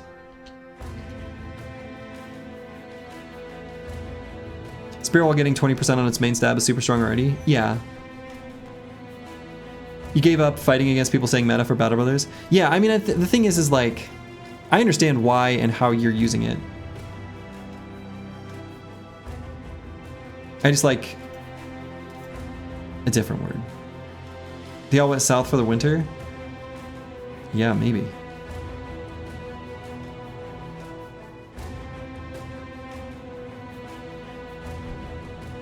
Nomad time? Yeah, we can head down to the south. I think nomad time makes sense.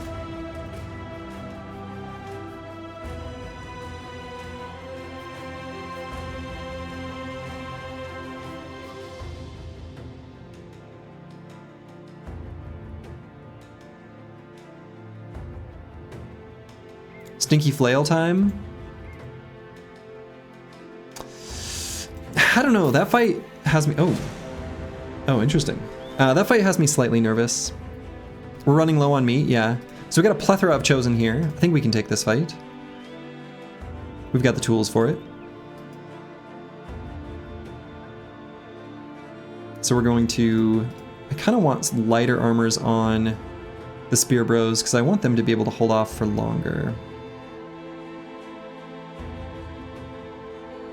So I think like for this fight in particular, the Spear Bros holding their spears for like a really long time is pretty important to us.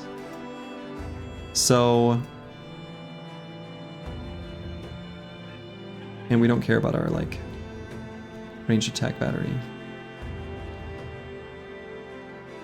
So like Lost Guardian setup is good, but Disco Nyx, I think we're gonna move this armor over. I actually might move it to Battle Pashi? No, he does not have Forge. Let's see, and we've got, of course, the Honed Fire Breather here. An online open world Battle Brothers with other Mercs bands on the road, being other players would be neat, theoretically. Oh yeah, it'd be super cool. It'd be super cool. Someone go make that game.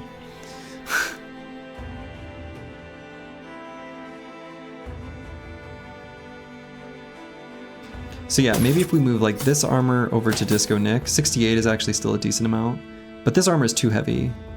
So let's put maybe this heaviest armor actually on the Chaucer. We can do like this, because we're going to put him out in a dangerous spot. And this armor is too heavy for boilerplate. Honestly, we could just go with more Nimble Brothers, and I think that would be fine. Especially against Chosen.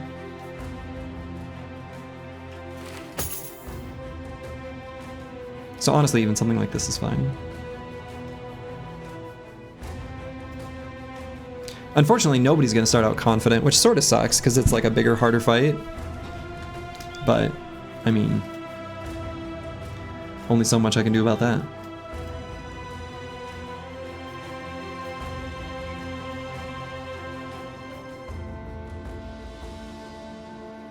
So I do want there to be like a spot where they get melee contact. Other than the tank, I guess there's the tank. I guess that kind of works. But the other alternative is I could intentionally make it between D&Dice and Insane Killer 013. I think that kind of works. Got good weapons to just like chonk them. Yeah, maybe this just works.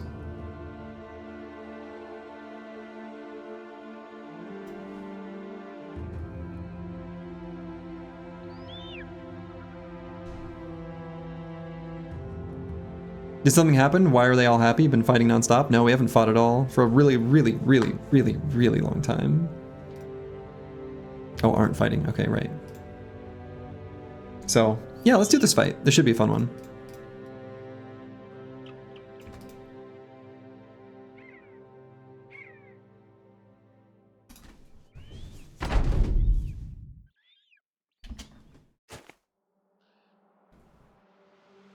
Alright, so we got a little bit of terrain we could maybe take advantage of.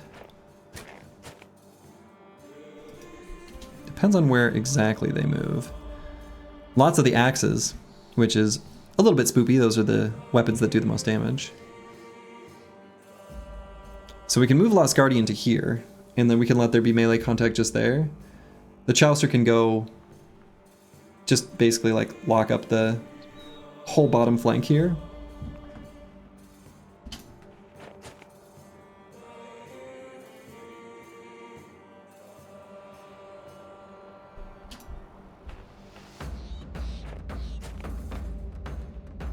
Yeah, so boilerplate will hold down here.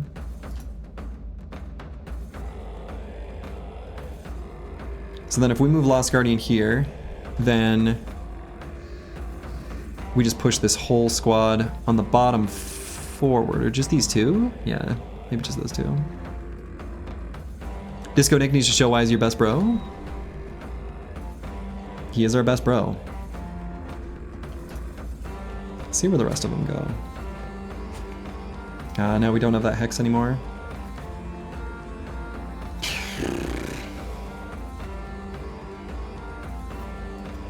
I guess we could scoot and shoot backwards. Maybe that's better. It's not too late to just do it that way. The Chaucer can still stop the spillover.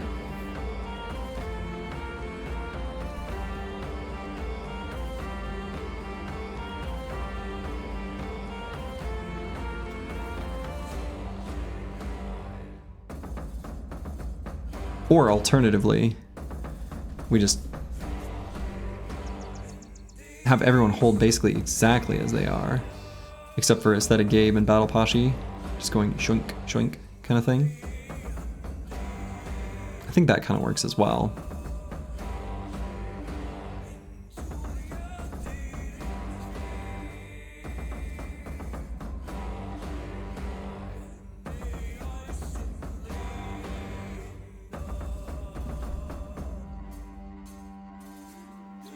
A lot of cleavers here, so that's good for the Chaucer, right?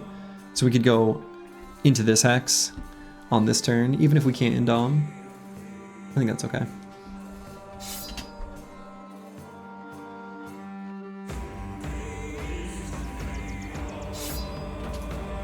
But yeah, I don't know. There's a lot of axes here, and the axes are the scariest weapons for them to have. So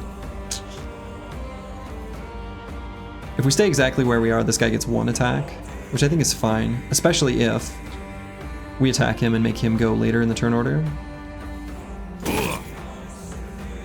Let's just go ahead and swap to this flail now.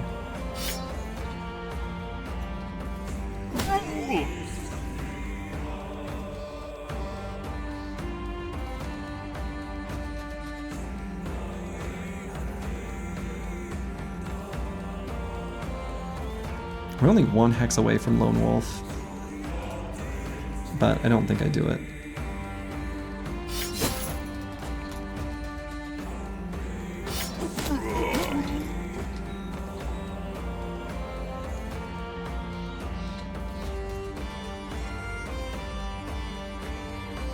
Might get a kill here if I attack this guy.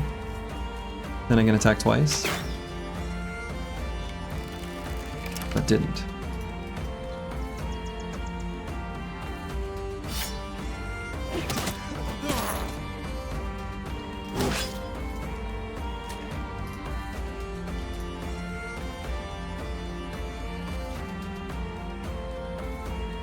So Misha Twitcher, I think we just hang on to our fatigue.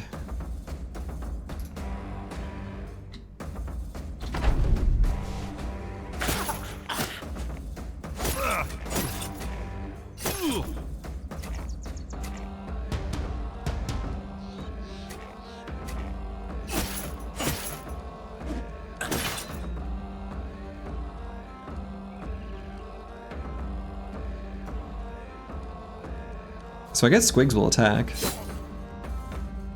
And maybe move to open up that spot for Battle Pashi.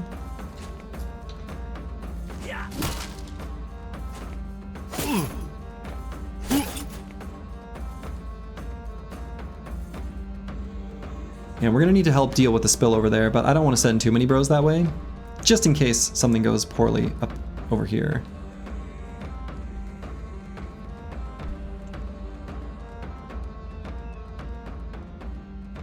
So we'll hold on to that Gabe for the moment.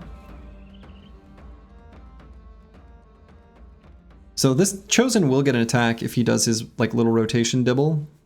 So I could just disarm him. I think that's good. I think that's worth. Unless I think I can kill him. No, not before he gets a chance to go.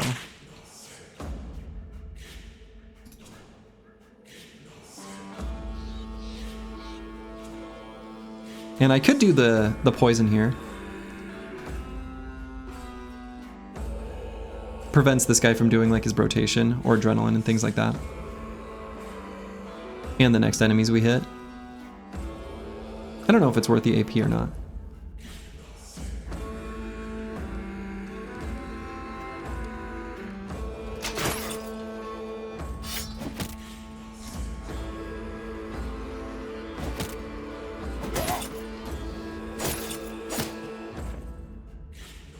one downside to them trying to get to these hexes instead of these two is that we aren't able to push them away.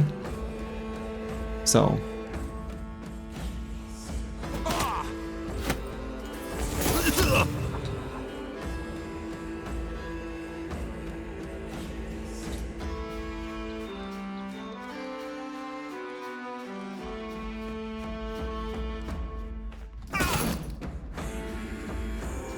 So now if I back Battle Poshy or Boilerplate to here, we still cover all these hexes, and now we've got Lone Wolf on the Chaucer.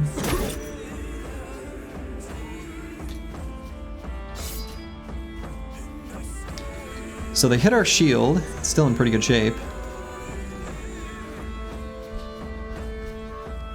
Guess we just end on?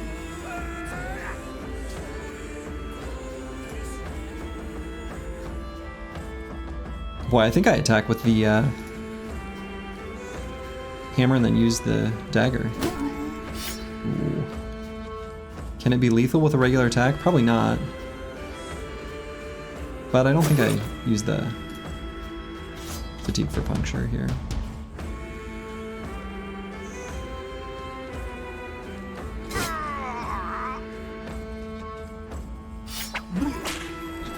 Double kill.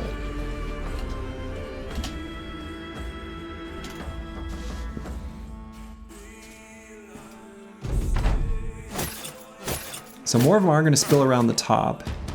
So we're going to have to be mindful of that. Lost Guardian might have to do the old Slipperooski, where he like just goes back here.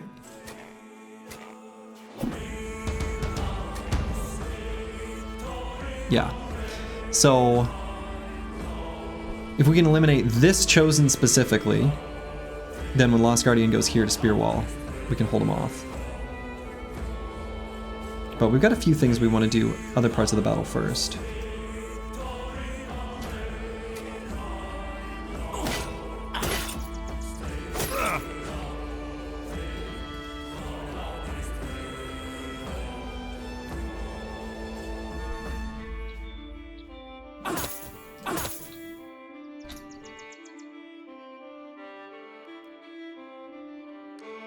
Not a lot Furious Sheep can do about this guy other than just attack him.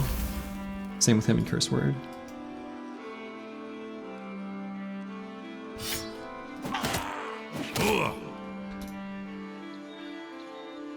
And tempting though it might be, I'm actually going to send Battle Poshy back here just to do a single attack on this guy. Actually, maybe not. Maybe we don't have to. I bet we don't have to. But do I want to? Maybe I want to.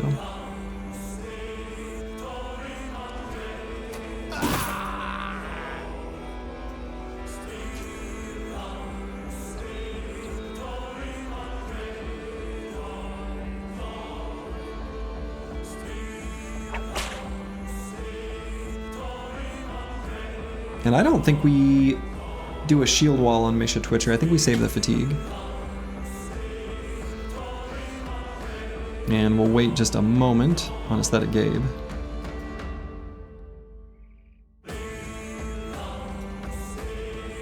I think on Insane Killer, I'm actually going to swap to the Sword Lance because it'll still be lethal here. And I think that'll be a more useful weapon for him later.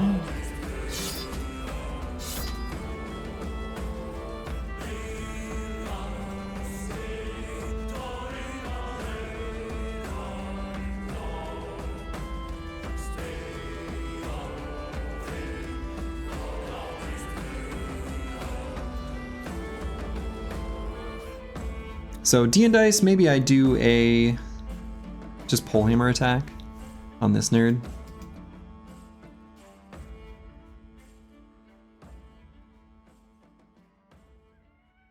That might be the play.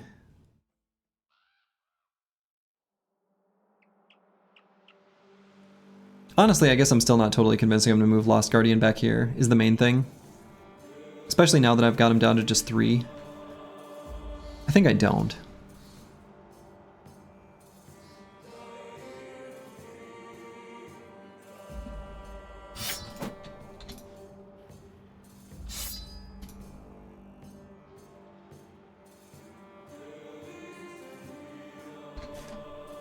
So the Chaucer's not doing quite enough here. We're gonna lose Lone Wolf, but I'm gonna move him. I'm actually just gonna tie up these two and let this guy kind of go. Mostly I just don't want him to run around and try to get behind Falsers there.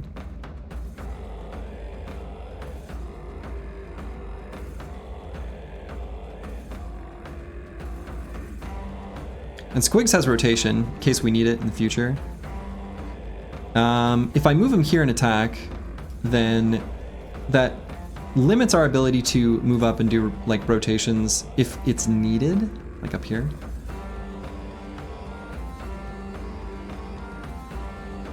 We also have the option of going here and pulling out the shield instead of the banner, which I don't actually hate that idea.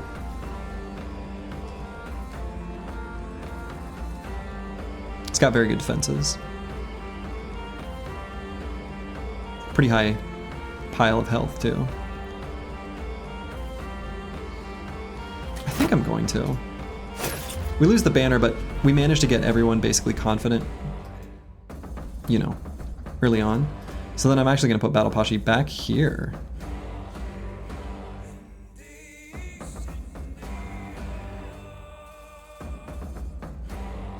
No, I'm not. Mixed messages. Let's just hit that guy's armor. Aesthetic Gabe doesn't have anyone to disarm or anything. We're not going to move him into melee. That feels foolish.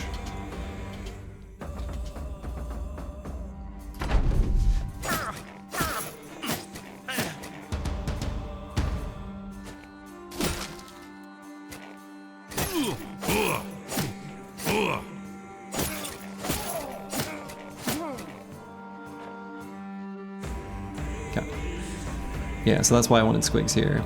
So we'll go ahead and just shield wall.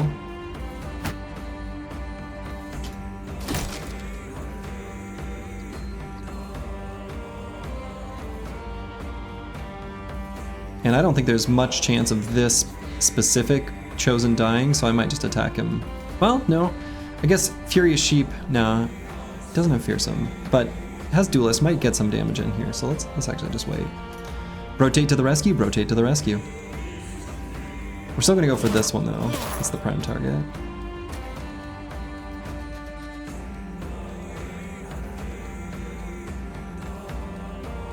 So maybe I get Aesthetic Gabe over here to attack this guy.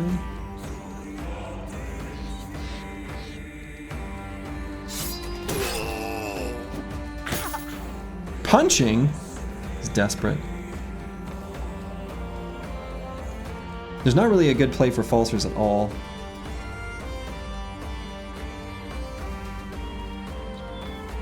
I guess we just reload.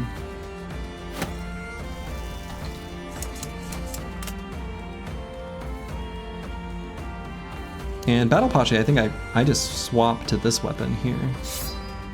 It's pretty good.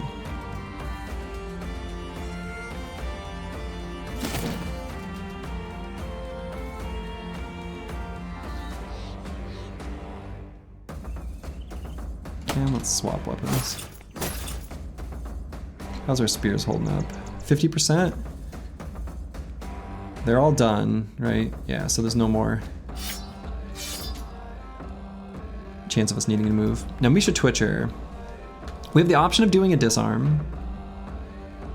If we were to do that, we'd do it here. This guy can still rotate in and get an attack, but that's fine.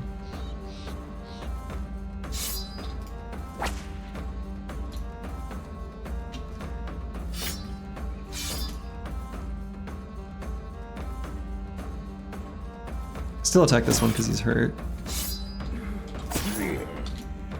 Getting a lot of fearsome procs.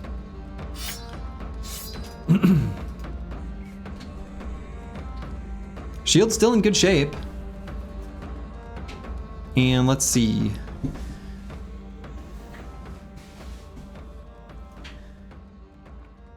Yeah, we're shy of having enough fatigue even if we swap shields.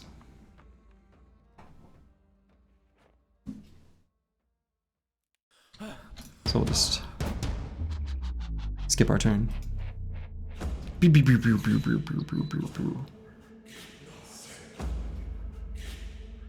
Actually, what I might also do is just...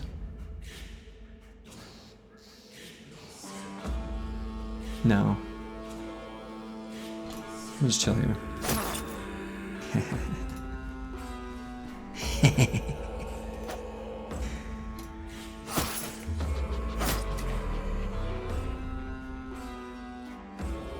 Okay.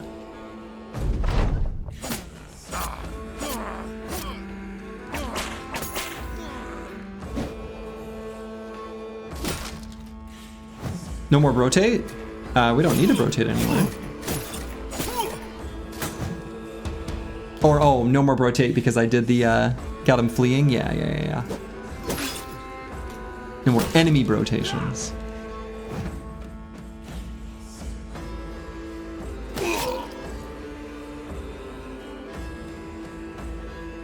And I guess I could move Battle Pachi back here. That guy does need to be dealt with eventually. Spearbow build is just so versatile and strong? Yes.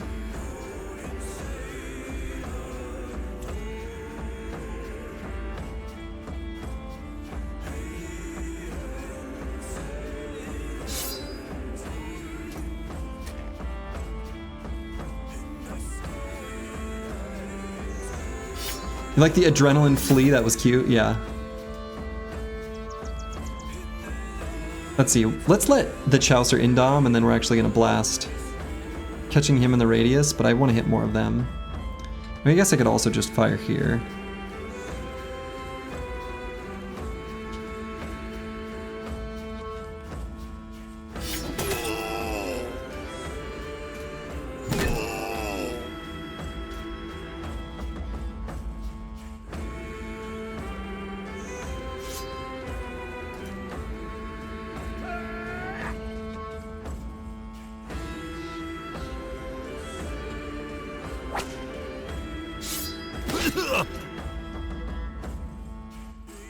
Yeah, stop that guy from fleeing.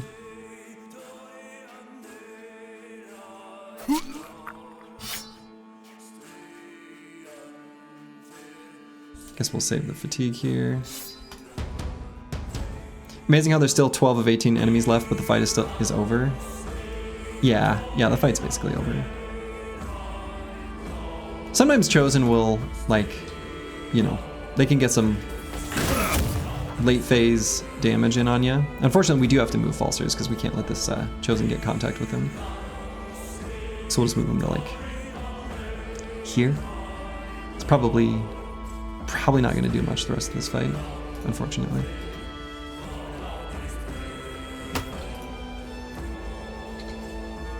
And we still got rotations, like if we needed them. We don't need them. But if we did, maybe I move to cut off this guy. I guess he still doesn't really have a good... Yeah, we'll just stay right here. If they get lucky and engage the spears, it could get awkward. I mean, could it? We have shields, right? We just push them away. Now, where it could have gotten awkward was where I was pointing out earlier when they were jumping over and they would get between us. It wasn't in a position where they could have rotated their own guys in, but still.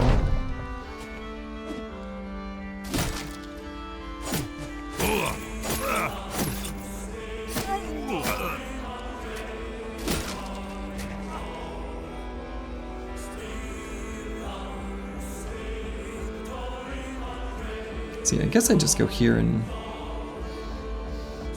use the Jagged Pike.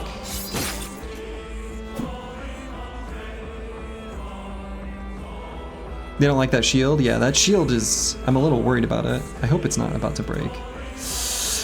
I hope they don't take out that shield.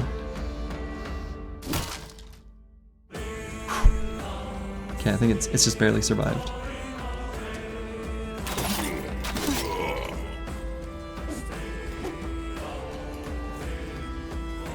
His Falsers will reload.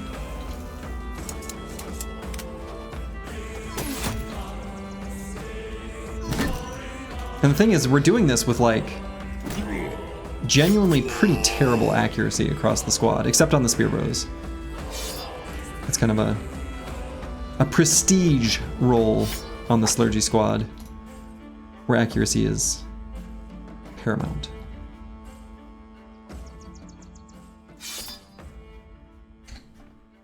We'll go ahead and swap shields. We had one shield, yes, but what about second shield? Yes, what about second shield? Turns out second shield is a pretty good shield.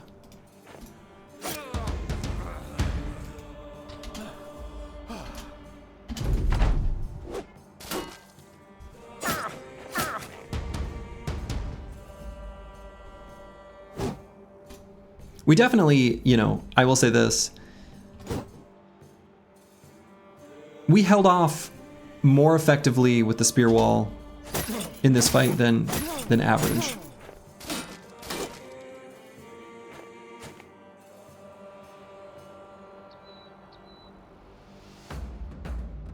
See, we are doing indom. Guess I can shoot here, hit those three.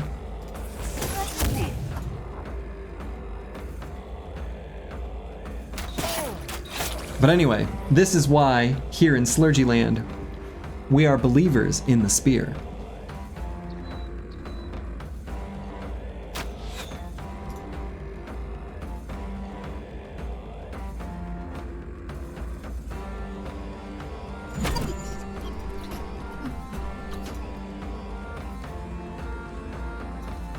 In the name of the spear, the 9 lives. I don't know, what other quirks do I have? Mostly just those two.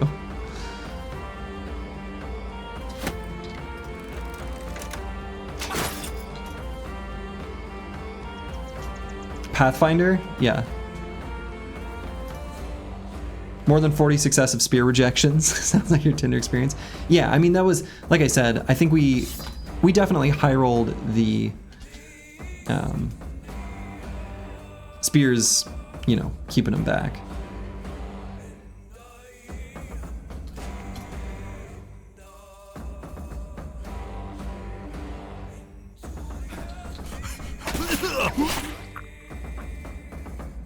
Spear thrust is broken? I mean, I'm inclined to agree with you, but here's the deal. I've had to fight tooth and nail to get people to say anything other than spears are garbage. So much. And no one else plays like this.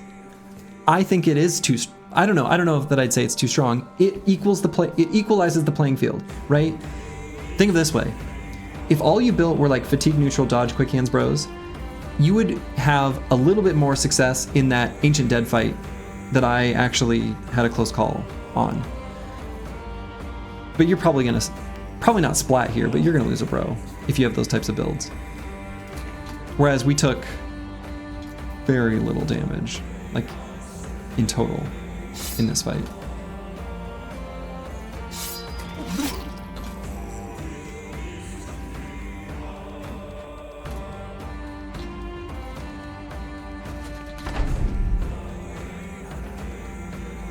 Oh, they're running away! Cute.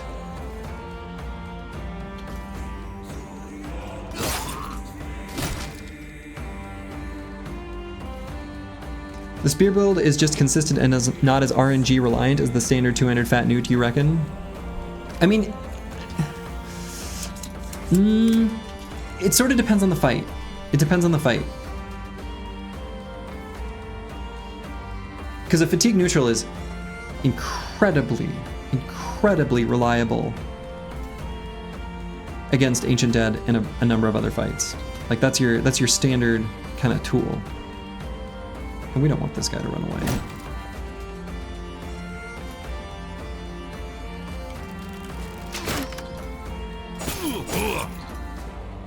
Reddit always has to be dragged kicking and screaming into reasonable viewpoints. Fearsome is bad, every bro needs to be forward, Zerg Frenzy to take late game, every bro needs to start student, rotate, recover, etc. 100% agreed, Sins. 100% agreed. But it's just hard to get consensus opinion on things to change in general.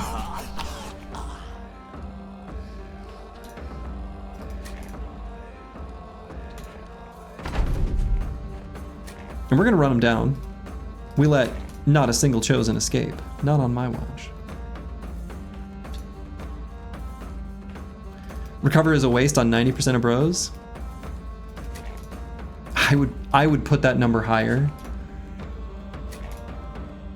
I would say recover is a waste on, hold on.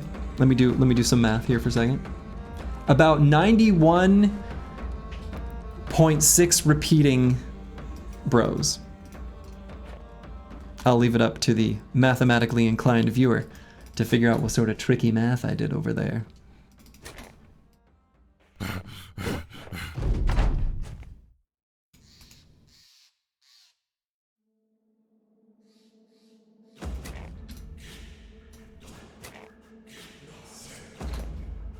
What bros do I put recover on? Just the tank. And every time I put it on like any other build, like during the Winstreak series, there were a handful of times where I took recover and then I started to counter. Did recover make a difference? Because you have to think of what the threshold for recover to make a difference actually is, and it's almost certainly higher than what a lot of people think. So for recover to be valid or useful or worthwhile or whatever phrasing we want to put, you must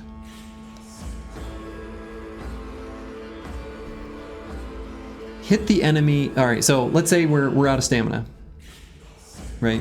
In the next turn we can attack once. Let's say we're using a 4 AP weapon. So turn 0 we have no stamina. Turn 1 we attack once. Turn 2 we attack once. Turn 3 we attack once. All right, now let's rewind.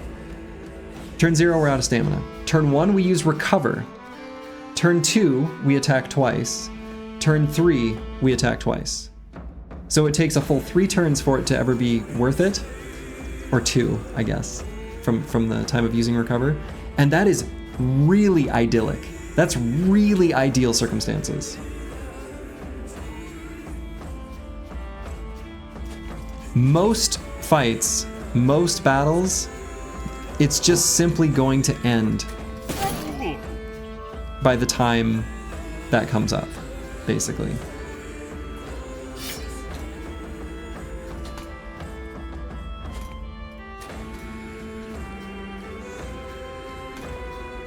Like the fight will just already be over.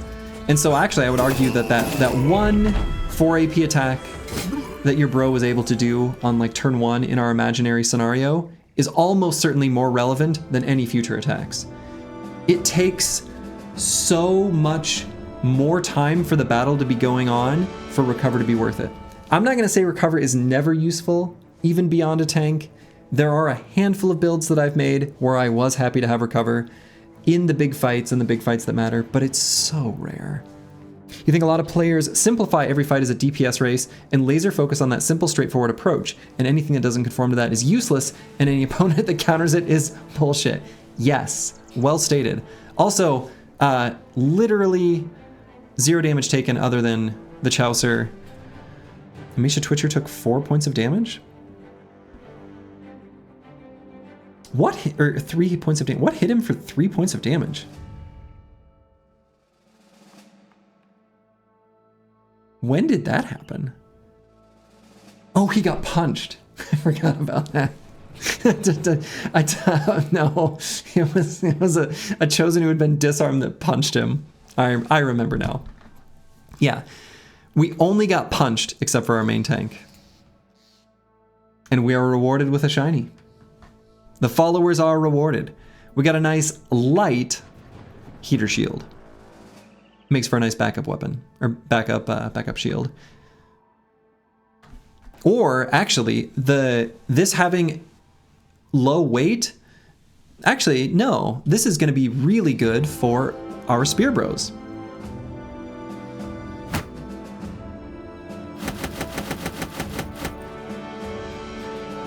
Yeah, no, that's great. How do I build my spear bros most of the time armor-wise? Just nimble. Just straight nimble brothers.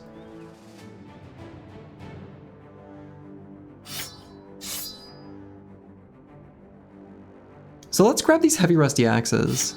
These are going to be the best choice for... should I grab more than 3? Honestly, we kind of want these. These axes are great for a lot of fights. I think we grab all. I'm a hoarder. What am I doing? Of course I'm grabbing them all. That's ridiculous. Why would I consider anything else? Why would we take this fight if we couldn't get rewarded?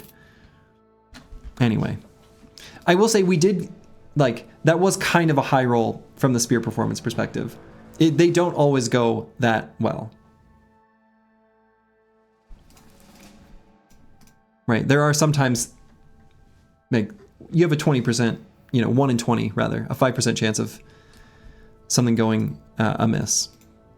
And then you have to respond to it. A shield push is a great option. Very easy, very simple. You take fights for reward, well, it's a little bit of column A, a little bit of column B.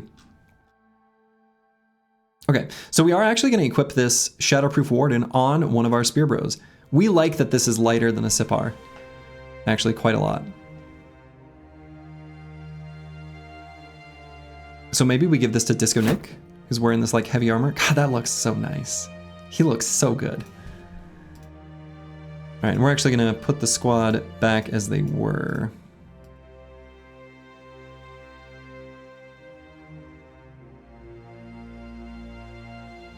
And let's put out this shield for the moment. Good morning from the midst of Europe. Any new shinies today? Well, hello, Silent Bob. Oh boy, I'm up late if you're here to say good morning. And I realize, you know. Yeah, we got a lot of new shinies. A bunch of shields. Depends on when you last checked in. We got a handgun. We got the Idjarok armor. We got this guy, the Masterwork Scale Tunic. We just picked up this shield. We grabbed this one, I think. This was this today? We got a lot of shinies today. It's been lovely. Been a good day for being shiny. Anyway, I love my Spear Bros. I'm very happy to showcase what was basically a love letter to the Spear Bro. Also in that fight, notably, this was the first fight where everyone started like steady because it'd been 7,000 years since we had a fight. So. Yeah, soon we'll be debating which shinies to use and which will warm the bench. Right, exactly. All right, curse word. And yeah, and by the way, that fight was done with bros that look like this.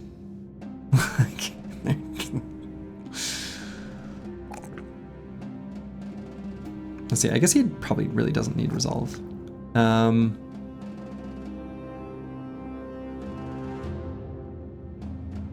You know, honestly, maybe I just level up these. It's 5:30 with you. Good haul today then? Yeah, good haul. Good haul. Does he have fearsome? No, he doesn't have fearsome. We had to grab fast adaptation. Just, you know.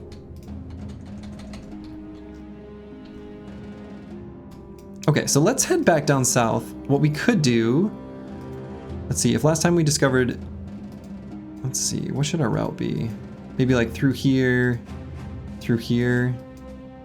straight south from there. I think that I like that. That seems good. So I don't know. Sorry for the tirade, but spears are good. People need to know.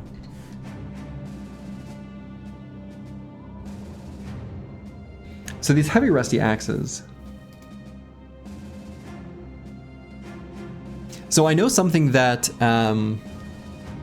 Gravebees likes to do is the heavy rusty axe plus Katal, which this kind of fills that same niche. Would it be better to have the heavy rusty axe instead of the jagged pike? Fewer lines of play, but one of the lines of play is really nice. I might do that. The heavy rusty axes are definitely going to be our go-to like undead killing weapon. As much as I like this glorious whip, I think without flail mastery, I'm almost certainly going to be better served by the heavy rusty axe.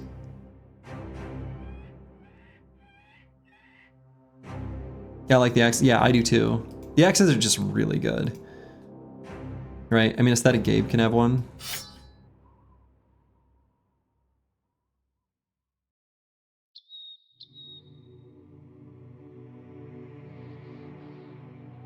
Heavy rusty axe is just a great weapon. It's just a really good weapon.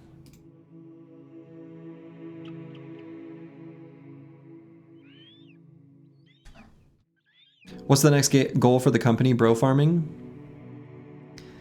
You know, I was really hoping that we would get a conclusion to the Holy War here, and that this event would fire for, hey, the war's over.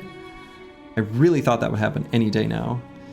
And when it does, I kind of want to get Goblin Trophy as our next ambition, and I think I'm going to cancel most ambitions that are offered to us if that's not one of them. And we're going to get the Goblin Trophy and do the Kraken sooner rather than later. Kraken before we try to farm for bros, I think will be a good idea.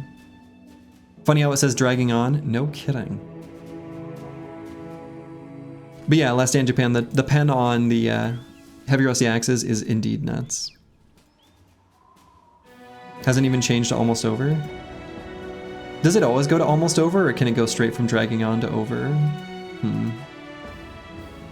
Well.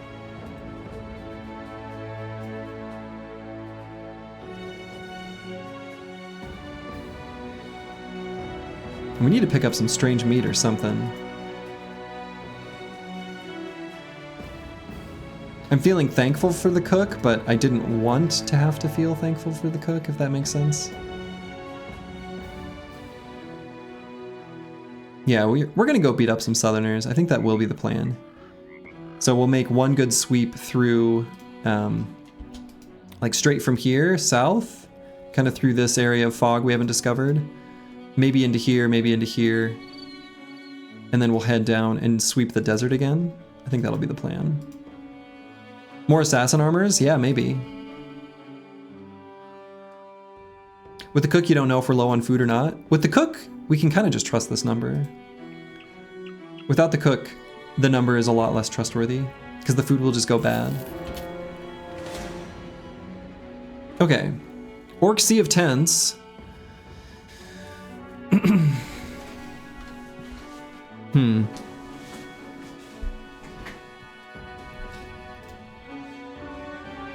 Another one in the forest. We have much better tools now, though, right? I wish that axe were a little more fixed up. But now we've got these heavy rusty axes, which makes a really big difference.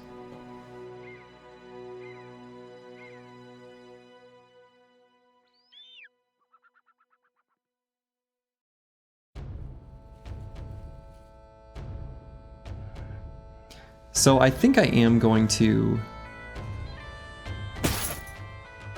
58.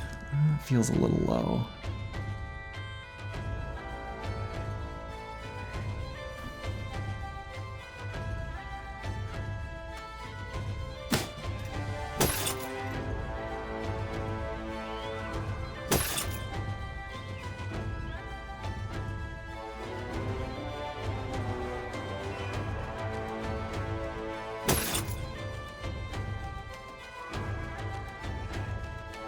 Killing noble house caravans contributes to the war?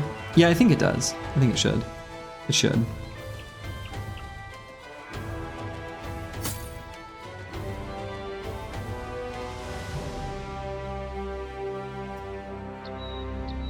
This setup is like okay.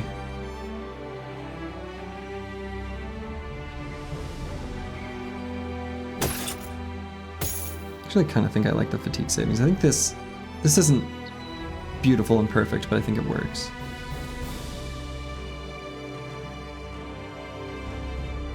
And yeah, I think we'll leave Misha Twitcher here.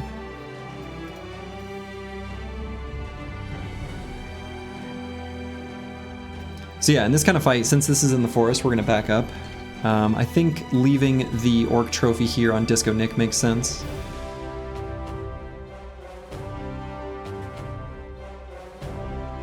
We'll have him hold an important flank. And I think this is more likely to get more use than this one.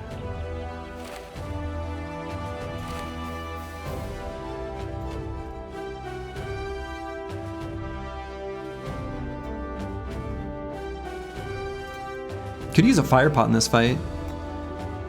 That probably makes a lot of sense, actually. In fact, why don't I do like this on curse word? Fire pots are pretty sweet.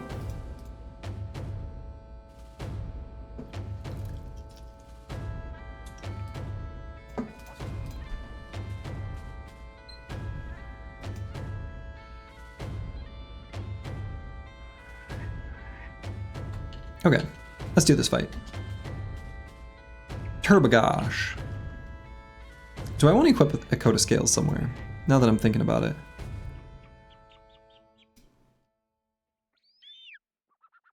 I wonder if we toss something heavier on Misha Twitcher. Maybe I don't.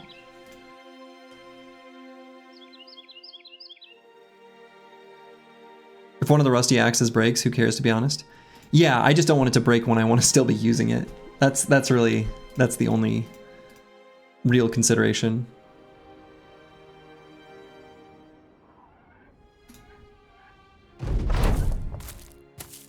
All right, 32 is a lot. But the terrain here, right, is forest. So we are going to spend our first turns just literally running away and backing up. So we're going to set up here.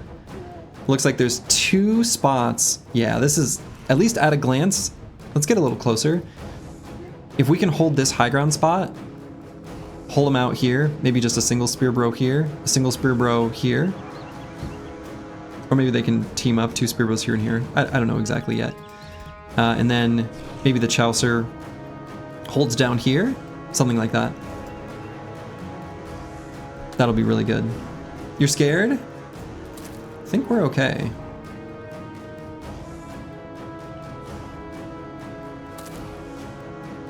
Yeah, we should be able to fit enough bros in here. Let's see if that remains similar down here.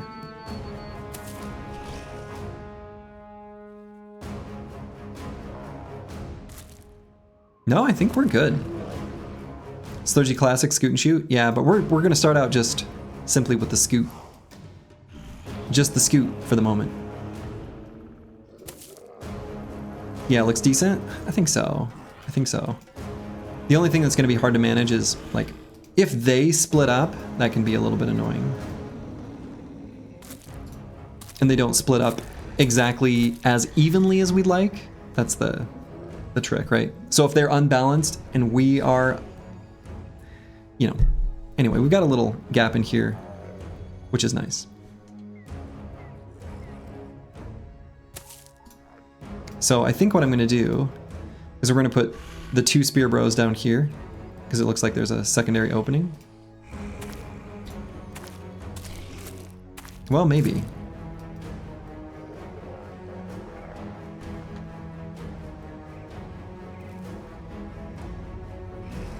Yeah.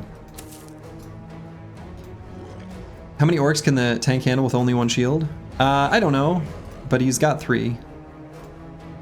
So, not a question I'm even gonna think about.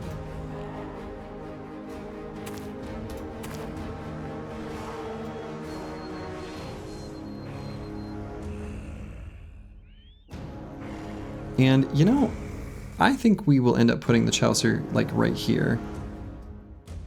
I don't know. Or maybe position, like, just sort of in front of the formation here, clogging them up. I'm not sure yet. But it's a lot of orcs. I don't know if you guys are seeing these numbers. There's a lot of orcs.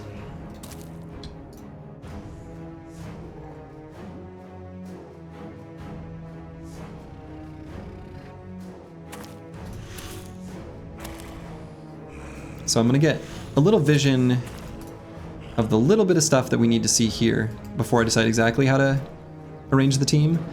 And we don't see the Warlord yet, do we? We know he's on top. So they're inspired by nearby leader up here. So I don't think we're gonna be able to get the Chaucer to, you know, lock up the Warlord, unfortunately. But we'll leave him like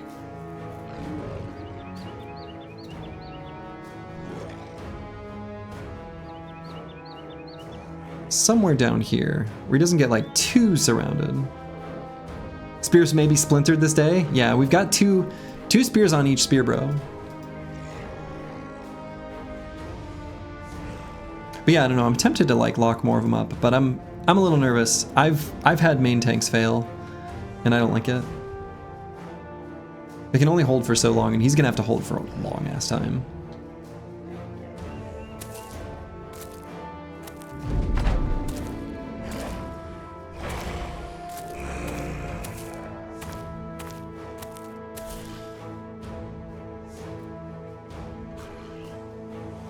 So we'll probably put Furious Sheep on this high ground hex. He's got the Warbow and the Bloodletter's Reach. So we'll put him on the sniping spot.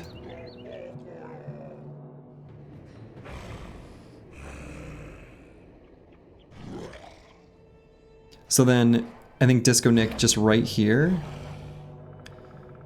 Could be a little bit tenuous as if enemies get contact, but I suppose as long as we... Yeah, we can let like one person attack D and Dice at a time. I think that's actually pretty good.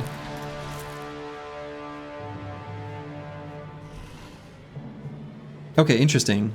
Alright, so this is blocked up here. We only knew that once Furious Sheep was up here? Okay.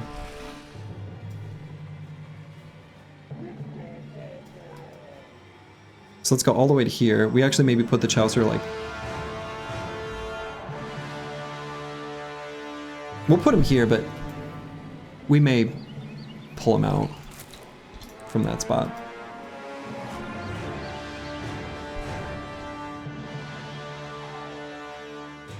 So we want to make sure we got Falsers in a good spot for the old gun, the old handgun.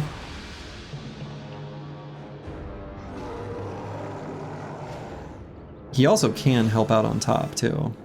So I think we want to position him such that he's able to.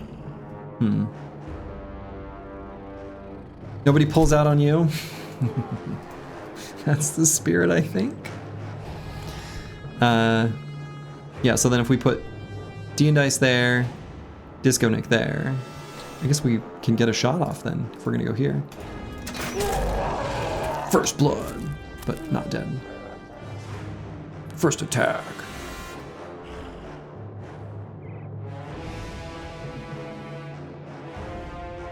I'm tempted to put Falsers just right here.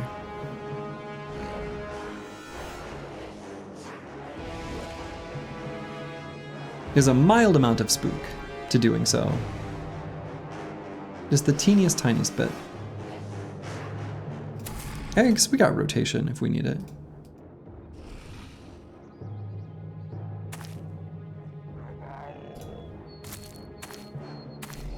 Can they just ignore the Chaucer? They can. They can, and to a certain extent, I expect that they will.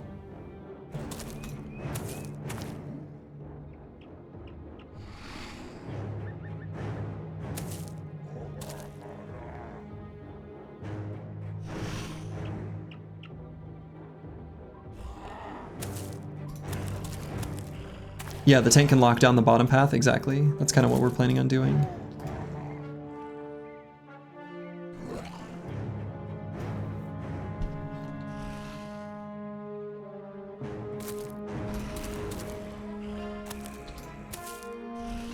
Not if he uses Vicious Mockery enough times? Yes. So like, we can lock down this bottom path, or maybe even go... Maybe we just put him like here, for example. Or something like that. I don't want him too far from the main formation, right? If something goes a little bit bad there, that I don't like it. Like, I just don't like it. So now I think we just start... Start blasting. I actually, honestly, instead of the Fire Lance, what if I had brought in another quiver? Like, I'm thinking about doing quick shots, but like, do I really want to do quick shots? We are definitely gonna shoot 10 arrows.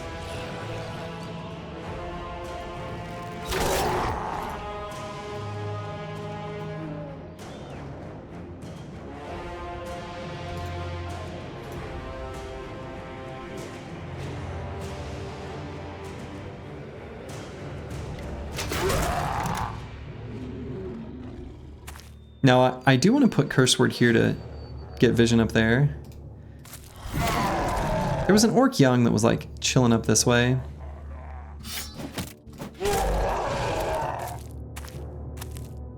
Maybe it's better to distribute the bleeding. Yeah, yeah.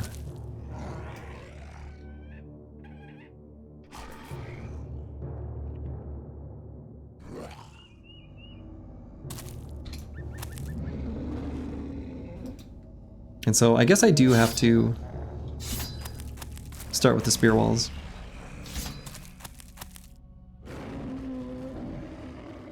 We are eventually going to stam out with the spear walls too.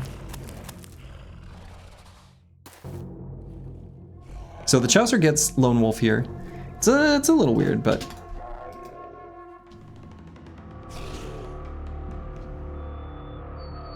yeah, the Berserkers are going to charge forward though, so we do have to start doing spear walls. If only we had to recover on everyone. If only.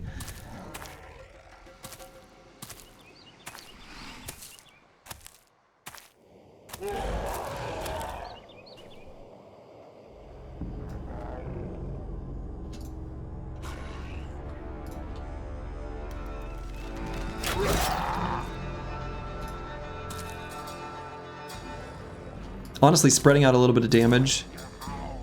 I've mentioned this before when I'm talking on the Discord about Fearsome, but like when controlling their overall resolve, like getting a little bit of damage on a lot of enemies is surprisingly a good thing. Like you don't want to finish off too many foes. You want to damage them and not kill them unintuitively. In these types of games, you almost always want to like finish off the enemy. Not necessarily in Battle Brothers. Not necessarily.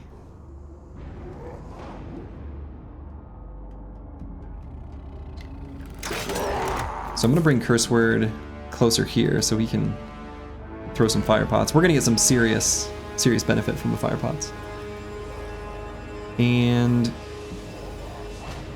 I don't think I used the handgun yet.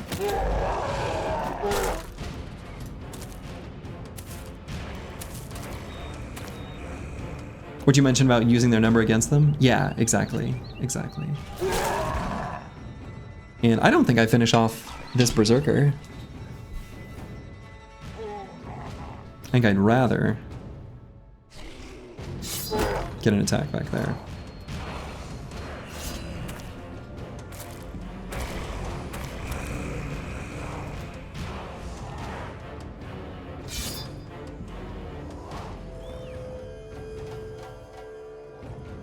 See, and I don't know how much good the Chaucer's going to do here, but I don't know if I need to end on to prevent charges.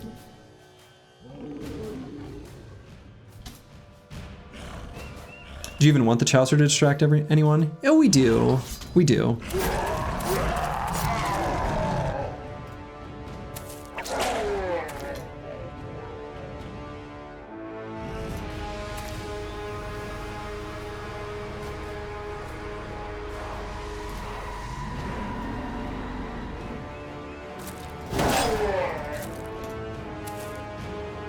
Can you back Chaucer up to that corridor? Plug that hole? I mean, he's already plugging the hole. I mean, technically, someone could go all the way around this way, but they won't.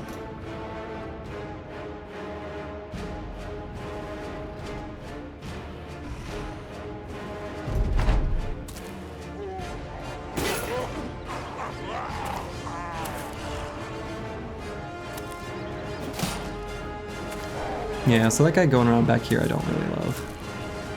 That's the one thing I didn't want to see.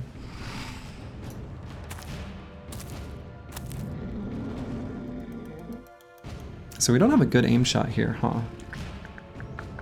I mean, I guess I could step back and aim shot there.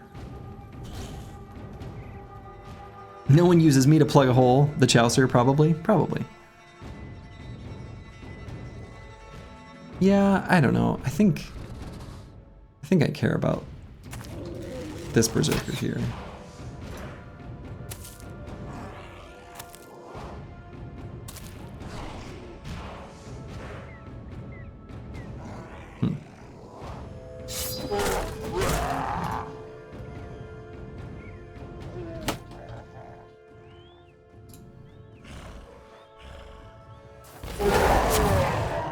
Oh, I really thought that would be a lethal attack on this Berserker. Oh, what a shame. What a shame. I really wanted the, disappointing.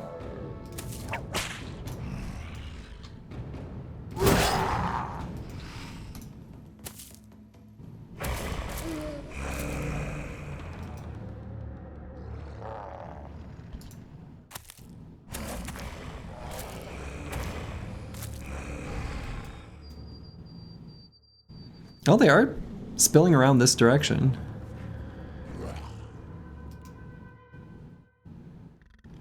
Still don't know if I need to indom. I guess it doesn't hurt that much.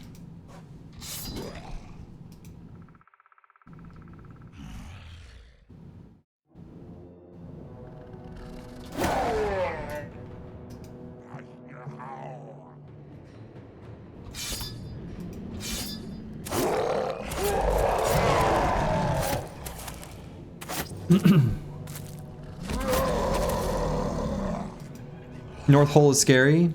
Yeah, I don't love that North Hole.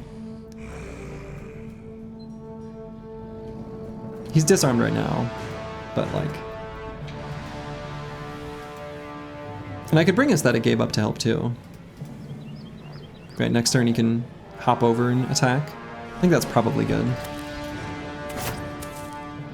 We do have like overlapping spears here, so I think I leave the gun out. It feels a little weak, but is there any value in moving a spear row up north? No, I don't think we do that. They're pretty locked in place. There's not a lot of freedom of movement there.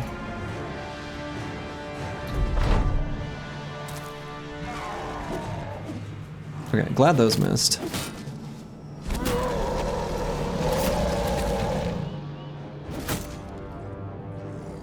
I'm playing a 3-hole game now. There's a joke there somewhere.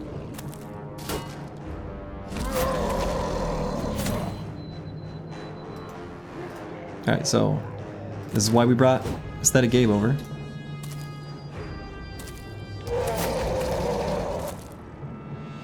Alright, so I guess we just reload.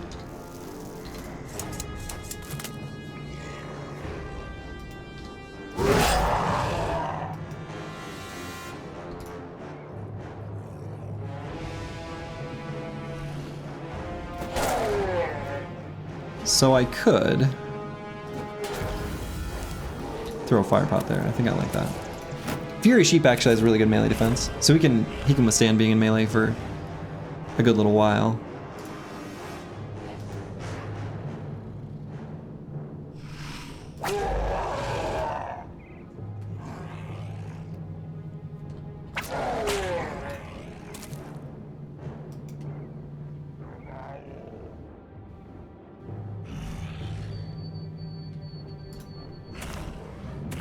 Now the hole's plugged with fire. Plug it with fire.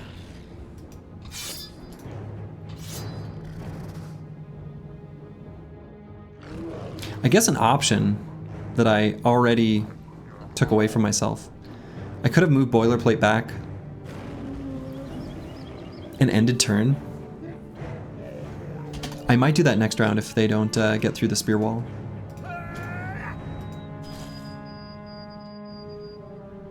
So yeah, the top side of the formation is where we're going to need the most help.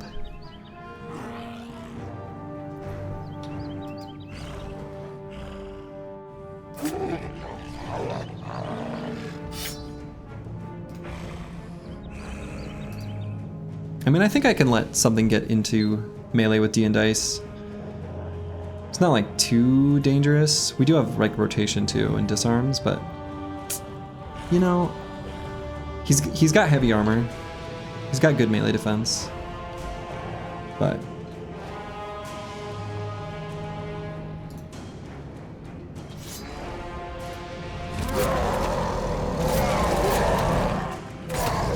young orcs are going to act first, right? Yeah.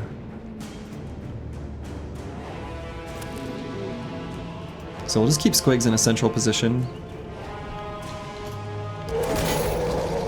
Tyler got through. Young are all about to splat soon. Yeah, a lot of them are going to splat soon.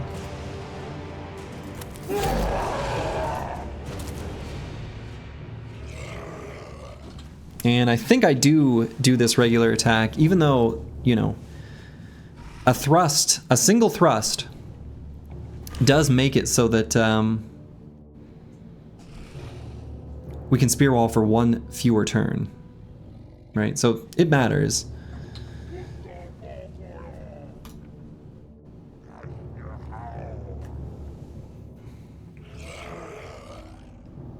He's still going to be faster than Squigs, isn't he? Yeah, we don't want him to attack. Okay. My game lagged a tiny bit while the Resolve Cascade processed through. You love to see it.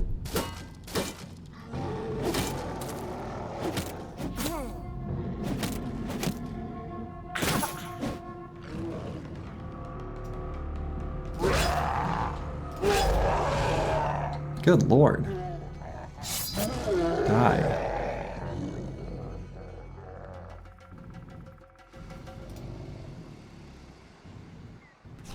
I don't really want to move Furious Sheep. I think I'd rather switch to the Warbow and just attack something. Maybe this one.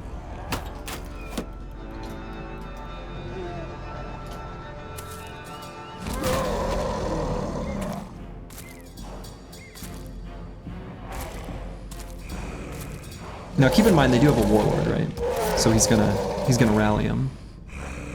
Potentially. Okay, so they'll be back.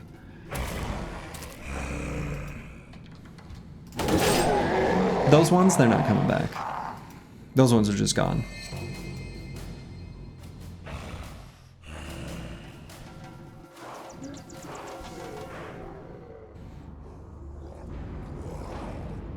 So let's see where the rest of them move. I really want to use this other fire pot. But not too prematurely. Misha Twitcher, I think we'll just leave here for the moment. Those orcs had families?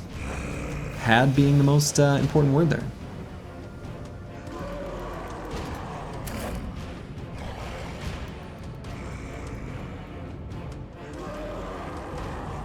So now this is where I could move Boilerplate back one turn and just save the fatigue. I think that's a good idea. Or, you know, my other option, considering these young are fleeing, I can just take a step forward with Lost Guardian. I don't know, that's a lot of orcs to still keep holding off. We got a lot of turns here to keep repelling them. How's our shield? Our shield's great.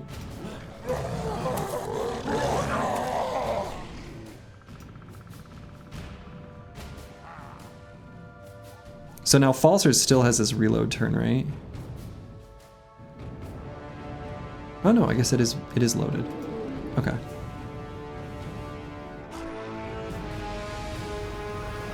I couldn't remember because he got stunned. I guess, do we leave Squigs where he is? I guess so. Yeah, North Spearbow doesn't have a ton of spear walls left, right? Exactly. Yeah, he doesn't. It's true. So we're definitely gonna get a fire pot here.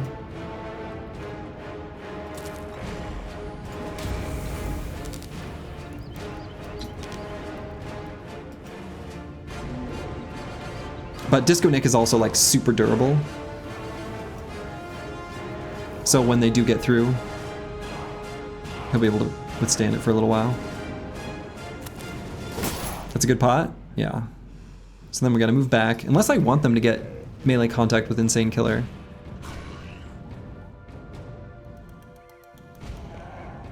It's a lot of cleavers down here, so like, maybe that's fine.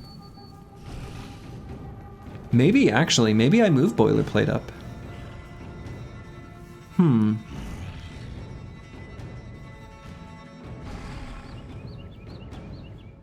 Yeah, so we're running real low on spear walls.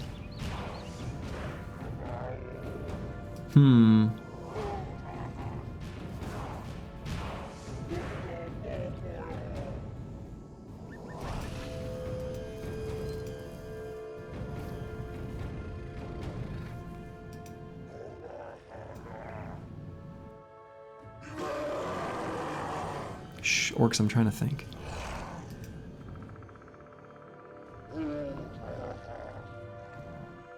Nah, we keep holding off the bottom with the spears. But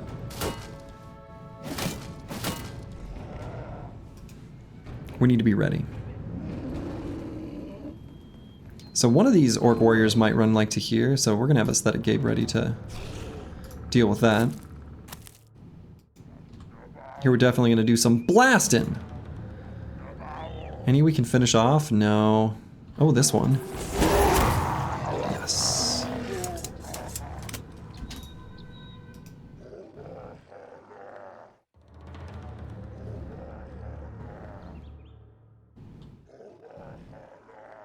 Wait here on Furious Sheep.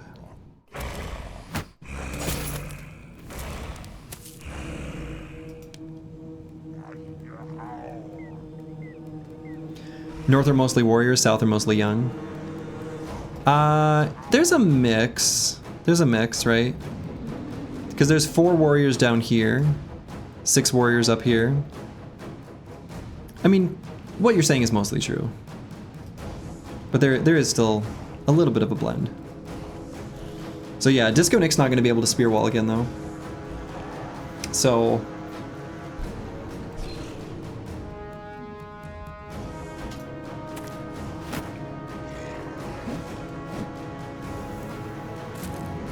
that matters. Thank you for attending my TED Talk.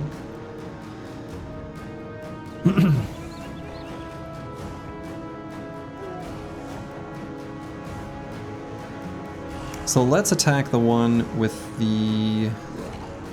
Let's attack this one.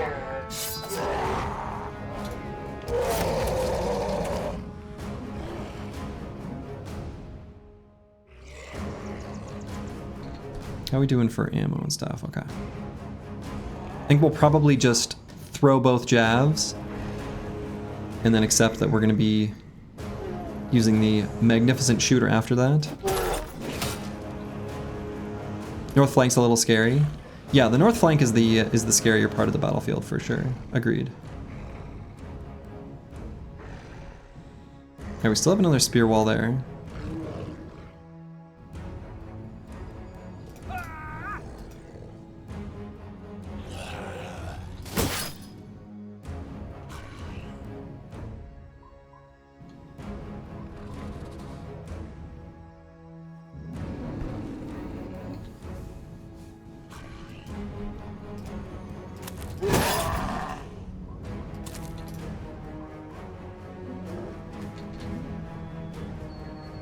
Fighting Spear is still actually in pretty decent shape, but... So yeah, we're now out of our spear walls. So this warrior is going to come into melee contact. I think we're just going to let him. Disco Nick's going to stand in front. Disco Nick is also like, I'll say kind of a tank. I think that's basically a true statement.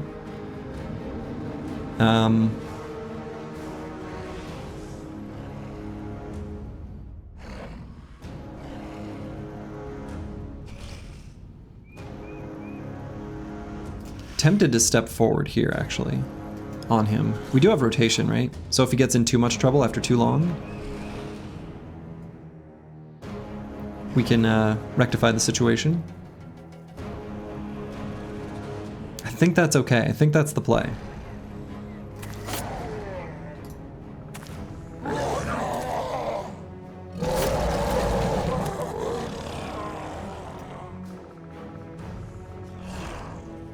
So Aesthetic Gabe's still going to be sitting here ready for this Orc Warrior to move around.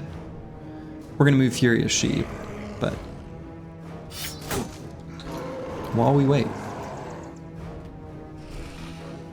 So we do want to make sure that Orc Warrior can't do his like stupid push attack thing to push Disco Nick, which means either Misha Twitcher or Squigs needs to occupy this hex. I think it may as well be Squigs, because we're going to have Misha Twitcher go there. Furious Sheep's going to back up one. Or, actually no. Furious Sheep should just get back on this high ground.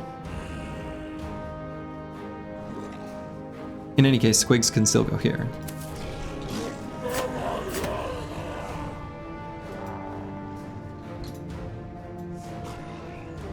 Not this turn, but next turn.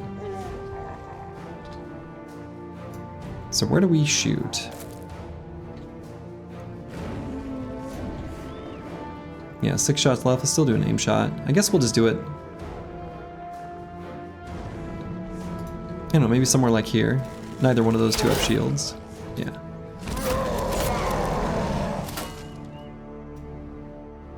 Oh.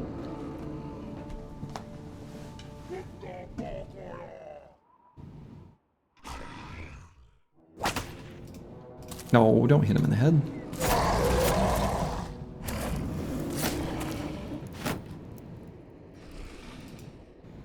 We still move boilerplate forward in spear wall. But we're gonna have to back falsers up. Because this guy's gonna do his like silly push thing.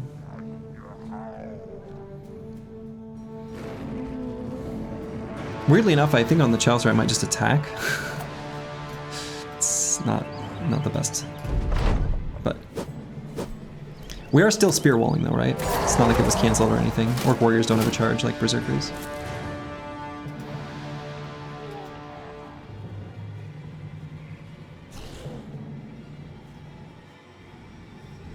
So here on Squigs, we're probably just gonna do an attack. And I think it'll be there. Instead of Gabe's gonna be ready for that spillover. Definitely doing a blast there. And then we're going to use a jab and then take a step back with falsers. And I think we throw the jab at this Orc Warrior here. Try to break his resolve. So get Fury Sheep on this high ground. Yeah, big rally.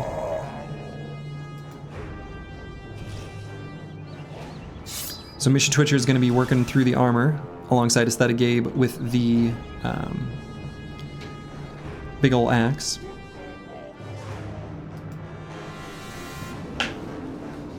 Too many shields on their side? Yeah, they got a lot of shields.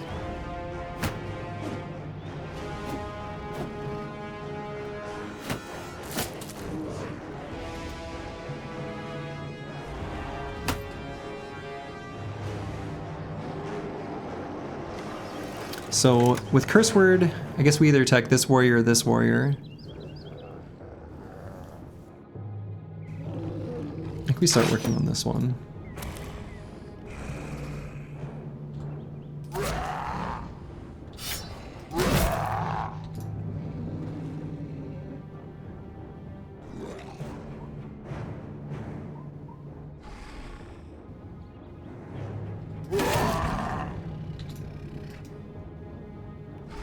Boilerplate's gonna keep spear walling.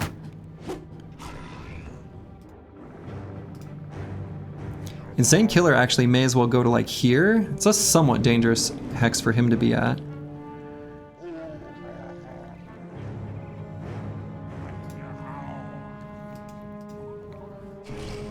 Or even here. 35 range melee defense. No underdog though.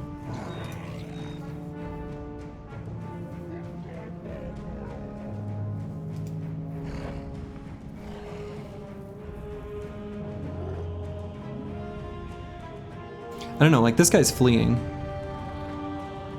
This one's bleeding. This one's already occupied.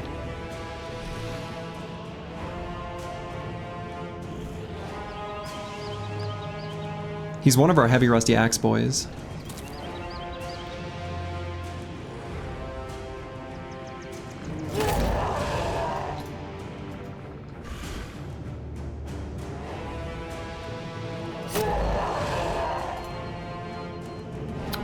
I don't know that we finished off that enemy though. I don't think we want the Warlord running into melee with Disco Nick, do we? Negate Spear Wall. Yeah, well this one's out. It's about to wear out just now.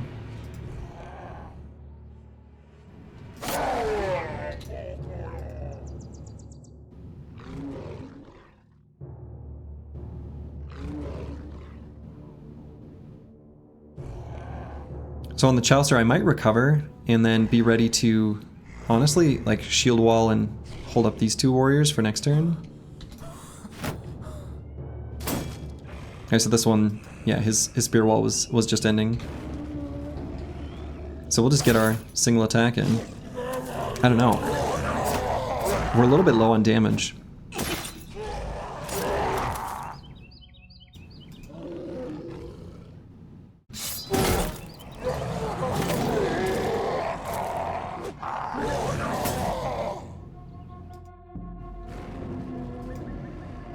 So we are not going to attack here because we've still got enough for one more spear wall there. Disco isn't the worst to have the Warlord on. I mean, I agree. He's not. He's not. Warlord is wavering. You love to see that. I think we're going to hold on Squigs. Well, I don't know. The Orc Warrior is definitely going to attack him.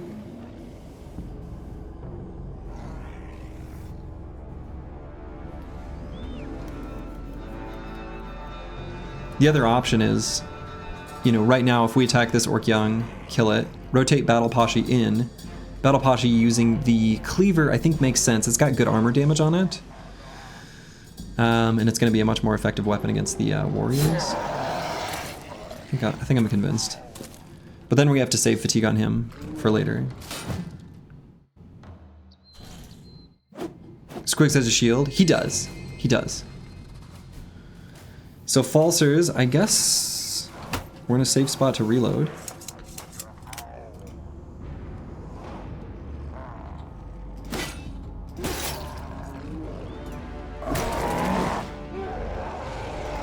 Okay, joke's on you, buddy.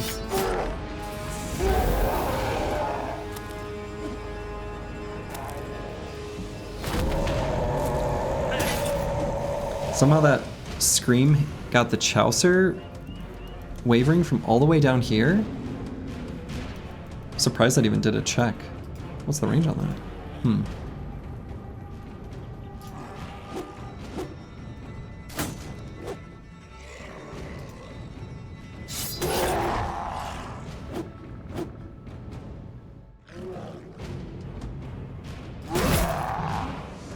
Have enough fatigue for a follow-up stab. Hits him in the head. That's huge. No, I don't. I lied. Whoops.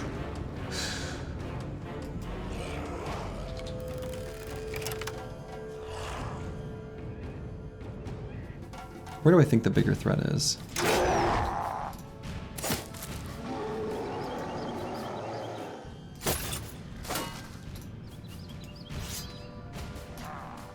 Alright, here on Insane Killer we're going to do our polearm attack and then swap to the Heavy Rusty Axe.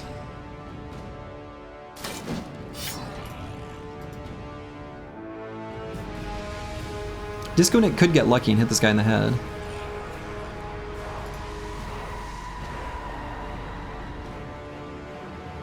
Yeah, I don't know. Maybe getting the leader on him's not bad. He's got underdog, 63 melee defense.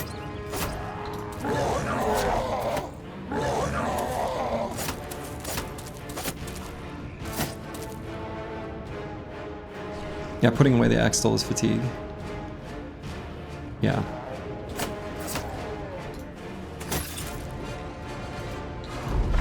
Okay, so we're out of spear walls down there too. But we do have a handgun blast coming up.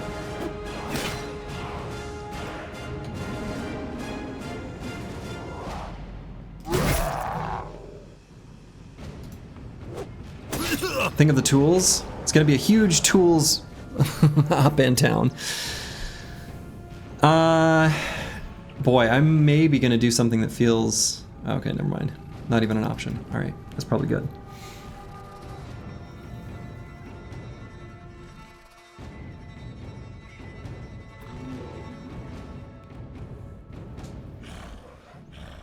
So the handgun blast here doesn't feel too bad. I want to try to make it a kill. Like, I want to try to get a kill with the handgun. I guess I still can't reload if I move though, right? So maybe I just go here, hit the 4. Alright, got that guy fleeing. Ooh, so now maybe I was gonna move away because this guy could push through, but now he can't. I guess he could rally him.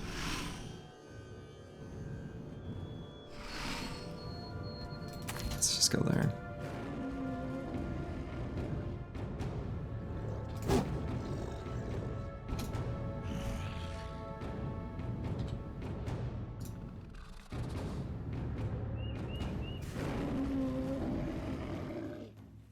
So let's use our accuracy weapon. And...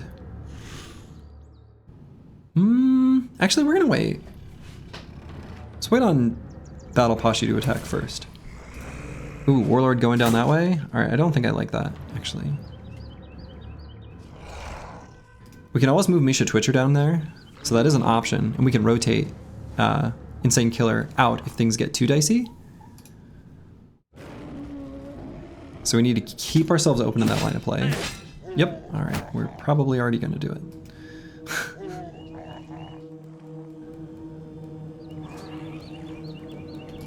Wait here a moment.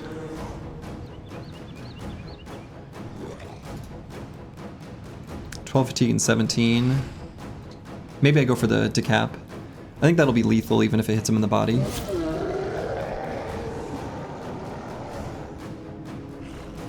Yeah, so now the bottom part of the formation is much scarier. Just the Warlord being the only rotation, or like the only movement, that was enough.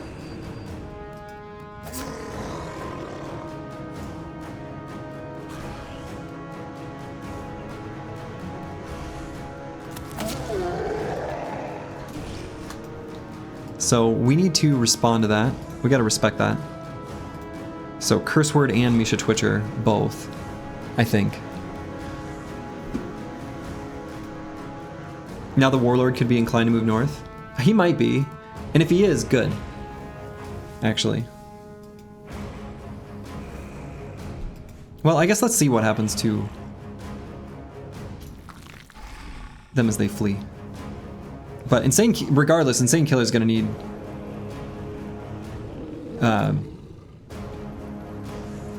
some evac. So again, let's see what happens with them fleeing.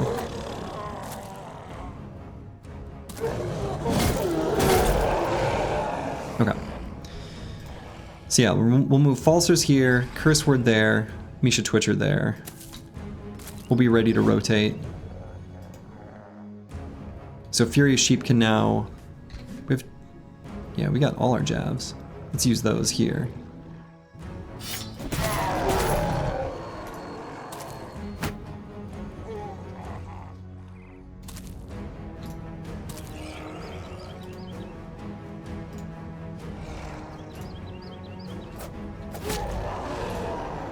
We're not really... I don't know that we're effectively using the Chaucer here as much as I'd like, but he did tie up, some enemies, so.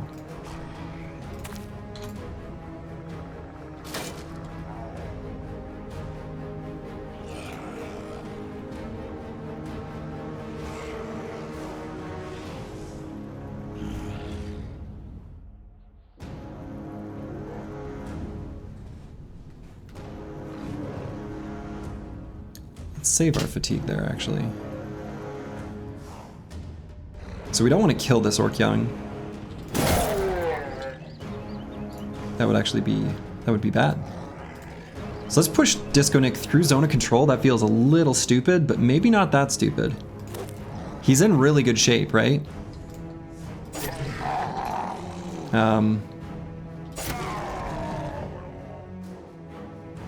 Exactly, he might grab the Warlord, right? That's kind of what I'm thinking. Exactly. And do I attack this guy one more time?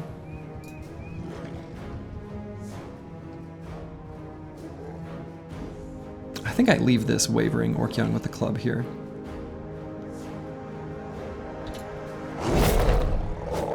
Oh, that guy had more movement? What? He already attempted to run away. What? Huh. Okay. So Misha Twitcher definitely going there, but unfortunately those two hitting. I hope the Warlord doesn't go there. He might. That would just be annoying. How can I get the Warlord to come up this way? I bet Squigs could bait him. We gotta get this Warlord not going there. Even when we rotate and put Misha Twitcher there, I don't want Misha Twitcher in this hex.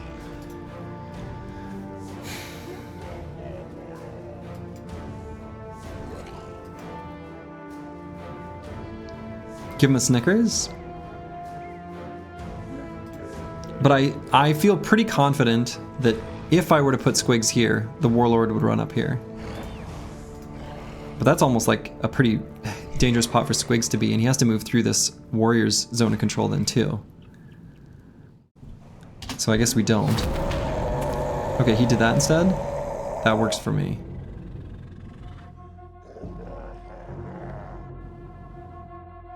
Alright, so I think we just reload. Works for me. Do we let Insane Killer get a attack off first before we rotate him? No. The answer is no. And here I think we end turn. We don't want him there long term either. Misha Twitcher can't be there. Super long term? It's okay for a little while.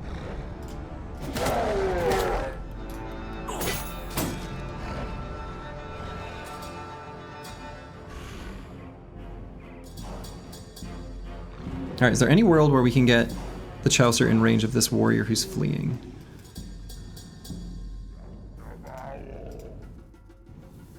It's asking a lot. That seems fairly unlikely. Let's see what happens in the last half of the round.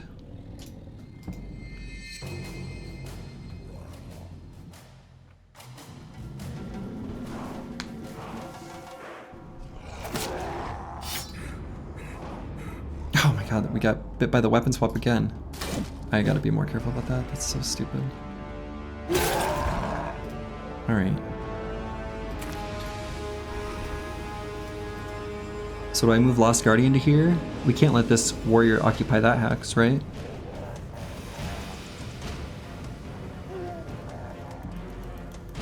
Yeah, we really can't. So let's go here.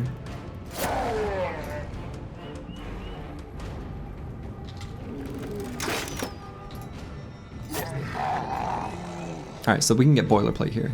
That's really good.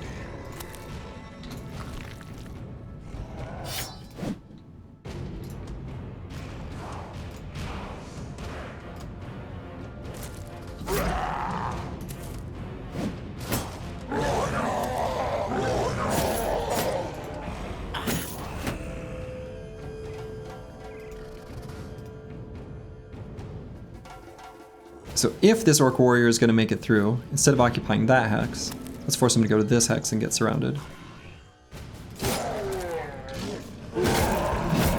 Oh. Dog on the hill? I actually like that. Let's put our pal Warrior up there. He can just chomp on that Orc Young and prevent him from running away. So I'm gonna go here with D&D, stop this Young from fleeing.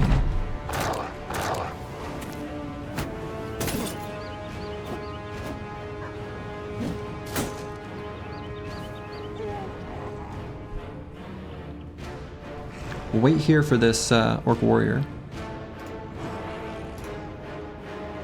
We'll just wait right here. We've got a shot on Falsers.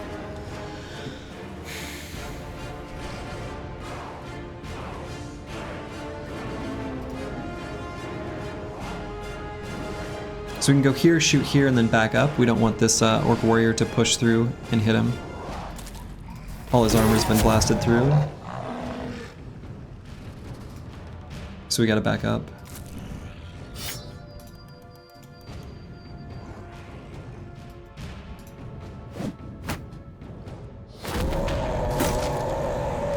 Whoa. Big resolve swing. Ooh, don't want him there.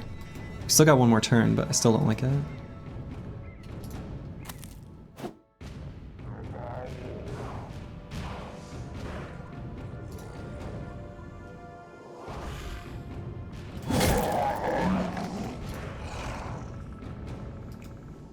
So we'll attack with the pole first, and then we'll attack with Lost Guardian and Misha Twitcher.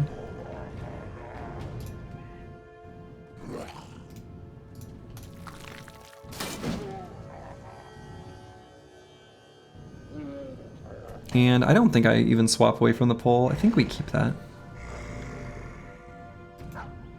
Well, I don't know. I guess with the minus damage inflicted. What's the chance of this guy still being here next turn? Pretty low, actually.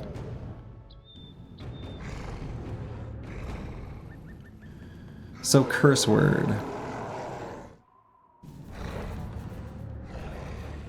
I guess can't do anything.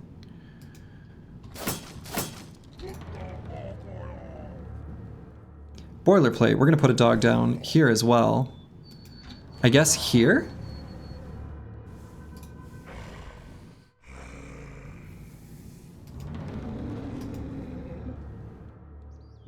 Or maybe just back here.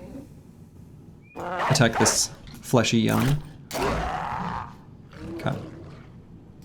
So then I should have waited on the Chaucer, have him go to that hex.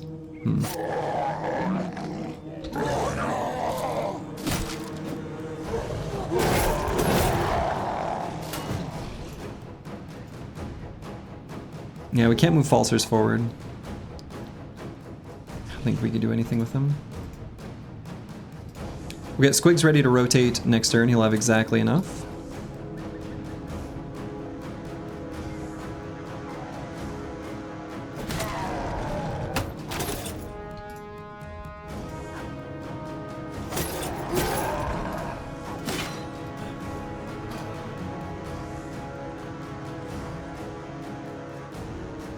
So Battle Pashi, unfortunately, can't get that close either because of this Warlord, but we can swap to the polearm to do some shenanigans next turn. I'm tempted to put Curse Word here, but I don't think I should. I could put him here to tempt this Orc Warrior into pushing out of the way to get to him. I think that's okay. Why did I switch weapons there?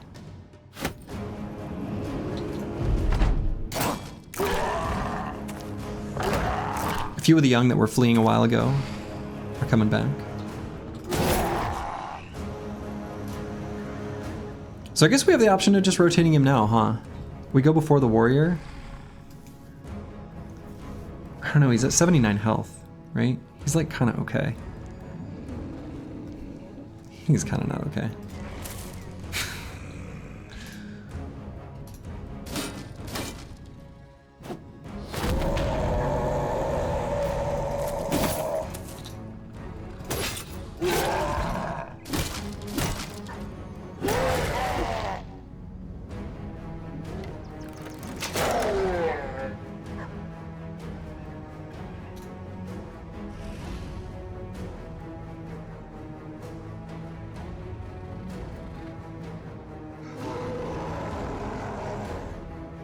I don't think the Warlord will push through to that guy.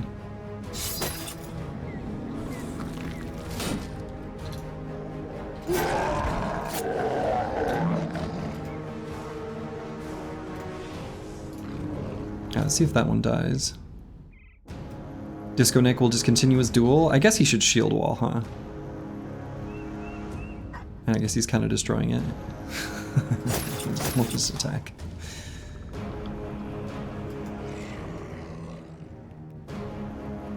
These Orc Young can't flee right now. I should have run with the Chaucer. Actually, I still can. I still can. Oh no, they feel. Oh yeah, no, they do have a. They have an out. I'm an idiot. What does Falsers do? I guess reload the handgun. And then we move the Chaucer just to here. I want to try to get him to here. I guess I push through zone of control. I think that happens. Good boy.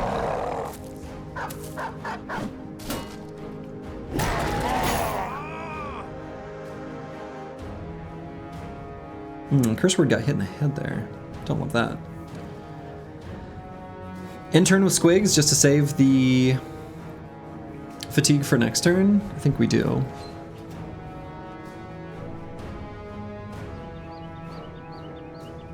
Fatigue to rotate in case that ends up being relevant.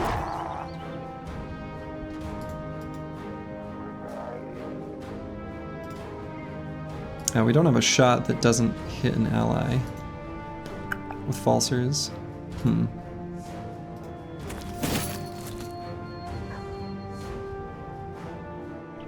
We don't have the fatigue for a disarm. We have like no damage to hit this warrior with full armor. We have like nothing. We have nothing that damages him.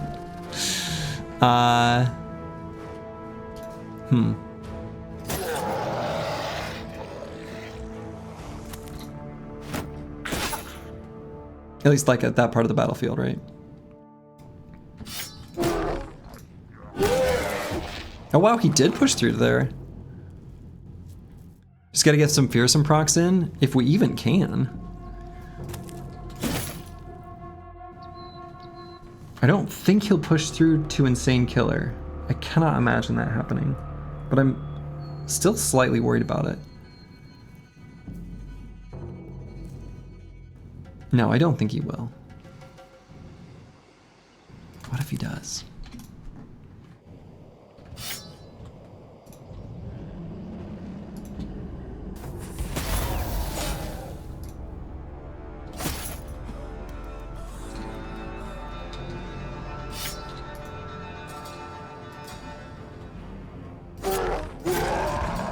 Okay, so we can now move to help here. But maybe just getting the, yeah, his allies running away.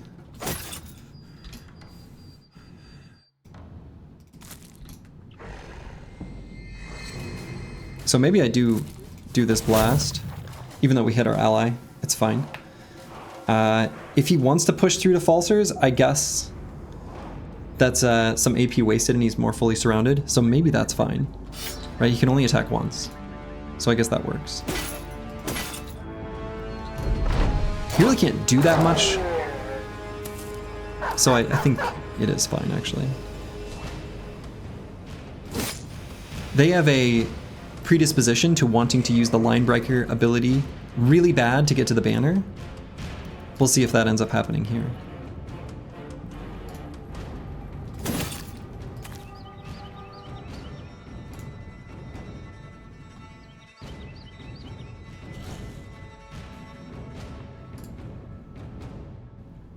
Let's hold off there for just a second.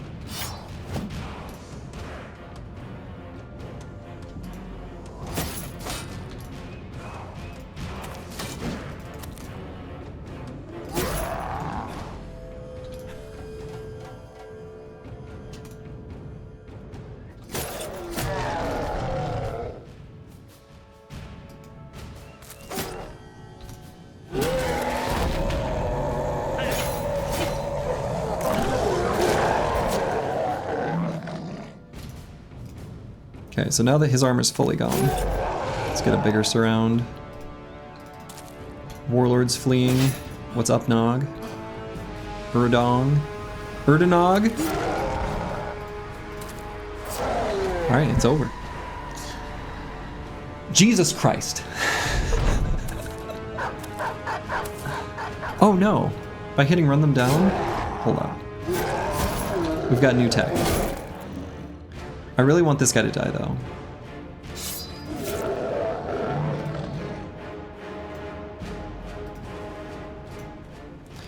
Wow. What a fight. We took a lot of damage. Nothing. No shinies, not one. Not a single shiny. Epic, that was half the stream. You know, the thing is I love these fights. I love these fights. They're so much fun. It's like a dopamine hit, but it's a dopamine hit that we're gonna resist. Because the run counts on our continued survival. Food for weeks. I cannot believe that did not have a shiny.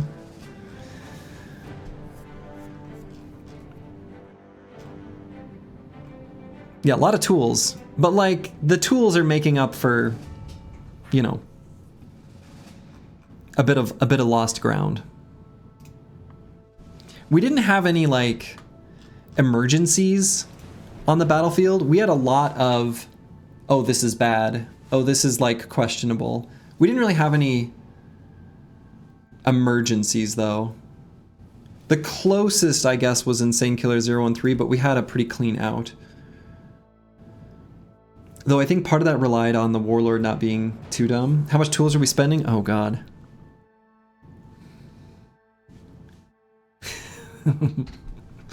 More than we got. More than we got. I mean, we took... Some stuff got a little borked.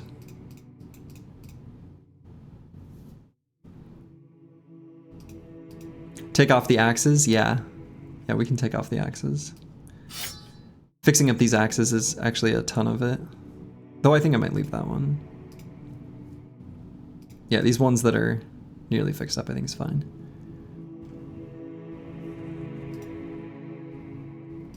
Yeah, the only thing that's disappointing there is basically like... I wanted a shiny. Where's our reward? That was a hard battle. I feel like I should be rewarded for that. That was an extremely technical fight. Forge armor going to 0 is never good tool-wise. Yeah. Yes. So true. Funny how you fix the axe and they're still rusted. I know, right? It's kind of nonsense. Gained a ton of experience though. Furious Sheep is leveled up.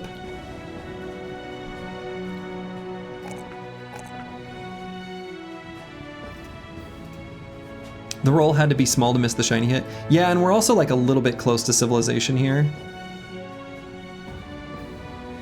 Relative to where we were. Whew. Boy. What a fight. What a fight. That was a fun one, but good lord.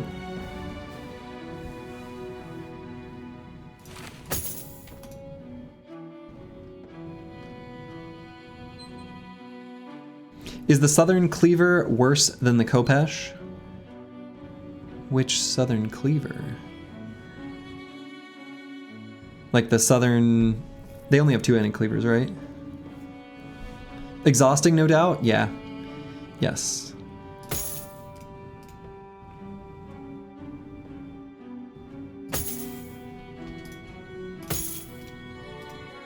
Yeah, that was an exhausting fight. Exhausting is a accurate way to put it. So, whew, boy. But it was a fun one. So, I'm gonna avoid those in the future. But it was fun. It was fun. It was. So, the scimitar or whatever, oh yeah, that one's a sword. I know which one you're talking about, Apples and Fruits, that was a sword. That took a ton of brain power. Yeah, oh yeah, I'm definitely done for the evening. That's where I have to call it. That was... My brain hurt, my back hurt, my body hurt, my hair hurt.